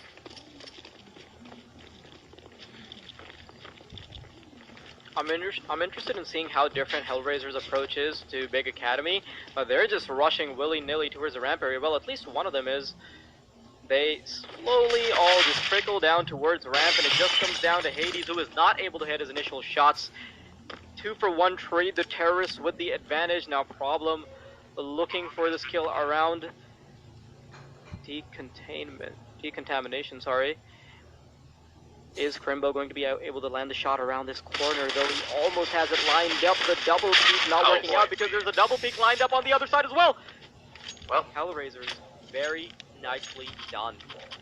Indeed it is. Second pistol is theirs, and I wanted to say that Hades, interestingly enough, decides to stand his ground in a very peculiar position that usually would require at least one more player to be there on site with you, either be it behind side, either be it long or short, where he kind of takes the attention a little bit away from the close corners, where then HellRaisers, if they were having to fight against somebody from backside, Process missing is a ladder. That's a bit of a hickle or pickle. But as I was saying, you know, Hades balls to the wall, really holding that line as much as he can. But it was detrimental that he gets at least 1 or 2 kills, and unfortunately, as you said, he was unable to do anything whatsoever. Crimbo again, MP9 in his hands. The force buy from Big Academy might be playing a little bit of a part here to their success, and certainly they're trying to stop HellRaisers as best they can. 4 players, well, all 5 actually grouped up into Secret. It's not unusual, but it's definitely just a tiny bit peculiar to see everybody just group up like this. Well, imagine 1-2 beautiful nades. That would be a roast barbecue. And Well, we've seen that once on Train in the previous yeah. map that we casted. Oh yeah. And that was nicely done, but let's see how the T's take the B bomb site. Hades is in a good position to be able to shut them down if they don't check this corner. And the crossfire is now set up. Running out with the Deagle, he gets one. Fortunately not able to quite connect the headshot there, but the MP9 coming in to get 1 kill, 2 versus 3. The retake is going to be quite difficult. It's purely, oh, Flarage. Did you see that little one tap? Oh yeah. I'm not sure if it was a one tap, but I mean, a burst basically, just like okay, a yeah. burp. Yep, cute little headshot there in between. But yeah, HellRaisers are starting off pretty strong here on the terrorist side, and again, at this point, I feel like I've driven this point home, but it really just comes down to how well Big Academy can manage their economy, because the CT side is so heavily dominated by thoughts of losing all of your money, and like, I'm not talking about like some kind of depressing financial crisis, it's just the fact that you can't buy any guns. You're useless without guns, right? I mean, you either play a lucky strat that you call out you with all 5 that you get an entry or get a round done, but otherwise, without it, you're pretty much dead in the water if you don't have AWPs, if you don't have utility, or not even the ops, but rather the M4s, you are stuck quite hardlined into the same position, and HellRaisers know that. Everybody knows that. As you said, it's something that you continuously have to consider and think on. And for Big Academy, well, they do have an opportunity here. Money is going to be wasted, well, not really wasted, but invested away into the full capacity of their inventory. We have the op on Panics. He's done a splendid job against AGF. Let's see if he can keep that pace up. Whilst for HellRaisers, it's a standard round, really. They've got the op on JR, looking like he might want to peek Squeaky, and that's exactly what he's going to do. Interesting enough, nobody breaks the vibe with the nade, but he gets the entry. Beautiful stuff. And Big Academy, so far, 0 replies, and I say it, and I have to bite my tongue as Kalinka gets caught on the outside. Big Academy straight off the bat already on a disadvantage, and that's just the nature of the T side. Even if you lose, even if you get a 1-for-1 trade, that's a positional disadvantage for the CTs because they have to regroup and they have to leave at least 1 hole in their defense. And the question really comes to whether or not HellRaisers is going to be able to hit that point in their defense, which is not appropriately guarded. Looks like they're hitting the A-bomb side though. Process getting a nice little position on top of HUD to be able to cover both main and door. The smoke makes it a lot harder for him to try to get any kills though. I mean, especially if they try to run towards vents. Oh yeah. With only 50 seconds on the clock, I don't think they're going to be making a play towards B. Oh, Process does not carry his course. position, but he's still not able to get the kill. Pretty much free entry for HellRaisers, and another CT goes down. The thing about HUD position is it's good unless they maul you, or as you said, they counter smoke you, where you then have to watch for effectively 3 angles, 1 towards vents, 1 directly out of Squeaky towards HUD, and 1 towards main, and then you're left with a very, very precarious spot to work with, whilst you kind of rely on the player in Heaven or in Catwalk to watch towards the exit of Blue, or aka HUD as well, right? Because we just saw what happens when you don't have anybody watching the exit, or when that player fails to get a frag, you are dead in the water. There is no chance in hell, cold or hot otherwise, to be able to pull off more than maybe a frag or 2 when you are on HUD. And even though it's a great position, and you know, we love to play it. I love to play it, for example. It's actually an amazing spot to have an auto shotgun or a shotgun in general, because you just have that element of the higher ground, as we all know, is always better. But unfortunately, when left alone, you know, that's too much to handle, even for a player like Process. But 12-7, Big are back onto, well, a bit of just a mini investment with a few pistols here and there. The rest, what they saved up on the rifles, is not really going to work out there, as we can see. It's a shame they actually put Crimbo and Hades separate. And now Hades going to take the line of Crimbo, and Panic's already shut out. Why is the rest of the team not supporting the rifles, though, is beyond me. That is something I hate to see at any given point in time. At least Anouin has the good idea here. I mean, there's so little to say anymore. I mean, Big Academy, they're just getting mowed down. So the one thing that we can focus on is, what does Big Academy need to do to counter what's going on right now? Well, first of all, they need a little bit more information. Now, HellRaisers, the way they were winning on the CT side is the fact that they always had JM pushing on the outside. They were able to get that info, and there were at least 3 rounds, 3 different occasions where off of his pick they were able to get a lot more information.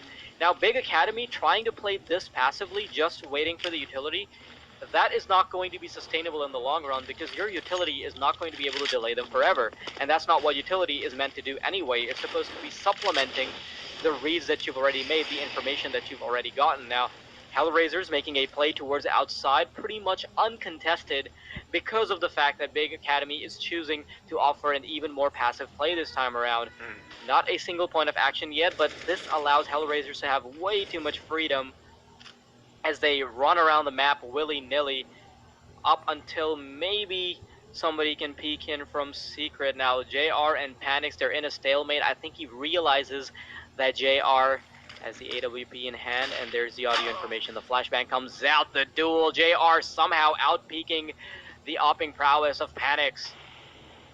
Well, no surprise there. JR is pretty amazing. Kalinka on the flank as well. Unwin is able to reply, at least. That is beautiful. He's able to catch the flank, and that was vital in the chance that Big Academy might still have some sort of success coming out into the round itself.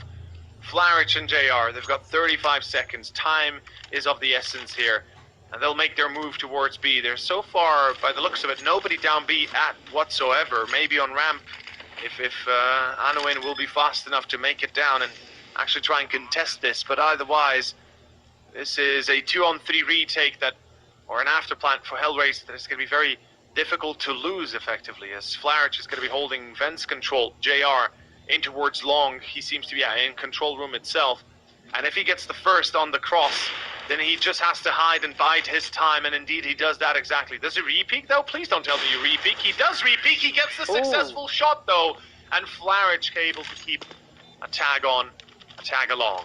14-7, and Big Academy is now being shunted into the depths. Picks have been what pretty much got them this round, being able to open up secret, stopping the retake as well right in his track, and winning the re-peak. I mean, he's winning all of these peaks, and at this point, it really comes down to a lot of mechanical skill as well.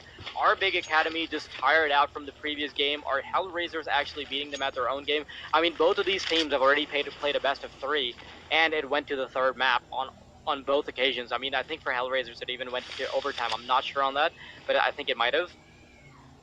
So it's very essential that Big Academy come up with something new at this point. Like, what are their options?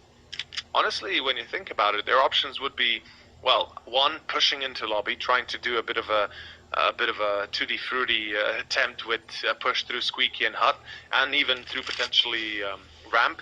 It takes a lot of balls to do that, and definitely is very dangerous because you can easily be countered. But you mentioned already previously that map control has been an issue, and they've been basically trotting on broken glass effectively throughout the entirety of the match. And in this case, you can see exactly how this affects him. There's the smoke, there's the push-out. Problem abuses that in his own favor, as the nade will actually take him out. It's Panics to reply, but it doesn't last for too long. JR and Kalinka, the immediate return is back into a 3-on-2, as Big Academy is now dropped down a notch, with Hades in heaven and Panics on outside, actually in hell currently. They'll have to most likely save yet again, although I'll be fair, I would prefer for them to try this one out. Position. Kalinka coming right up behind them. I don't think they realize this Flarich. This is gonna matter though, is a better already question. Takes right? one down. Oh my God, Panic just hiding around him. That was a beauty to watch. Just ouch. But I mean, it doesn't matter to him because he was just trying to go for the hunt.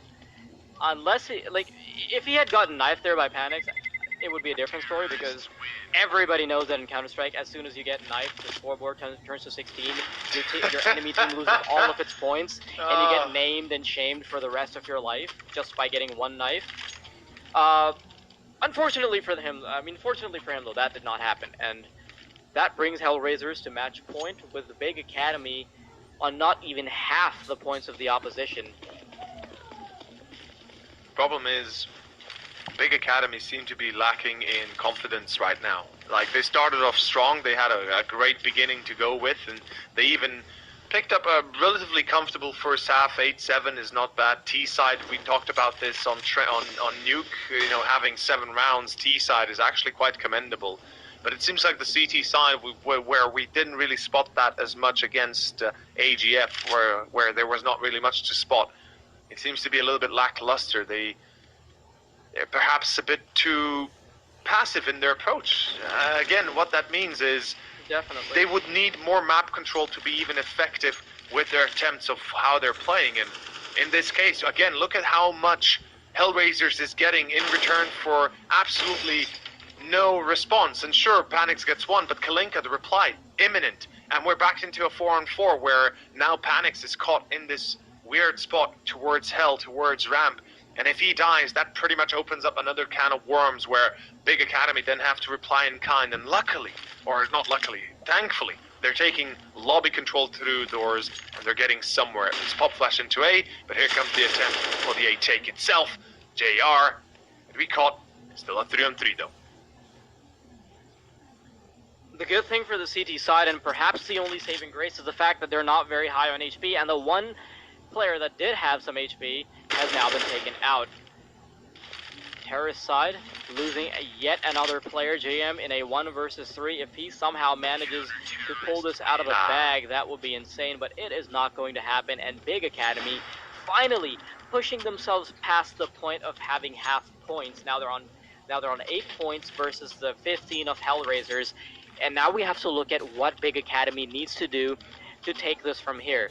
For one, I think there's also a lack of individual power right now. I mean, Hades and Anuin, they haven't been really hitting their shots.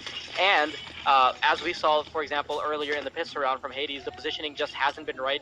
The cohesion between the teammates is not there. Yeah. And secondly, they need to have more confidence. They've already pretty much lost the game. They need to start doing these risky plays if they want to have a chance. But it looks like the execute is happening. It's a 3 versus 2 already. Things are unfolding. The terrorist side with the upper hand. The CT trying to fight back. Process is able to get 1. He gets 2. And turning around the corner, he's able to assist his teammate Hades in getting the 3rd. That is nicely done by the combo of Hades and Process. Process leading the charge with 2 kills and Hades backing it up with 1 more.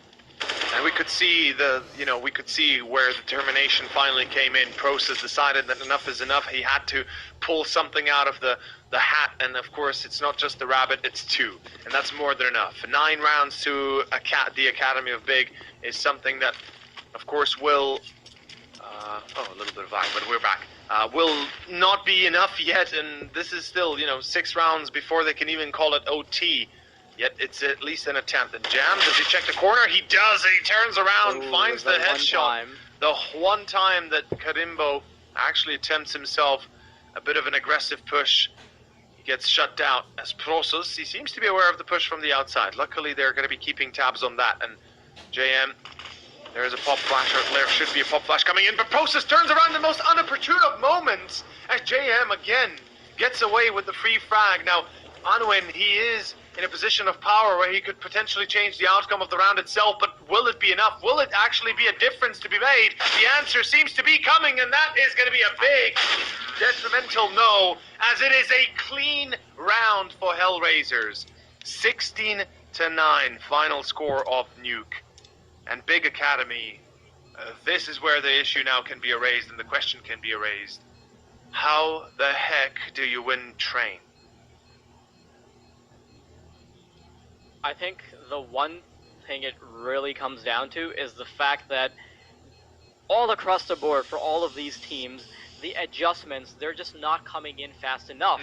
What we saw from AGF when they were playing Nuke and they were getting absolutely destroyed by Big Academy is the fact that they weren't able to make adjustments. And the one time that they did, it felt like deja vu there. The one time that they did, they got punished for it because you need more than 1 attempt if you're going to be making risky plays. That's why you need to start doing it earlier. You need to make that historical data form in your opponent's head so that they are a bit more passive. You need to scare them off with some aggression because then they need to start contesting points with a lot more utility and a lot more time being utilized in that regard.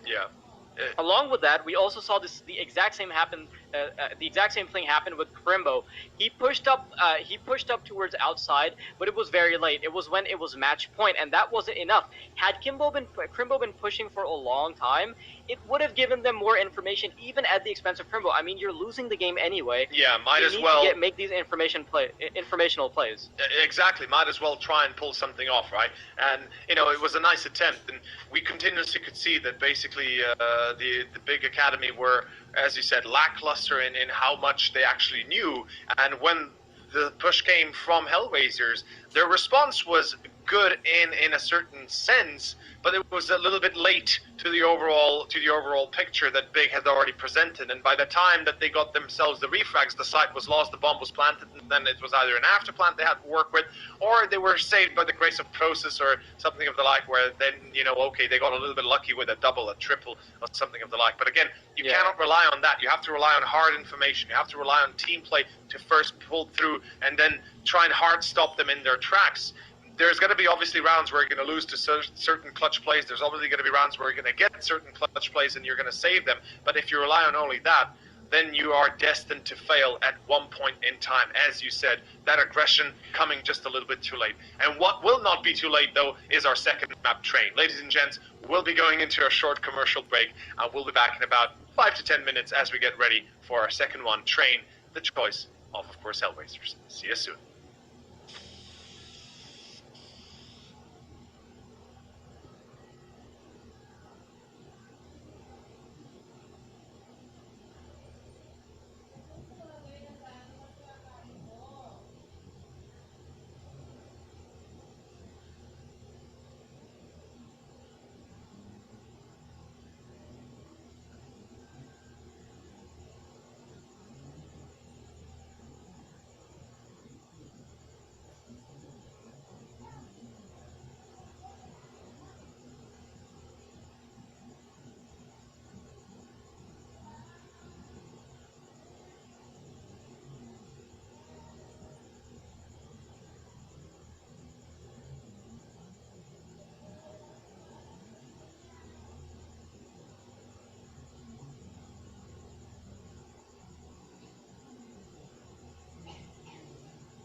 John was shout.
John.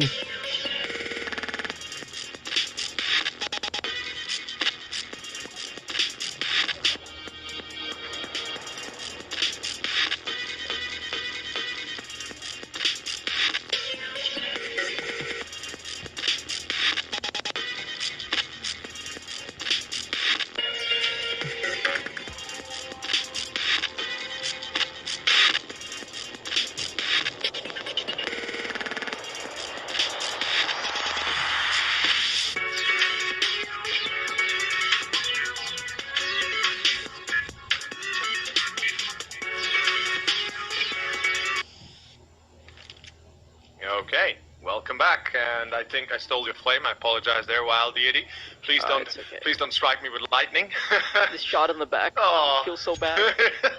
Is that meme where the two astronauts are looking at the Earth? They're like, I thought it was always like this. No, it always was like.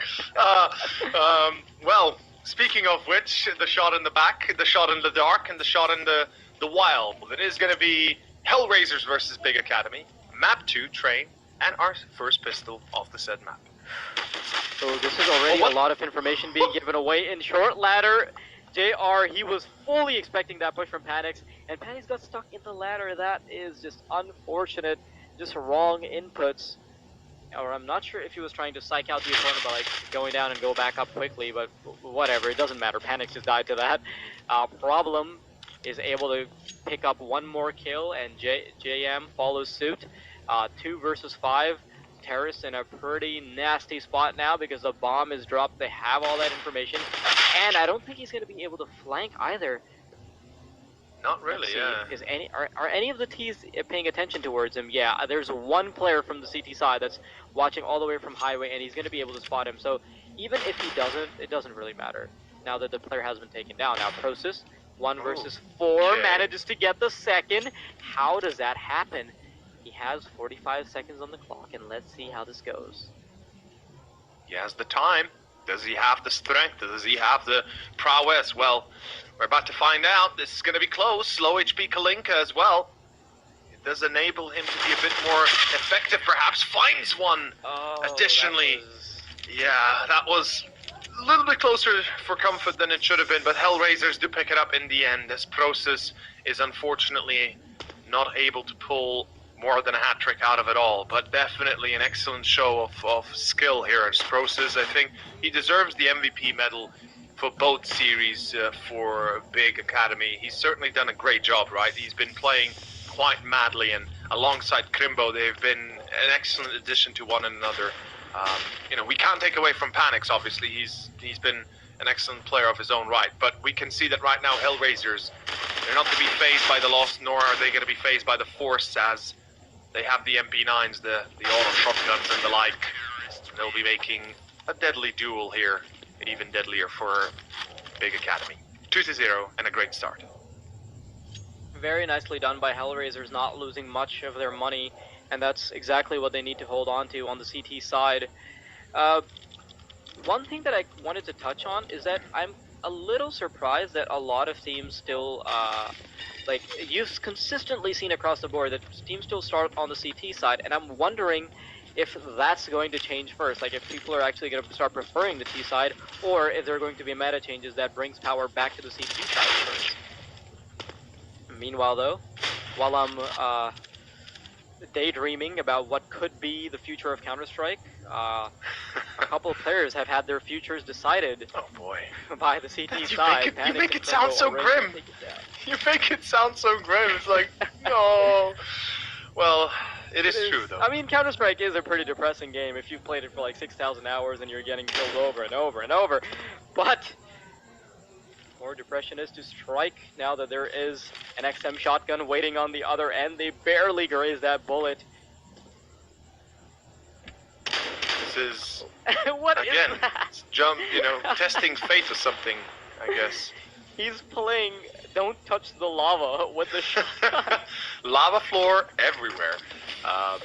Luckily, the shotgun doesn't burn you, but it does take you to a different place. So, in that case, you're... Yeah, it takes you to the next round with angry teammates screaming at you, which is the CSGO equivalent of hell. Oh, look at this, JM. Oh my god, are you... The shot JM! is not working. This is such a weird way to go about playing the round itself. But okay, I'll take it. And we can see Big Academy. They're going to be taking a bit of a different approach. They're going to be pushing in towards A site. A split through main and hut. Excuse me, Squeak. Oh my god, I'm still on nuke here. On of course,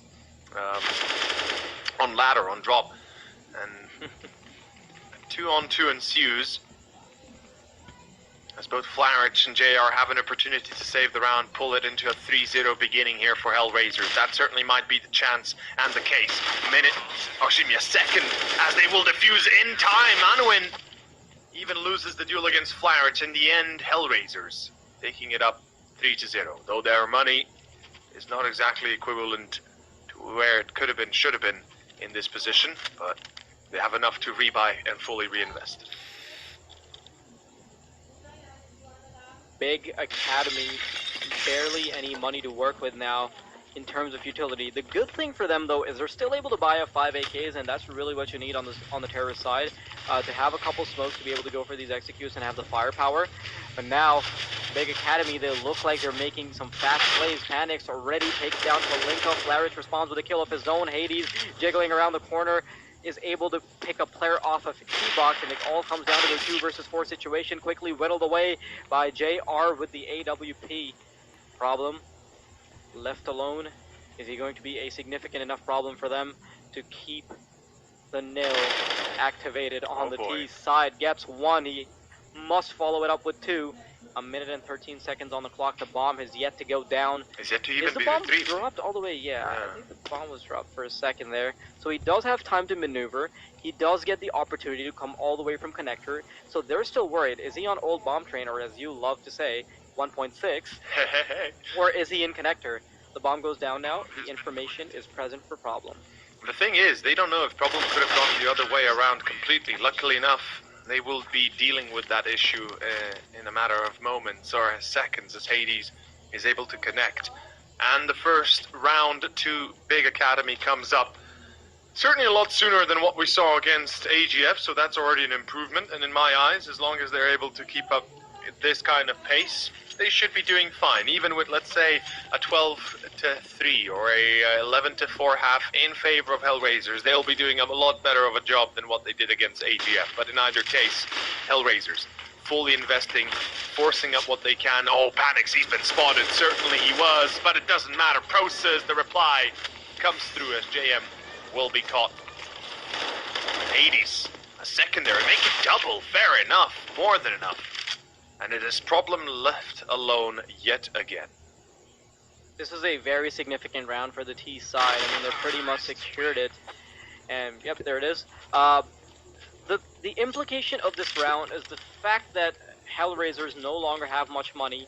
So it becomes an uphill battle for them to now try to both secure an economy and also have wins on the board. If they lose this round, I mean, which they obviously will, I mean, they're more likely to lose.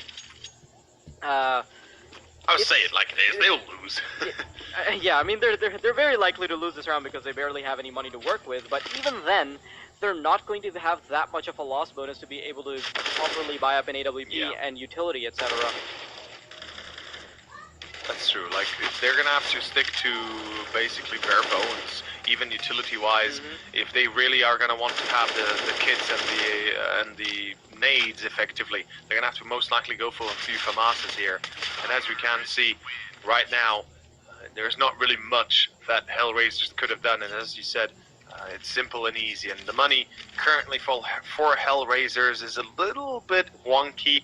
M4s, luckily enough, if you have an M4A1S, it's now a little bit cheaper, so you can afford perhaps one more flashbang, maybe a smoke because of that. Otherwise, you're still pretty much down to bare bones, as I said, and no kits.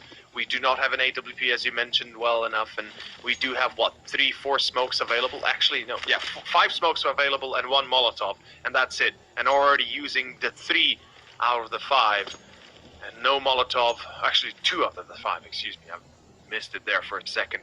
Either way, it's a little bit of a wonky round that HellRaisers are not very stable on, and they're going to have to rely heavily on their aim duels and just effectively fight head-to-head continuously in this round. I think what's problematic for the CT side is that it's not going to be a fair head-to-head duel. The T side has significantly more utility than the CT side. They have 4 Molotovs and 5 smokes to work with. They have yet to use a single smoke, which means that they have all the maneuverability in the world. They have all the options that they want. They can choose to go wherever, and they will have tons of utility to deal with it. And I think the CT side recognizes this.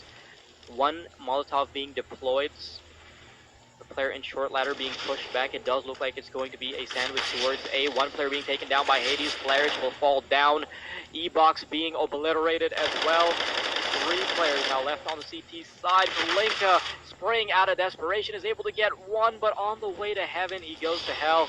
4 versus 2 problem, and JR left in a retake. Rimbo, you got spotted there, buddy. Gets shut down in an attempt to try to shut down the connector push before it starts to happen. The 3 versus 2 can still be materialized. Almost gets a shot on Panix, but with the scoped advantage, he's able to shut this player down. Problem. 1 on 3. He just has to go for the save now, and again, not much money to work with. They're gonna have to piece together whatever they can, and even right now, it's very unlikely that they're able to save. That he's able to save this weapon. Well, no. Actually, I take that back. Pros is just being eliminated. I don't think he really has to worry about that anymore. Yeah, and that was a quack of disagreement, because my duck realized that, yes, he will still be able to save. Even she's like, hey, he's gonna save. Well, the good thing what are you talking about? What kind of analyst are you? Yeah, well, what are you doing, man? Do your job properly. The good thing here for, I guess we should mention for Big Academy is the fact that, first of all, they are starting a lot better, a lot differently than what we saw them against AGF. And the second part is the fact that, well, they've seemingly been able to shut down HellRaisers' map control, something that they had a great deal of problems going up against AGF. Now, HellRaisers themselves haven't really excelled at that, or at least shown too much interest in trying to take over upper brown holes or trying to take Ivy control, but they are actively looking to fight close towards main and pop, and that does give them a little bit of room. But then, as you mentioned, right, when you're lacking utility, when you're lacking firepower, you're having to go up against Molotovs, double drops into pop, double takeaways in middle, and with electro smokes and flashbangs coming through, you are very much forced into a narrow corner where you usually do not have a way out. And right now, HellRaisers, now they do not go for a full investment. The AK save, of course, is one thing. JR with the scout to buy up and to try and make a difference potentially, yet in this essence, it's not going to make a difference, or at least should make a difference. JR spotted. He is in dire trouble if he does not stay here for any longer. Well, if he lingers here, he's certainly going to be taken out of commission, and already a save will ensue here. HellRaisers, I'm feeling like this should be a full-on exit strategy play. They cannot, for the love of me, or for the love of anything really, get out of this one with any sort of success whatsoever. It would be much... I'm not sure why they're going for these picks. Exactly. I mean, they have an AK to save, they have a scout to save. Even a few Kevlars. Not much on flares. It's like, and just generally looking at it, it's like, okay guys, why are you attempting this? Why are you not putting yourself into an It's also extra money for the T side for absolutely no reason. Yep. I mean, they do not get anything out of going for this. Like, they quite literally got nothing out of it because they were not able to eliminate a single player. Yep. I think what they were trying to do was keep them on the bomb site so that they eventually die to the bomb, but they weren't able to accomplish that. I think in an ideal scenario, they were supposed to, like, all 5 of them could just save and try to potentially go for the exits, maybe wrap around.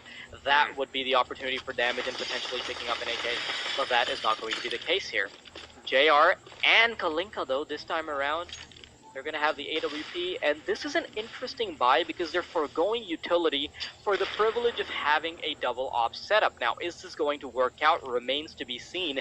JR pushed up from highway with problem on the support. Well, he's actually on the front lines, gives away his position because he misses an initial spray despite the flashbang going out. See what the T's have to respond to this. Question: have the information. Do they realize there's a secondary op there in play? JR finds one. That's a starting point to at least begin with, and now they will realize, okay, they've got an op in upper B. Let's see if they can push towards Ivy. That's exactly what they're doing. But Kalinka, as you mentioned, he's patiently waiting like a shark in the water, smelling blood, and he sees one. That's panics. That's the second op. Now they'll realize, yo, we're up against double op, boys. We have to switch it out. And well, right now it's a little bit late to the party as it is, although Crimbo's been able to sneak on through. Where's the realization? Where's the check? Where's anything? As HellRaisers are literally about to be baited into a very deadly encounter, and the response is not there at all. Crimbo, as you would expect, the man of his prowess, the man of his skill, to be able to pull it off, finds one more! Ooh. Double up, within a swift movement, destroyed. And now, a 2-on-2. Without a kit, it's an issue. As you said, they sacrificed utility in order to bring up the firepower. Now they might be forced to, well, concede that as well. Ooh, what was that from Process climbing up into heaven? Wow. Dropping down. And wow, that was just solid stuff. But what really needs to be paid attention to is what Crimbo did. I mean, came around the corner. That was an insane flank to shut down 2 players, and he was able to take down the player in short ladder who tried to defuse, who tried to interrupt the bomb planter. So solid stuff coming out from Crimbo, and that's the secret of the hoodie. Hey, good point. Yeah, the hoodie definitely bringing out the special, the special. You know stuff. what they say? You can either spend 5,000 hours playing the game, or you can buy that sweet hoodie. Absolutely. And spend 5,000 hours playing the game. Well, let's say more like 10,000, but sure, 5,000 could work if you're talented enough.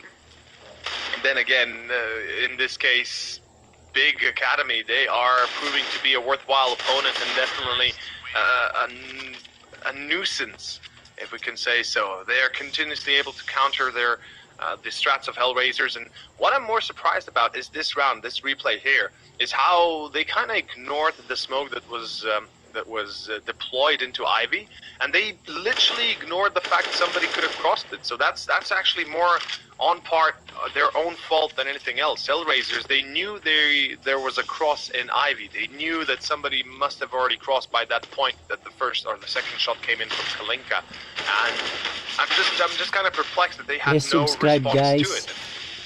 It might have been an error in communication, might have been an error in just no communication whatsoever, but either way, I'll pin it on them there, because simply put, that should not have happened in any instance. Not. In any case, we are looking towards a B execution, Big Academy. They're going to be trying to repeat the success of the last few rounds, but HellRaisers seemingly already having a bit of a plan in mind how to work against this. Oh. HellRaisers, whoa. They need to get this round. JR is able to support his teammate, but not soon enough. And Newin, raging from the sky like a dragon, living up to his almost name, which would be Alduin. Yeah! Kalinka, though, in a 1 versus 3. HellRaisers desperately needed this round, and it's going to be an uphill battle to try to secure this. He understands that they're potentially rotating. Bomb is already going down, and this is huge from Big Academy, because I think, correct me if I'm wrong, but the only rounds that HellRaisers have won are the first 3 rounds, correct? Yes, they are. The pistol and the 2 rounds, subsequently the first gun round. And after that, it's just been an all Big Academy show, so we could even be potentially looking at a 12-3 half, which would comfortably put Big Academy in the shoes to run a marathon and take this to the 3rd map. That is going to be quite possible, although right now Kalinka is He's gonna try and stick it, as Krimbo is patient as ever. You know, lurks right behind him. Nice attempt there. And as you said, that potential 12 and 3 half still very much on the board. As Big Academy is literally running them into the ground. HellRaisers, as much hell as they can raise, they are being thwarted in every single attempt, and you know, heaven seems to be awaiting. More like Stairway to Heaven rather than Highway to Hell and all that. But full eco yet again. Well, not even a full eco, just a few Kevlars, a few pistols. So we might regard this as a semi-buy. Well, not even a semi-buy for Christ's sake. It's just an investment for a few pistols. That's it. That's not really going to work out whatsoever. See if Flares can get anything done, though. He gets one kill, tries to go around the corner. The train not providing sufficient cover. Only 2 kills being picked up by the CTs, but that's a decent trade for what they invested. They only got a couple of Kevlars, and they got some pistols, but the question is, was it worth it to spend that money to waste a little bit of money on the T side? Because I don't think so. They did not profit off of that engagement. They just lost money in trying to get that those couple of sets of Kevlar. They got those Deagles. That's $700 or roughly $1,400 if you get a Kevlar and Deagles wasted for which could have potentially gone towards utility. And even now, you can see that two of the CTs, they do not have mollies. They do not have head armor. Sorry, 3 of them do not have head armor. Is that going to come back and bite them? Smoke deployed by Problem. Oh, Panic. Looked a little cheeky there. Well, JR and Kalinka certainly start to chime in a little bit, and I should mention, Big actually went for the double up for some reason. It is not usual to see it on the T side of all, but yeah, especially when you're winning, right? It's usually double up, you take it when you're being thwarted in any sort of attempt that you make, and you don't really have a way out, and you're like, screw it, let's go double up, let's see if they push into us, and then we can abuse that position. But in this case, Big Academy, it doesn't feel like that was the best of possibilities they could have gone for, especially with the amount of firepower they were able to wield beforehand already. In any case, though, it seems like HellRaisers will at least be able to put an end to this to this menace for a little while. And again, we have a bit of a jumperoo here on Pop. Flare, shoo la la, that's the bomb. I'm not sure what exactly that point, like why exactly you want to push out with the bomb like that, but fair enough. Hades in Panics left, which will translate only in Panics. That is going to be the 4th to HellRaisers. A little bit wonky, right? It's definitely a little bit wonky here and there. Just kind of weird to see them take the double up and decide that they need it. As guys, you're winning so much. Just leave it to Panics. Do your job. Just keep on doing what you've been doing, for Christ's sake. 9 rounds in a row, as you mentioned. This is a little problematic for Big because they had a really good lead going into this. And, I mean, they still do. They're still going to be securing that lead. They might even make it past double digits. But why do you have to go for that double op setup when these things have been working out for you tremendously? It's not even like they were being drawn down to the last breath or anything. They were winning quite easily.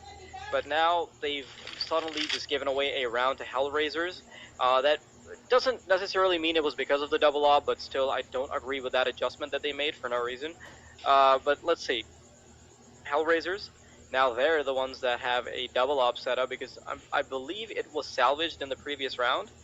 Not 100% sure though because it does show up as white. They bought it in the last round, so I'm not sure if... I'm fairly certain they transferred it from the last, but whether or not it was bought in the last round, though, that is true, I'm not sure as well. Yeah, but regardless, I want to see how this is able to stop the push. Now, a double up setup can be problematic if somebody is going for an execute because the smokes make it that much harder for the op to operate. Now, despite the fact that they had a very close setup, one of their players goes down, tries to swing out wide, and is able to get the kill on Flarich.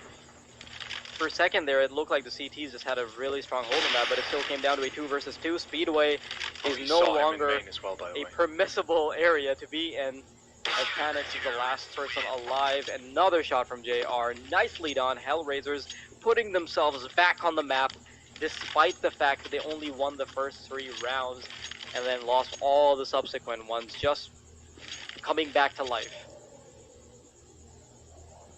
Most definitely getting himself back in there. And funny thing is, JR, I used to cast him when he was still in Vega Squadron, and I don't know if you recall, but Vega Squadron, they actually had an amazing squad back in the day.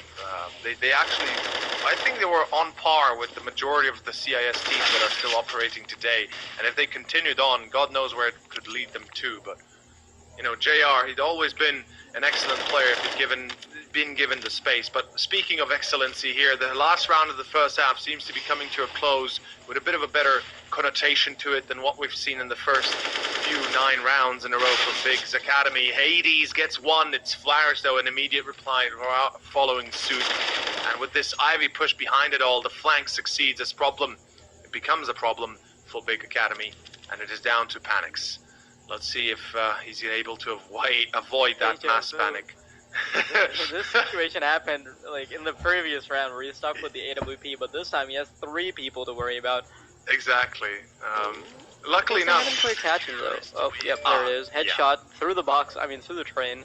9-6. HellRaisers have kind of brought themselves back in, and the good thing for them, at least, is the fact that now they're on the T side, so they're not going to have to worry about economy that much. And on the other hand, if they were just coming on the CT side, it would be very scary, because if they lose the pistol round, if they lose the subsequent round, alright, economy is completely trash, nothing we can do about it. But at the very least, they might be able to play off of the fact that T side economy is very strong, but obviously not the only thing that you have to be concerned about when you're talking about advantages.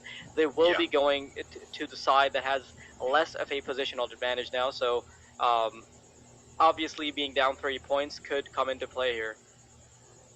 Absolutely, it could. And well, one thing that is vital to mention is the fact that on the CT side of Big's Academy, not only they struggled, but they were lost completely against AGF. They seem to have no hope. They seem to have no chance. And maybe it's just AGF that were that good because they just won Nexus 16-1 on the second map of Inferno, just closing out the series. By the way, they've already taken them out 2-0 in overall best of 3 series.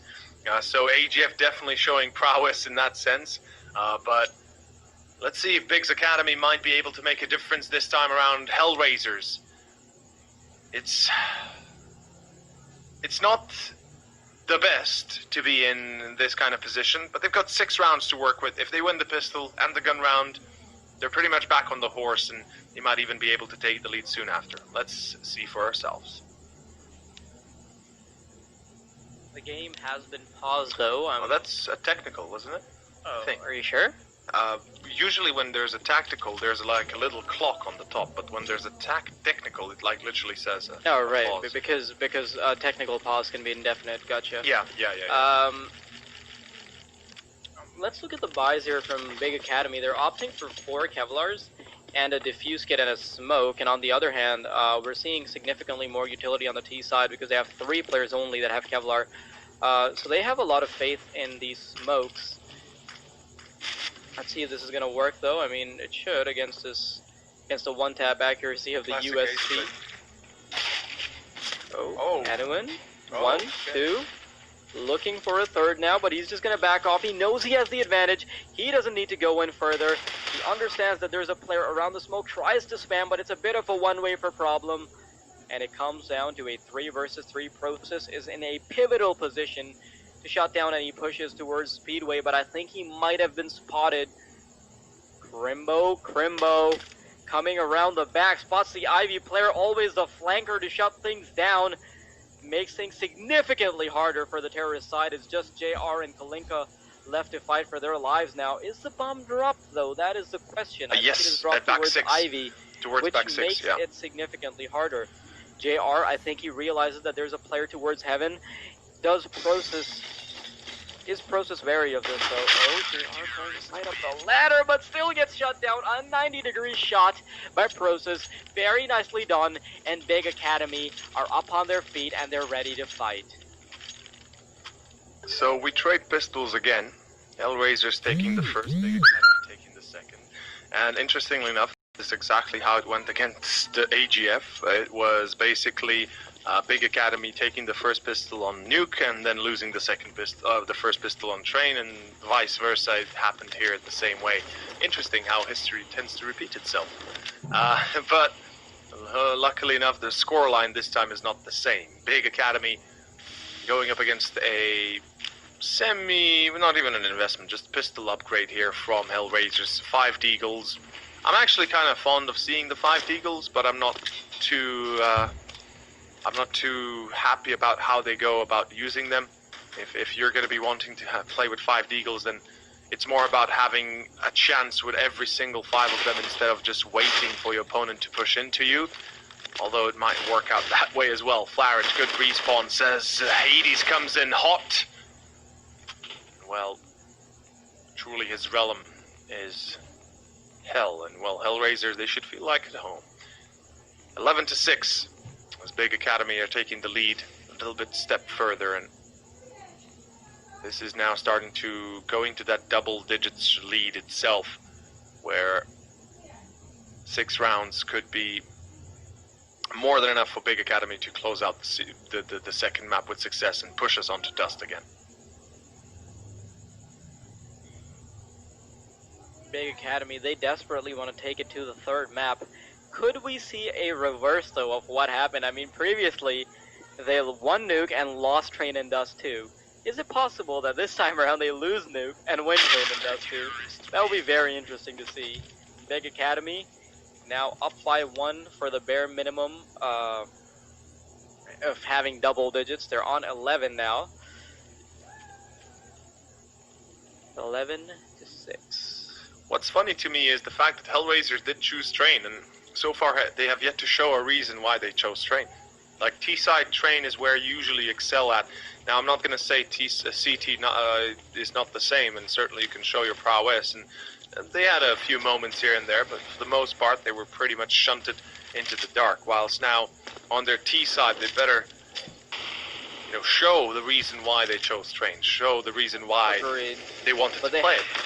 But they haven't really had the opportunity to show it just yet, because now this is where they've had proper guns. Even now, though, they don't really have utility to work with. Yeah, exactly.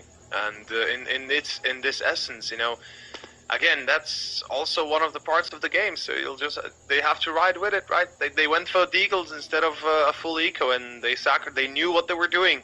In this case, HellRaisers, they're taking huge risks already before the gun round itself comes up. And with a single smoke, not sure what exactly they hope to achieve.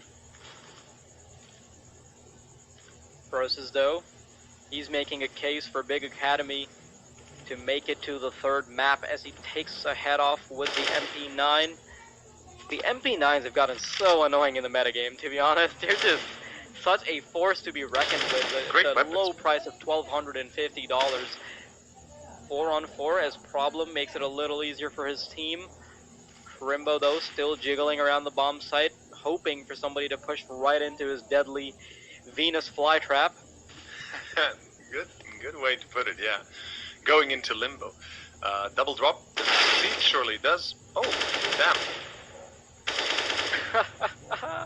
Kalinka, that position actually reminded me a little bit of what Crimbo did previously, where he came up behind them from 1.6 and he was able to take down 2 players, and they were definitely not ready for that. Now Crimbo, unfortunately, the sad part about being a Venus flytrap is that you have to wait for your opponent, and all the way on the B bomb site nobody came towards him, so that's no dinner. But now he's going to be transforming himself, as he should have the potential for picking up an AK. Why has he not yet, though? Did it fly away? I think he was looking for it for the longest time, because it was camouflaged with the ground. That is a little unfortunate, and that does waste a lot of time, which puts him in the position where he can't really go for a retake. I mean, had he gotten that AK earlier, I think the situation would have been a little more different. You'd think so. You really believe that he could have changed the outcome of the round if he had gotten the AK sooner? Yeah, because he had the defuse kit, so there was a potential for a retake, but he didn't go for the retake because he had an MP9 and he had so much trouble looking for the AK that he spent a solid 10 to 15 seconds jiggling around the AK looking for it. Yeah, I think for a second he even thought that he picked up the AK and he ran away and he's like, oh wait, where's the AK? That's true. I mean that's a good point you bring up, but still a 1-on-2 in a retake. Yeah, still more likely than HellRaiser was. Yeah. Not gonna say that it's impossible though. Oh, do you see what I see? There's a player that disconnected, and I'm not sure we're gonna be stopping the round because damage has already been dealt. Yeah, JR has already been damaged, but I'm not sure if the damage was done. Oh, wait. What's going on here? Oh, wait. I think it might just be a problem with the HUD, but the players don't seem to be doing anything, and they have their knives out. Usually so that it gives signifies, me the impression that, they're all the way back in T-spawn. They're probably just gonna go restart go the round, again. right? They understand that this is not normal. Yeah, there we go. Okay, I'm happy that they could come to an agreement. I know that some teams would be like, nope, damage done, we're not restarting. Yep. F it, you know. So I'm happy that's the case. That's not an issue for these guys. Good sportsmanship. That's what you love to see. I think he disconnected before the damage though, so I think it would have been a no contest anyway. Yeah, that's true actually. But still, I'm just glad that it got sorted out very quickly rather than having to go through the whole process of being reviewed or anything. Because I've been in casts where it takes a while for the disagreement to be sorted. There was only one instance where I had the chance to cast, and literally the game was cancelled because the team was like, nope, we're not restarting, and the other team was like, well, F you then, we're not playing, and they literally left the server. It was like 15 minutes into the game. It was like, let's say, somewhere like 6-3, 6-4, something like that. And the team that was winning had the disconnection, and the other team was like, nope, and they literally quit. So I was like, oh, okay, so I guess that's it, boys. You know, we finish at that result, and yeah. Welcome to the stream. Thanks for watching. Yeah, exactly. Welcome to the stream. That didn't take very long. If you just tuned in, well, you can tune out. Speaking of tune out, it seems like HellRaisers will tune out of Ivy completely as well as main, and again, they're leaving quite a little bit of room here for Big Academy, just like they did on their own CT side. Not really taking that effective map control. Brown Hall, sure, it's theirs. Ivy seems to be not fully contested for, but at least keep an eye out on it. But where will they strike is a better question. By the looks of it, they might want to fake B, although they might want to fake A likewise. They have no pop control, though, that fake B might not actually succeed. It's important to note that if you want to fake, you need full map control. Flarage, good refrag at least. The loss of one will have been felt quite strongly though, as Process replies yet again. And it is going to be a bit of a harsh reality that right now HellRaisers will have to accept. I think it really comes down to how Crimbo can hold the bomb site, and being able to take down Kalinka, it makes it that much easier as Panics his... as JR, now he's just in a position where there's barely anything that he can do. He just... does he have the bomb? Yeah, he does. Just had to make sure. Still, having half HP and 30 seconds on the clock, pretty much a guaranteed loss at this point. Very unlikely that he's able to get anything done through this. He has 3 opposing angles to worry about. Gets shot in the heart. Panics. Crispy. Precision-oriented aim. Very nice and clean. Quite opposite Panics of his has been name, consistently upping. Yeah, not panicking at all. Yeah. I mean, Panics has been consistently very good with the op, but he's not really showing up in this game as much. But we saw that in their previous, I believe it has been 4 games, he was stepping up quite a bit. Yeah, against AGF, he was one of the reasons why they even got as easy of a game on Nuke as they did. And almost certainly one of the reasons why they got as many rounds as they did on Nuke here against HellRaisers. But I have to concur that he's been a little bit quiet, although, honestly, I mean, the rest of his team has been playing like mad as well. Process definitely needs to be accounted into that. He's getting the job done. Yeah, exactly. Like, he's finishing it as you would expect, right? Like, right now, he had to land those 2 shots, and he did. Problem is, Crimbo's still alive, and you know what this man can do. He comes around the corner.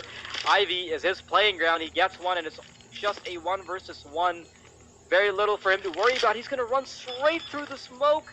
Oh, I think that was fake audio information being given. Oh, he is trying to play with his opponent's mind, but it's not going to work because along with the mind games, you also need the mechanical mouse movement to move the mouse to the head and press left mouse button, which is not going to be the case for Crimbo, unfortunately. And even then, arguably, he had more things to worry about. He had 2 angles to worry about. Flair just had to shoot the bomb. Exactly, and even then, when you put it as easy as that, you still have to worry about if the CSGO gods will be with you or not.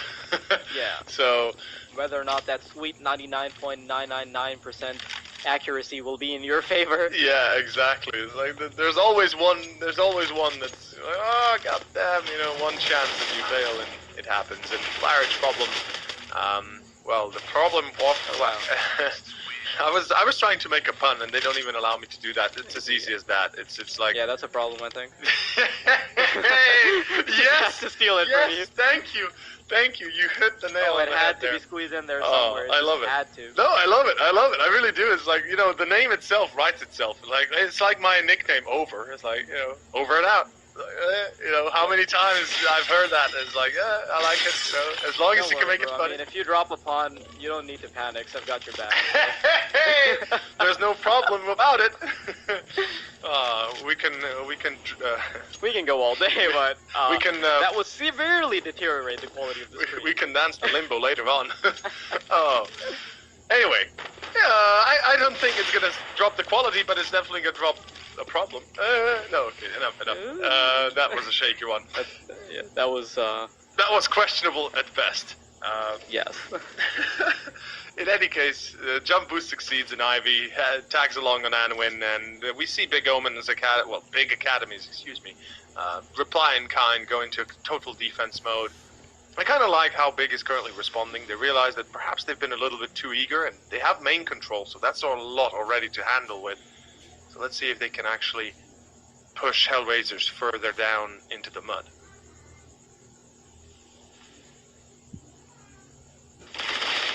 Relatively slow round here. Process taking advantage of the MP9, No way. quickly switches over to the AK-47, but that push will subside as he is immediately shut down by Problem.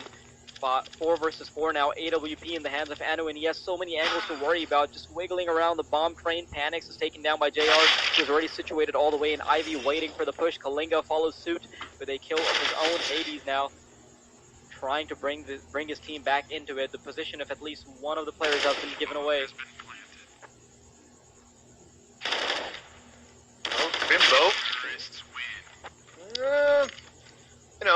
Fair enough. He's seemingly always been able to get the kill, or at least trying to even the odds as much as he can, but always being left with a 1-on-3 or a 1-on-2 position is troublesome to say the least. And this is something I guess we touched briefly on, is how if you rely on only clutch rounds for victory, then there will be instances where you will get no rounds whatsoever. So It brings me to the point that HellRaisers is starting to show why they picked Train. I mean, they have been consistently meeting the conditions that are required for winning. They've been consistently getting those rounds, and fortunately for them, they've also been successful in all of these clutch plays. So, honestly, from the looks of it, it kind of feels like HellRaisers is in the upper hand right now, despite having a 2-round deficit. They have a major economy advantage. They even have $7,000 on one player, and that is a huge advantage considering how cheap the AK-47 and a set of Kevlar is. On the other hand, Big Academy, they're struggling on an average of like $2,500. Grimbo, what are you doing, buddy? That Zeus is not going to work out. JR wise to the tricks of the Zappy Magician. No electrocution will happen here. 3 versus 5. I think the CTs are just looking for damage. Damage is not all they need. They need money. They need rounds. Big Academy, there is a fire under their feet. They cannot afford to lose this because they're the ones that are fighting for the decider map. HellRaisers are quite comfortable in their seats right now. They have their neck pillows. They've got their water bottles, just reclining in their chairs, chilling while they're creeping up on the scoreboard. At this point, it's not as relaxing. I'll say that in a way it is relaxing, right? Because if you're doing something good, even though it might not be too of a relaxing in itself, in the meaning of itself, it can be relaxing for the mind when you're winning, when you're having a good time and just enjoying your time effectively. Oh boy, again, look at JR going aggro hard towards main, finding himself an entry. Is not going to be paying too much attention to it, though. When Flarage tries to do the same through pop, and this time panics, does not draw panic, and well, he's going to be able to respond in kind. JM, He's been playing some crazy angles before. Can he clutch it again through a position like this? Well, he can certainly find one, but it's not nearly enough. Panics the hat trick already. This guy single-handedly starting to tap away at HellRaisers' mentality. And one thing, like you said, you mentioned, is the control that HellRaisers are starting to exert and the plays that they're starting to perform with is definitely saving them. And an ace! An ace clutch by Panics. I gotta give it to him. He's definitely the MVP for the majority of the rounds here, for the majority of the maps here for Big Academy. I mean, you mentioned earlier that he's been doing what needs to be done. Yeah. And what needs to be done right now is to stop HellRaisers in their tracks, and that's exactly what he did. He is accomplishing the task that is required from him. He's been hitting those shots as soon as they're required. Now 13 to 11, Big Academy, they still don't have any money, but the good thing is they have taken away a round from HellRaisers. They're only 3 rounds away from the victory, but you also have to understand that HellRaisers are only 2 rounds away from tying it up, and if they do, Big Academy will not have the economy or the mental fortitude to be moving into the rest of the game. So it really just comes down to these crucial few rounds. JM moving straight into the bomb site around the smoke that fades at the worst timing possible, but JM still gets punished for it. Hades takes him down. It's a 5 versus 4. All them. Oh, what the what? The CTs are in crucial positions. Process takes down Kalinka.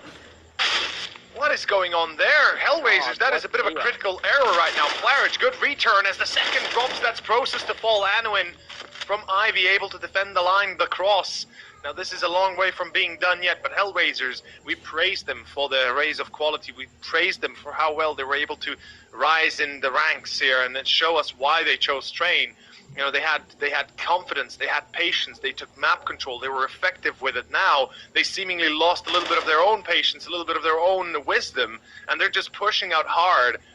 And I understand the reasoning behind why they would want to be sometimes aggressive, but in this case, they literally put themselves on the chopping block, and as you said, they take 1, well, they take 2 here. Big Academy down to 2 rounds remaining for them. If they're able to secure both, well, that shall be it. Dust 2 will await us on the next. And I gotta say, HellRaisers, they literally wasted away almost 2 rounds for nothing.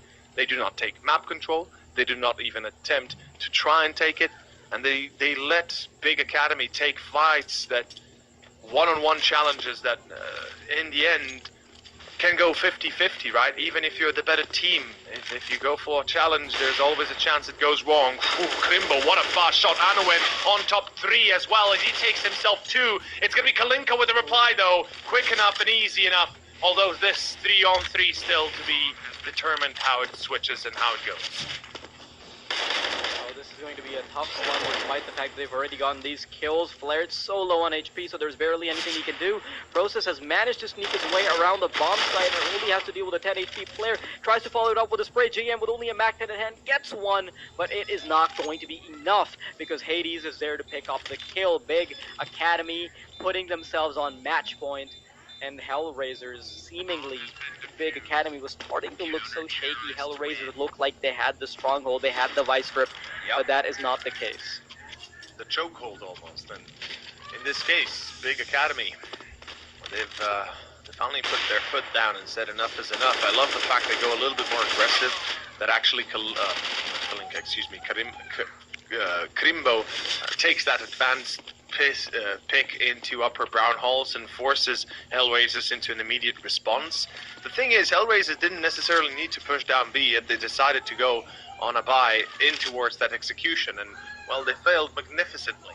Whilst now again, Krimbo gonna peek upper, this time tagging on Problem once more, and like I said, this aggression starting to show a few cracks in the hole, but they are working it out still and getting successfully away with it. Krimbo finds one, Problem tagged still, and double up seems to be the answer for all the ailments of Big's Academy.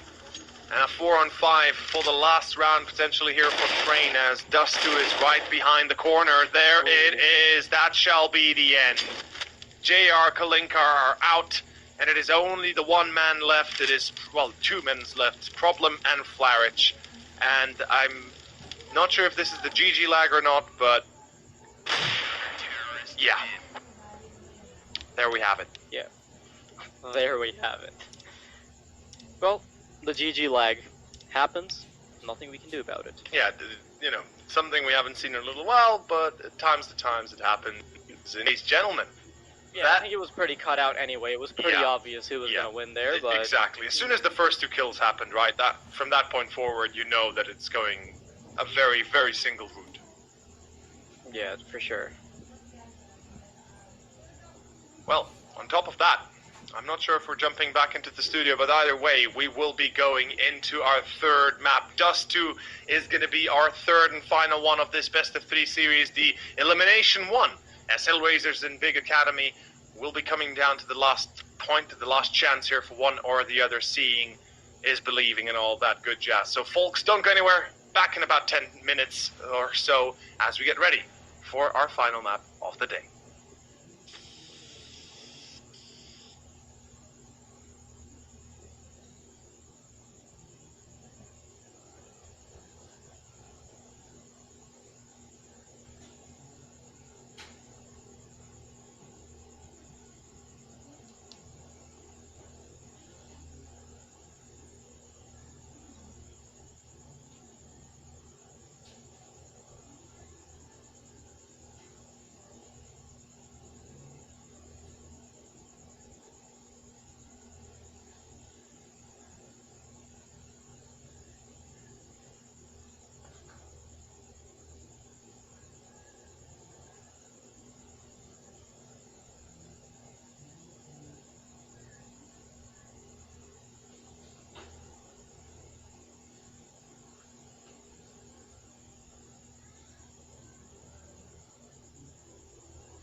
Initialize booting.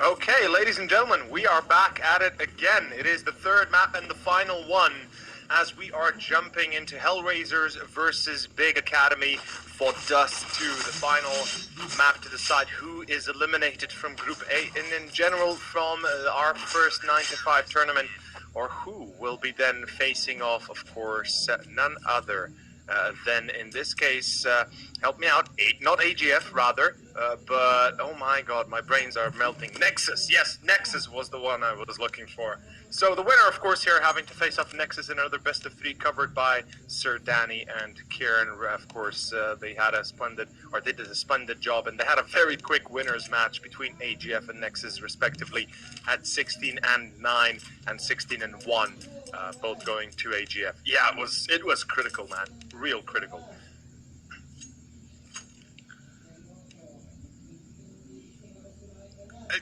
Exactly. Exactly. So that, you know, you can imagine my surprise when I saw the result on Nuke. It's like, wait, what? It's like, what? So, in any case, without further delay, ladies and gents, map number 3, game number 2 here, as HellRaisers and Big Academy are ready to take it up on the pistol round. All right, then. Alrighty then. Who do you think is gonna be taking this? Because I'm honestly very unsure. It is the third map at this point. I mean, Nuke going the way of Big Academy. No, sorry, it was HellRaisers, and then Train going the way of Big Academy. And what we were wondering about earlier was whether or not they could reverse it. Like, are they gonna have a great game on Nuke, lose 2 maps, and then have a horrible game on Nuke, and then win 2 maps? Is that in the realm of possibility? Now, HellRaisers already making their way out towards, just gonna quickly make sure if the names are not switched. Yep, they are. Yes, they are. Yeah. HellRaisers already making their way out towards long. They're about to cross now. So much to worry about as they're getting tapped away by the USPs. 2 shots already to the heads. Now it's a 4-on-3 retake, but the bomb hasn't even been planted yet, so it's looking quite difficult. Oh, almost gets Csgo. Hades, but he still manages to land the shot. JR in problem now in a 2 versus 4 situation. Yeah, this is going to be very, very easy for Big Academy if they do this right. With 3 players coming through short, they have a very narrow angle of approach they can work with. JR finds 1. It's still a 1-on-3, though. This is going to be problematic. Let's see if it goes. If it fails to deliver for Big Academy, well, the answer is no. Of course not. Crimbo closes it out with the last one. And we will be having ourselves quite a nice opener here by Big Academy, picking up the pistol. And this is, again, reminiscent of Dust, as you mentioned, against AGF, where they picked up the pistol. They started off strong. They even had a pretty decent beginning. You know, it was 5. If I recall correctly, at one point in time, it was like 3-2 or 3-3 and later on a bit of in favor of Big Academy, like 4-3, 5-3, something like that. And then the hell broke loose, where AGF simply put shut down the entirety of the game for Big Academy. But HellRaisers, they're not going to be dissuaded by this. We've got the AKs coming out. Interestingly enough, they had enough money to go for 2 AKs without having to sacrifice any Kevlars of their teammates. And that's actually a pretty good achievement, with Anwin as well being tagged. Let's see if perhaps Big Academy are going to be strong enough in their position to defend against the up-and-coming beast. Oh, this could be a great position coming out from, who is that?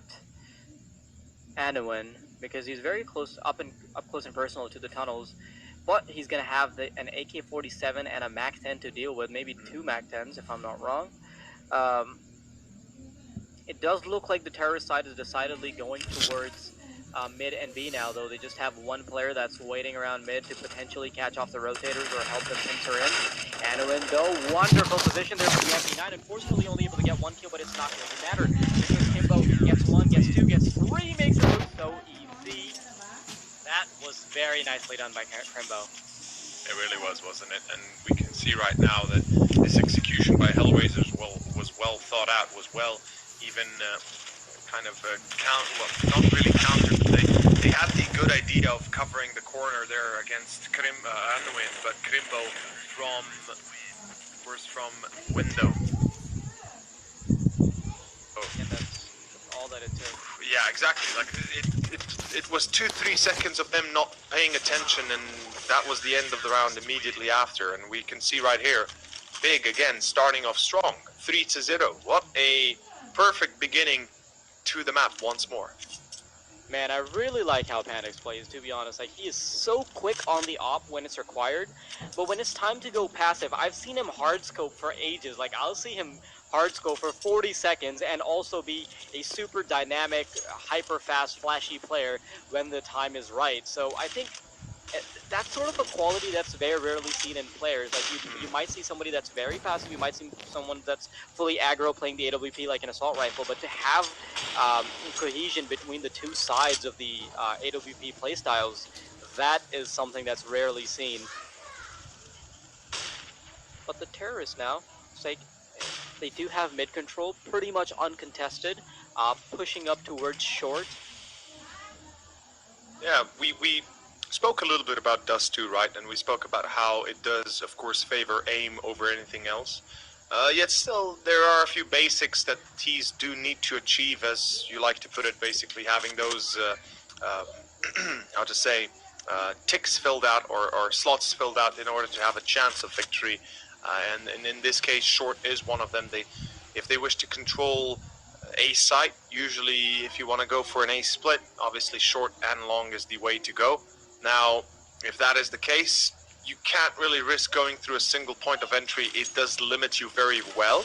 But let's see if it succeeds for HellRaisers. Kalinka, the early entry, starts off good. It's going to be Panix and CT drop down into a bit of a corner there. He's not really going to be able to do much, but I say it as Proces finds himself quite a few already, and they seem to be able to clean this up rather easily. Flarich, a 1-on-2 now left, as... Excuse me, a 1-on-3, not a 1-on-2, as he's going to be making a run towards B. Grimbo, yeah, with the USP even, secures it. 4-0, and a perfect start for the Academy. Did you see what Panix was doing there in that position? That was very unorthodox. Okay, so I'm a little bit out of touch, so I'm not sure if this is common. But he's stuck.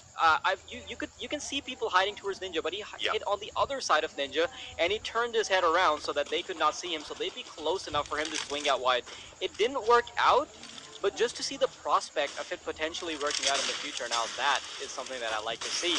Panix already opening things up with a quick kill. Hades follows suit as he shuts down long entirely, but Flarich lost in the smoke. One hand on the eyes, one hand on the trigger, still manages to get a kill to open things up. Panix now definitely in a situation where panicking would be a reasonable expectation for any player, because he does eventually go down. Anuin and Crimbo, despite the fact that the CT had a pretty good hold on the round to begin with, Flarich has suddenly turned things around. Anuin and Crimbo, they have to try to take this bomb site back, but the bomb hasn't gone down yet, so they do have a bit of wiggle room to go off of. Gets Csgo though. Crimbo looks away at the worst timing possible. Tons of utility to impede this progress. The interesting thing is, in Old Dust, that position that Panix used last round was actually pretty OP, and you could actually perfectly hide if you were watching the wall.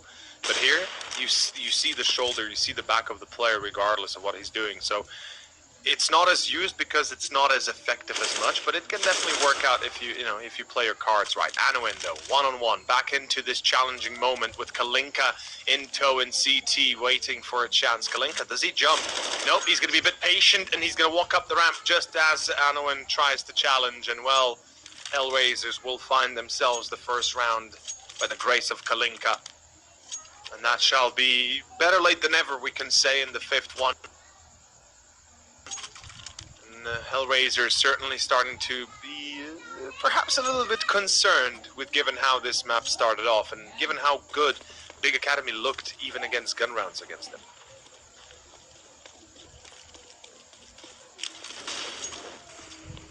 Double up, Big by the way. Academy still establishing long control.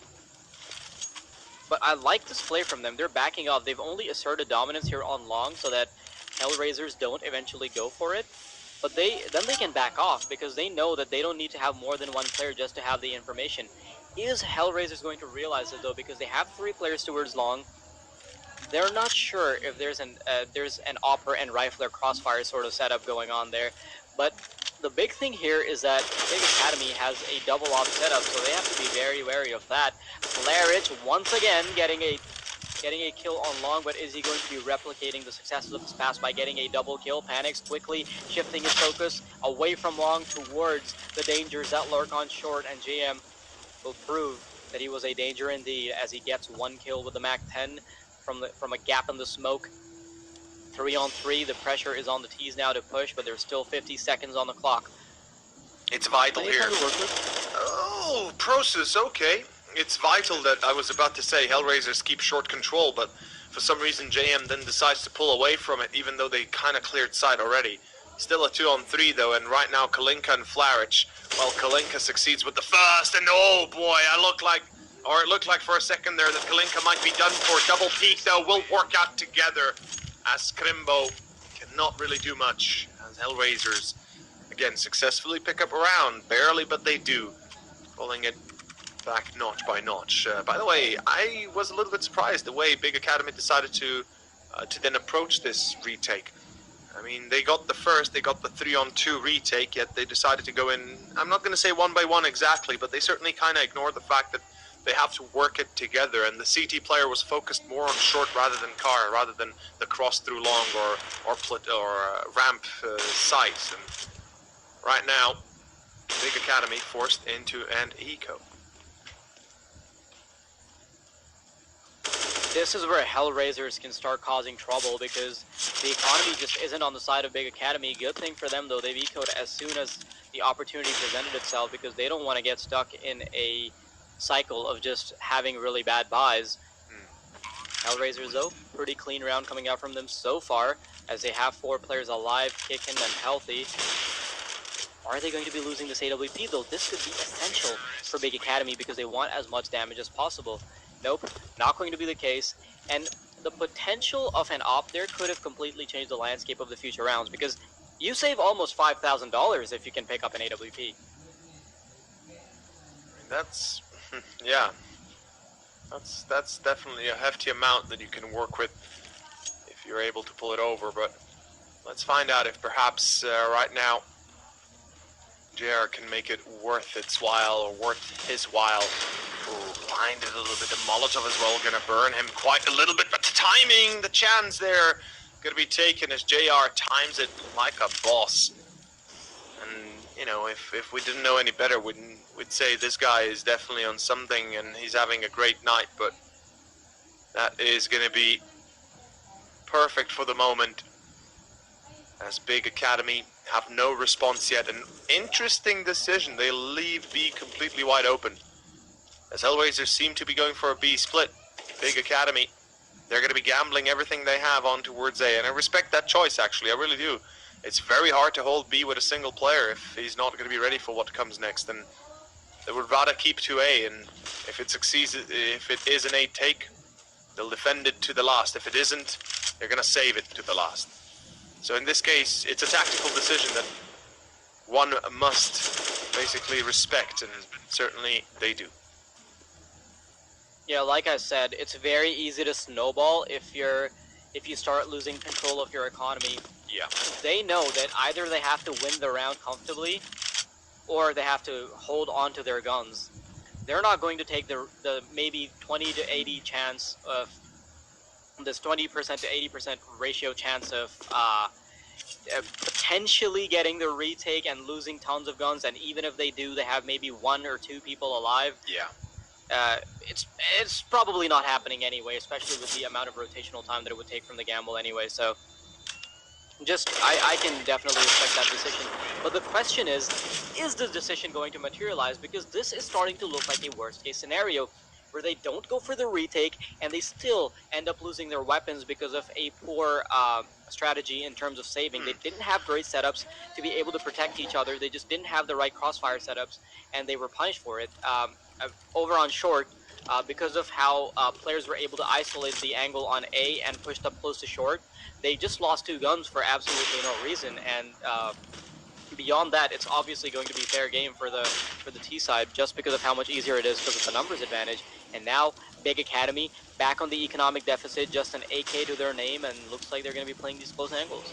It's actually a good point to bring up. Yeah, like the thing is, when you do save and you kind of give away a chance of a retake, you then definitely want to keep those rifles. Otherwise, it's been all for naught. And right now, it feels like it's all for naught. And well, 2 AKs is going to be picked up, or at least one is going to be picked up. The other one saved from the last, but still, it's not going to make too much of a difference. It's 2-on-2 currently. That Panics only on a USP journey. He's going to have a very hard time stopping this B attempt. With Krimbo in CT, he might be a little bit late to the party. Let's see if Panics can make a difference, though. Oh, he's going to be spotting. He's going to be taking a little bit of a challenge still. Krimbo's already towards doors. He's ready for this. Does he go out wild, or does he bide his time? Well, I think the answer, we know what it is, but unfortunately, it's not going to make a difference. 5-4. The eco round actually successful given the circumstances, right? Getting 3 frags and preventing the plant and just being a nuisance overall is not that bad of an outcome for Big Academy, especially when you know you're up against what five rounds in a row from HellRaisers already, and their money's starting to grow steadily. You want to at least damage it as much as you can, trying to give yourself a fighting chance. But the fighting chance also comes out from the double AWP setup that so far has served Big Academy well. A few instances where we could point out, okay, that, you know, it went poorly, it went pretty weirdly, but in this case, let's see if it again delivers on the promised land, I guess. One saving grace that Big Academy might have is the fact that this is Dust 2. So, just by the nature of the map, it's a contrast to everything else in Counter-Strike on the basis of how the averages work in terms of who wins more, the CT side or the T side. I think it's still slightly favored towards the terrorist side, and even if Big Academy is not able to get the advantage, even if they're not able to get the numerical advantage in terms of score, even being like 6-9 or 7-8 is good enough, because being in a deficit while you're on the T side is a lot easier than being 1 or 2 rounds up if you're on the CT side, and that's just because of how many wasted rounds are possible because of the CT side economy being so much weaker than the terrorist side. Yeah, and it's something that, you know, in the general sense, people tend to forget at times, right? The CTs, they have to struggle with this continuously. There's really no way around it. Even when you win consecutive rounds in a row, if you lose more than 2 to 3 players in every of those rounds, for the best, you know, the best outcome potentially will be having on each, let's say, between $2,000 to $3,000, give or take, and, you know, count a loss on top of that, you've got between $4,000 to $5,000 at best, and that leaves you wounded, that leaves you straggling. So absolutely, the CTs rely heavily on the part of keeping those weapons even at losses, even at the face of a loss, in their hands to try and transfer them to the next. Most important part of all, though, is utility. On Dust, even more so, where for B, for example, if there's a B rush coming your way without a Molotov, without a proper flash, you're pretty much dead in the water as the CT, unless you've got 2 players with a good crossfire, somebody who's really going to be popping off like crazy, potentially with an AK that was saved up or something. Either way, it seems like the technical pause has been resolved, so we'll be continuing in a matter of moments. And HellRaisers, they had a pretty damn good spawn for B, or at least for attempting to try and hit B a little bit faster. It's not going to be the case, though. Seems like they would rather focus on towards short yet again. And look at the fast play for JM. I don't think they even know this, or that they'll be realizing it in time. Manix is going to be ready. I mean, yeah, he seems to be aware of it, at least, but, you know, it's good. Oh, he jumps into CT, man. Oh, JM. Wait, is he already on towards CT? Oh, yeah. If he jumps into CT now, it is game over. He's going to be in such a strong position But the good thing for them is they haven't given up much information, so he's not sure if there's anybody sitting Goose, if there's anybody sitting Sight. So lots of question marks here as he tries to get more information. The terrorists finally moving into the A bomb site, but it's only 2 terrorists. Bomb finally going down, and the rest slowly coming their way. Oh, Panic catches him in the back of the head as he tries to go around long and potentially lurk. And let's see how this 4 versus 3 retake unfolds if it does. That was a bit of a weird thing to see. I didn't expect Kalinka to be that oblivious to the fact that there's a mid-opening right behind him. And, well, he literally walks into the crosses of Panix. Anouin gets 1. JM is down. Still a 3-on-2. They know that Panix is on short. They hear the shot. They hear the attempt. The wide angle from Problem, though, will be enough. And he's got more than enough time here to hide it after. It's a 1-on-2, though. He goes wild, but the time has already ran out. As Big have no kit, and they cannot save or salvage it. 6-4, HellRaisers. They might have lost all 5, but they've got the money, at least in the moment. And luckily enough, the 2 players were pretty banked up to be able to drop in case of trouble. Economical ones. This is... it's starting to shape into distinctive first half for HellRaisers, with 6 already in a row. And ooh la la, look at the spawn here and look at the push. HellRaisers are going for a straight up B push. It should work out for them, but Anouin has something to say about it. Shuts him down with a CZ in his face. He's like, you know what? I've got my pocket AK. I don't care about your $2,700 AK. I'm still gonna get you. But it eventually comes down to a 4-on-3. Not sure what that was. That was a spectacle to witness. Clarence, though, on the other side of the map, drops down from CT and is there to support his teammates. That was a bit weird from Krimbo, wasn't it? He jumps and gets absolutely obliterated. I'm not even sure why he jumps. He knows they're pushing onto site. That much is clear. Now, above all else, Anouin, even getting a frag there was already an achievement in itself, really. As he said, with a pocket AK, the pocket AWP even, times being, or... No, we already have an established pocket AWP. It's called the Desert Eagle. That's true, but the accuracy of it is questionable at best, so I guess, yeah, that's true. That's true. I guess you can call it the pocket op, or the pocket auto sniper. It's like the Deagle. I like that prospect. I think that would be perhaps more suitable, simply because the randomness. Couple shots on the body, 1 shot on the head. Yeah, exactly. So it's like it's perhaps a bit more close to, but in the essence of it all, if it like. I don't know, the pistol is... I mean, you're paying 4,300 extra just for the scope. Come on. Oh, imagine that. More bullets, amongst other things. Sure enough, the magazine of 30 bullets kind of helps there.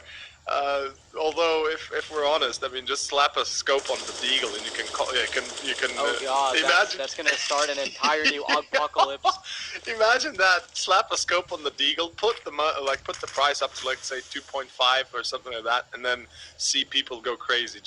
I'd do it just for the fun of it.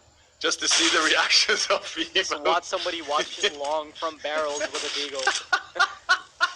Oh god, that would be too much. I mean, the revolver wasn't too far from that, so it's like the revolver was one of the worst. Didn't even need the scope. Exactly. It's like, you know. Speaking. Could have been John Wayne. Speaking of not needing a scope, I don't think the CT side is in the same boat because they've got 2 snipers on their hands. And they're going to be trying to contest this push here on mid. Pretty much free control being given away. Process gets information, but there's no way he can fight that with these cute little jumps. Krimbo pretty much. Where's the upper push? Where's the upper tunnel push? What is this? Oh god, that was a little unfortunate. I mean, JR was not appropriately coordinated with his team to be able to push at the same time. If he had, Krimbo should not have been able to get that play around the smoke. I think they were worried that there was somebody behind the box, but that was still a questionable play at best. Regardless of that, they're going to be able to bring it down to a 2 versus 1. And Panix, he is the man that you want alive in these situations. Switching to the M4A4 that he is definitely not known for. We don't know if he can still bring the spice with it. That's 2 angles to work with. Oh, barely gets a chance. Just gets sniped. 8-4. was a good attempt at least. He knew the pre-fire. He knew that he needed to take that fight. And I gotta say, I love the inverted doors now because it gives you an angle to watch tunnels from outside. It does make it harder for the T's to push if they have no utility, but it also makes the CTs perhaps a little bit less vulnerable into that retake because the smoke now that can be popped gives you the chance to at least move out of doors without being immediately destroyed whilst doing so. But then again, it doesn't really change much of anything for much of anything at all. We see that this eco round by Big Academy is pretty much exactly that, an eco round that finds a little bit of footing here and there, and AK actually going to be saved. Overall, HellRaisers should be their 9th round in a row, which is setting a bit of a scary precedence here and a bit of a scary idea being brought into the mind of Big Academy that maybe that this is the end of the line for them. Big Academy, they've only won the first 4 rounds, which is definitely a scary prospect, but then you also have to consider the deceptive nature of Dust 2. They can still definitely bring it back on the T side, especially if they can get a couple rounds now, but I do think that their morale has taken a hit. There's no way that they're feeling comfortable in their shoes up against the 9-4 of HellRaisers, as HellRaisers, they're just sort of running around willy-nilly, playing deathmatch, and even when they're messing up, they're still able to get those kills like the previous round, despite some mistakes. But Flarich, he's already opened up mid with a kill of his own. Kalinka gets Crimbo, and the net benefit comes out to be a advantage from the T side. Just not much of a contest coming in from Big Academy.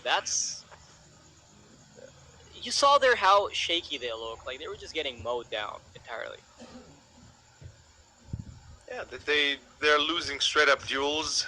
They do have somewhat of a decent response to it in terms of their positioning, but they are unable to take any duels and win them. And in that case, there's always this saying that this kind of mentality in CSGO is you try your best, you put everything on the line, you do what you can, but at the end of all, there's always going to be a question of do you win your duel or not, and that's it. And in this case, they just aren't. Utility obviously supporting everything like that, but when you're unable to even win a simple enough of a duel like that, unfortunately, there's not much hope. That was how many ops? 3 ops? Did I see correctly? And an auto sniper. If I, that is pretty. It's scary when you consider jumping over that. But and win.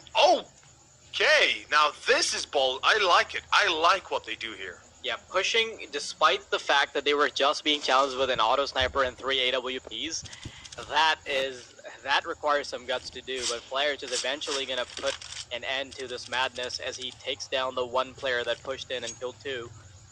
4 versus 3 now, the CTs do have the advantage, and I think Big Academy desperately need this round so they can stop it at a 10-5, stop it at the bare requirement, the bare minimum requirement for double digits.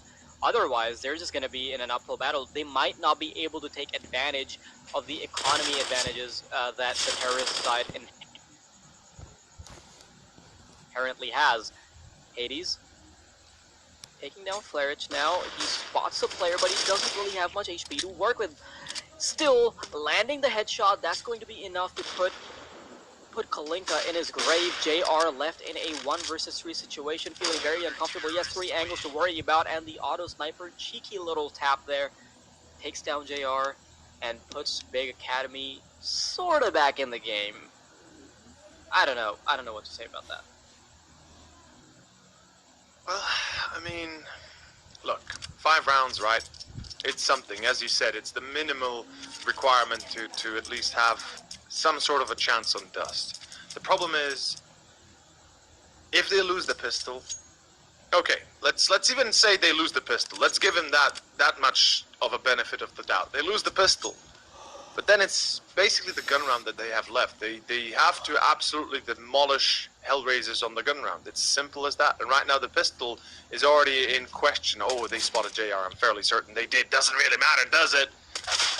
And Problem is going to definitely be a nuisance in the end there as he finds one.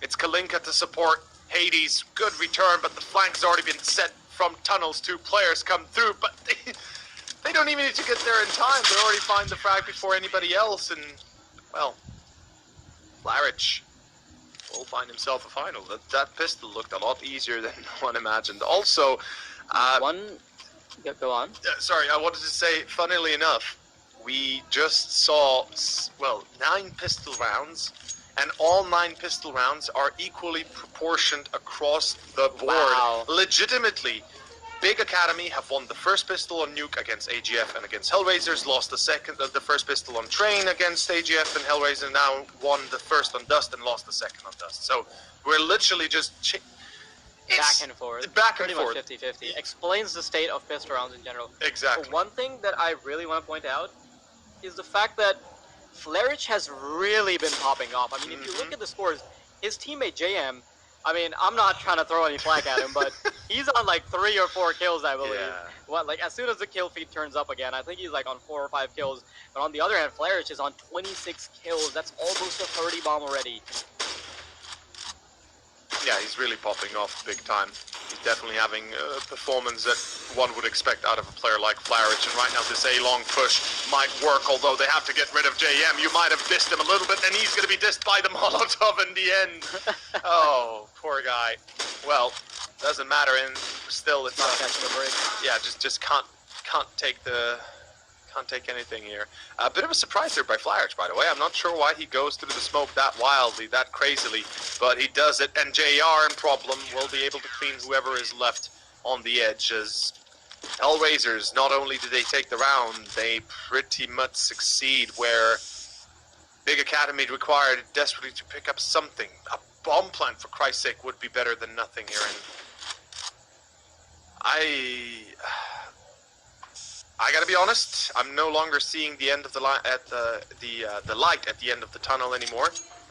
It's looking like things could go absolutely the wrong way here for Big Academy. I mean, they already are, but especially because of how confident HellRaisers are looking. I mean, they're pushing through smokes, they're doing their own thing. They're playing their version of Counter-Strike. There's just a different version installed on the Big Academy computers. Hey, don't say that. Don't say that. Somebody might take it the wrong way. Guys, there's no wrong versions. There's no...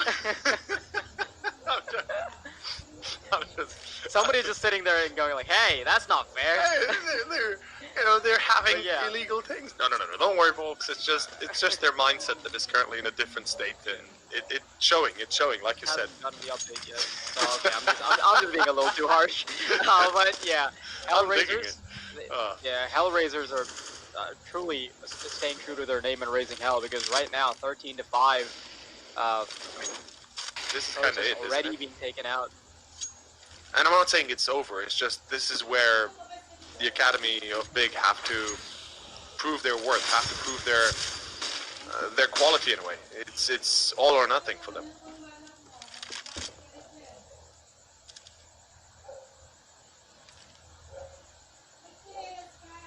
Bit of a HellRaisers. A bit of aggression towards short. Yeah.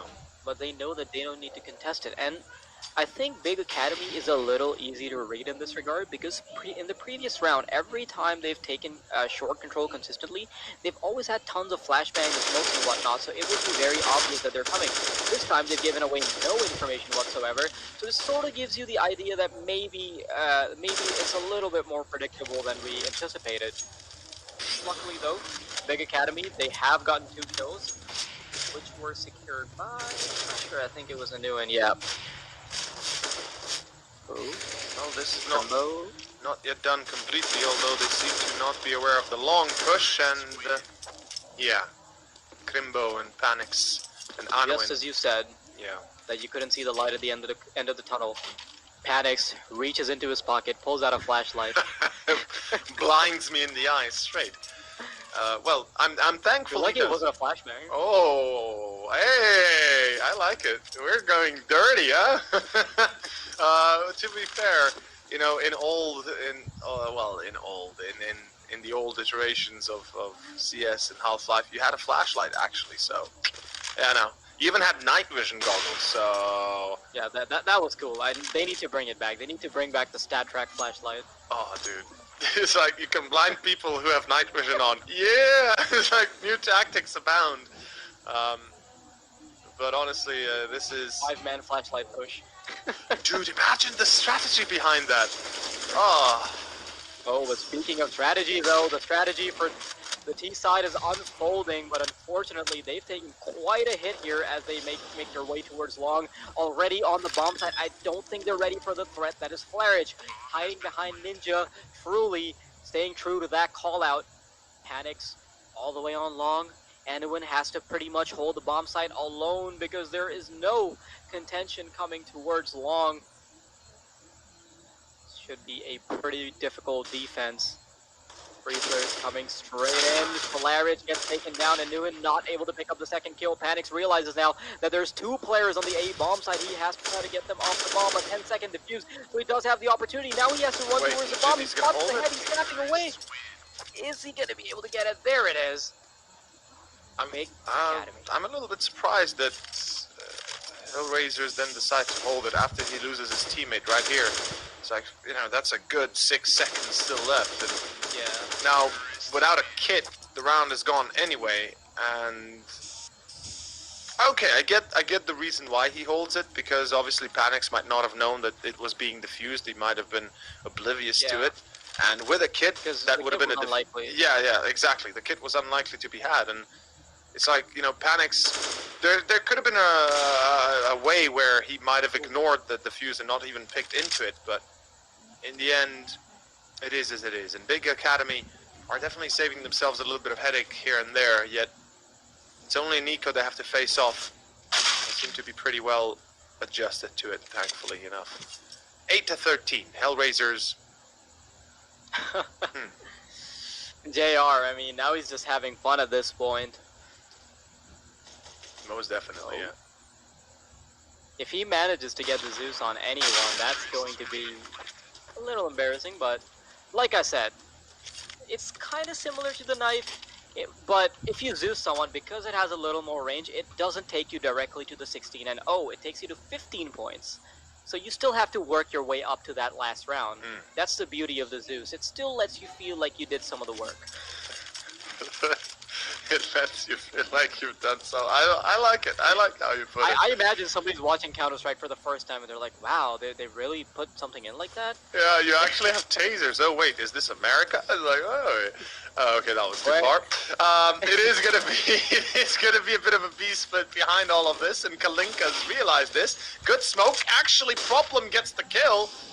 Fair enough, Hades, not sure if he was spotted before the smoke popped, but it seems like JM will have a different kind in mind as well, as it is Krimbo the reply. They know that there's one more in CT, as Flarage was the one to fall. But this the attempt, right? This is where things are going to be a little bit more complicated. Oh, JR! That's an excellent catch, and this could mean the world right now. Big Academy, they're already pushing hard through short. This should be a dead giveaway right now, right here. And Panics, if he gets the shot, and of course he does, a 2-on-2 ensues that, I gotta be honest, is very winnable for Big Academy. Especially since there's no kit. Coming in from long and short. Well, long is out of the question already, but it's a 1 versus 2 problem, trying to find both Panics and Krimbo. They're holding their horses, though. They're not giving away any information just yet. Krimbo, shimmying around the corner, is able to take advantage of that wall and catch the drop on Problem. Now, Big Academy, though, for a second there, we didn't think that flashlight would have the batteries required to light up that entire tunnel, but they've proven that they've gotten at least half the way there. This right here, right? This 13-9, that's quite close from what we were expecting, and they have the economy advantage to work with. So the question is, who really has the advantage now? I mean, so far, I'd still go as far as to say that HellRaiser still has a bit of the advantage purely because of the amount of rounds that they have. But if they lose this round and the next one, then for sure, Big Academy is favored to win the game, despite that enormous round deficit. I mean, that much is clear, yeah. It's starting to kind of take a bit of a wild turn, and JR. Oh, bit of damage here and there. Definitely trying to trade out. JM helps him out. Anuin will find the frag there, but you know, you might have jinxed it just here. I'm not gonna say it too soon. I've seen rounds like this too many times to not believe in it. Back into a 2-on-3. Oh boy. Oh, what? Knife? What? That's so No, but why he has a knife? He has a knife in his hands. Oh, I think they might have gone down. Oh no. Oh yeah, for the longest time, Problem was looking at Crimble. That is so unfortunate to have lag in the middle of a round. Oh my god, that is so unfortunate. I mean, I'm not 100% sure, but like from what it looks like, it does look pretty sad. I mean, to lose to an eco, like especially when you've built your way up so far into the comeback, 14-9 now, HellRaisers 2 rounds away, and this is going to feel like, I mean, from the big academy side, this would feel so hurtful for something so external to affect their win. I mean, to affect the potential of a comeback. I mean, HellRaisers definitely still were winning the round even before the timeout, but that just adds insult to injury. That's a little unfortunate. And that's why we're also going to have a timeout, a technical timeout at that. It's going to be... I'm a little bit perplexed as to... I mean... It's such a weird moment to actually lag out, to actually happen, that it happens to them. And the worst part, it happens on a round that not only you jinx it, but, I mean, sorry, let me rephrase that. Not only you call it, oh, you know, there's a chance of a comeback, but then, you know, they actually do start losing against pistols. As you could see a little bit of panic in their eyes. They start to pull back, they start to take a bit of a defensive stance, realizing, oh, damn, you know, we're actually losing control. It's not looking sweet. We have to take a different approach. And then, bam! A split second later, panics with his knife out. Literally, it's like, damn! You know how unlucky do you have to be for that to happen to you? Is just beyond me. And right now, I hope he's gonna be finding a 4-leaf clover, because he better fix that luck, man. Oh, woo! Okay, let's see how this goes. Krimbo. Oh, ouch. That is gonna hurt. mean, he might have picked up that clover on the way to long, because that was such a clean miss from the HellRaiser side. JR missing that shot, and I think Crimble landed that shot maybe a second or two after, so, ooh, unfortunate. HellRaisers, though, making the correct adjustment to push in quickly to try to equalize the numbers again. Problem gets one, turns around, tries to get the shot on the 90-degree angle, but he's not able to do it. And Nguyen, as soon as he takes down the first one, he knows that he doesn't need to aggress any further. He gets the first, but I'm not sure if he realizes that the second one is coming right around the corner. He's hiding behind the box, but the real action is all the way on long. Flair is trying to hold down the fort all alone, gets 1-2, even tags the third one a little bit, but it all comes down to a 2 versus 2 situation. JM gets Anuin, panics in a 1-on-2. He has the AWP, which is the correct weapon for this situation. 27 points of health, and let's see how he does in this clutch. Let's see how he actually does this. Yeah, both players from long. Well, the answer is he doesn't do much of anything at all. He's expecting a short push. Unfortunately, he will be met, and he will be demised from long, of course, and well, 15-9, and indeed the end is nigh. And you said that there was a little bit of flashlight coming out from Big Academy, you know, just directly into my eyes, and I saw it there. I'll admit, I did see light at the end of the tunnel. They brought the flashlight, they brought the batteries, but they didn't bring a very good flashlight. No, they didn't bring the AAA batteries or the AAA batteries. So, you know, they forgot the package of the batteries. Or they could have just gotten a Meg Light, and maybe that would have been better. But then again, you know, not everybody has the best of batteries. But 15-9, and unfortunately for Big Academy, this could be their very last. Let's find out how it goes. Ladies and gentlemen, it is going to be a B attempt, a full one. 2 players on the defense. It's Kalinka with the AWP. Pop flashing across. Kalinka. Oh, he gets that first. It's as easy as that. The second going to be a bit of a miss and swing. He takes the second still, though. And it's a 4-on-3. This is it. HellRaisers, they are raising hell for certain. This Problem will take down Bimbo. And it's down to a 1-on-2. Make it a 1-on-3. As Process is the one man left. No bomb plant and a minute on the clock. And I gotta be honest, Wild Deity, It looks like a deity will be going to take care of Big Academy pretty soon, as they are now down to their last hope, and the hope is gone. That was very unfortunate. I mean, the one glimmer of hope that Big Academy had to be able to potentially shut them down, potentially build up some of that economy, they lost it off of the back of an echo, and even in that last round, just destructive stopping power from the side of Kalinka, and then they obviously able to, like, he was able to delay it long enough for the teammates to come in, so a little unfortunate.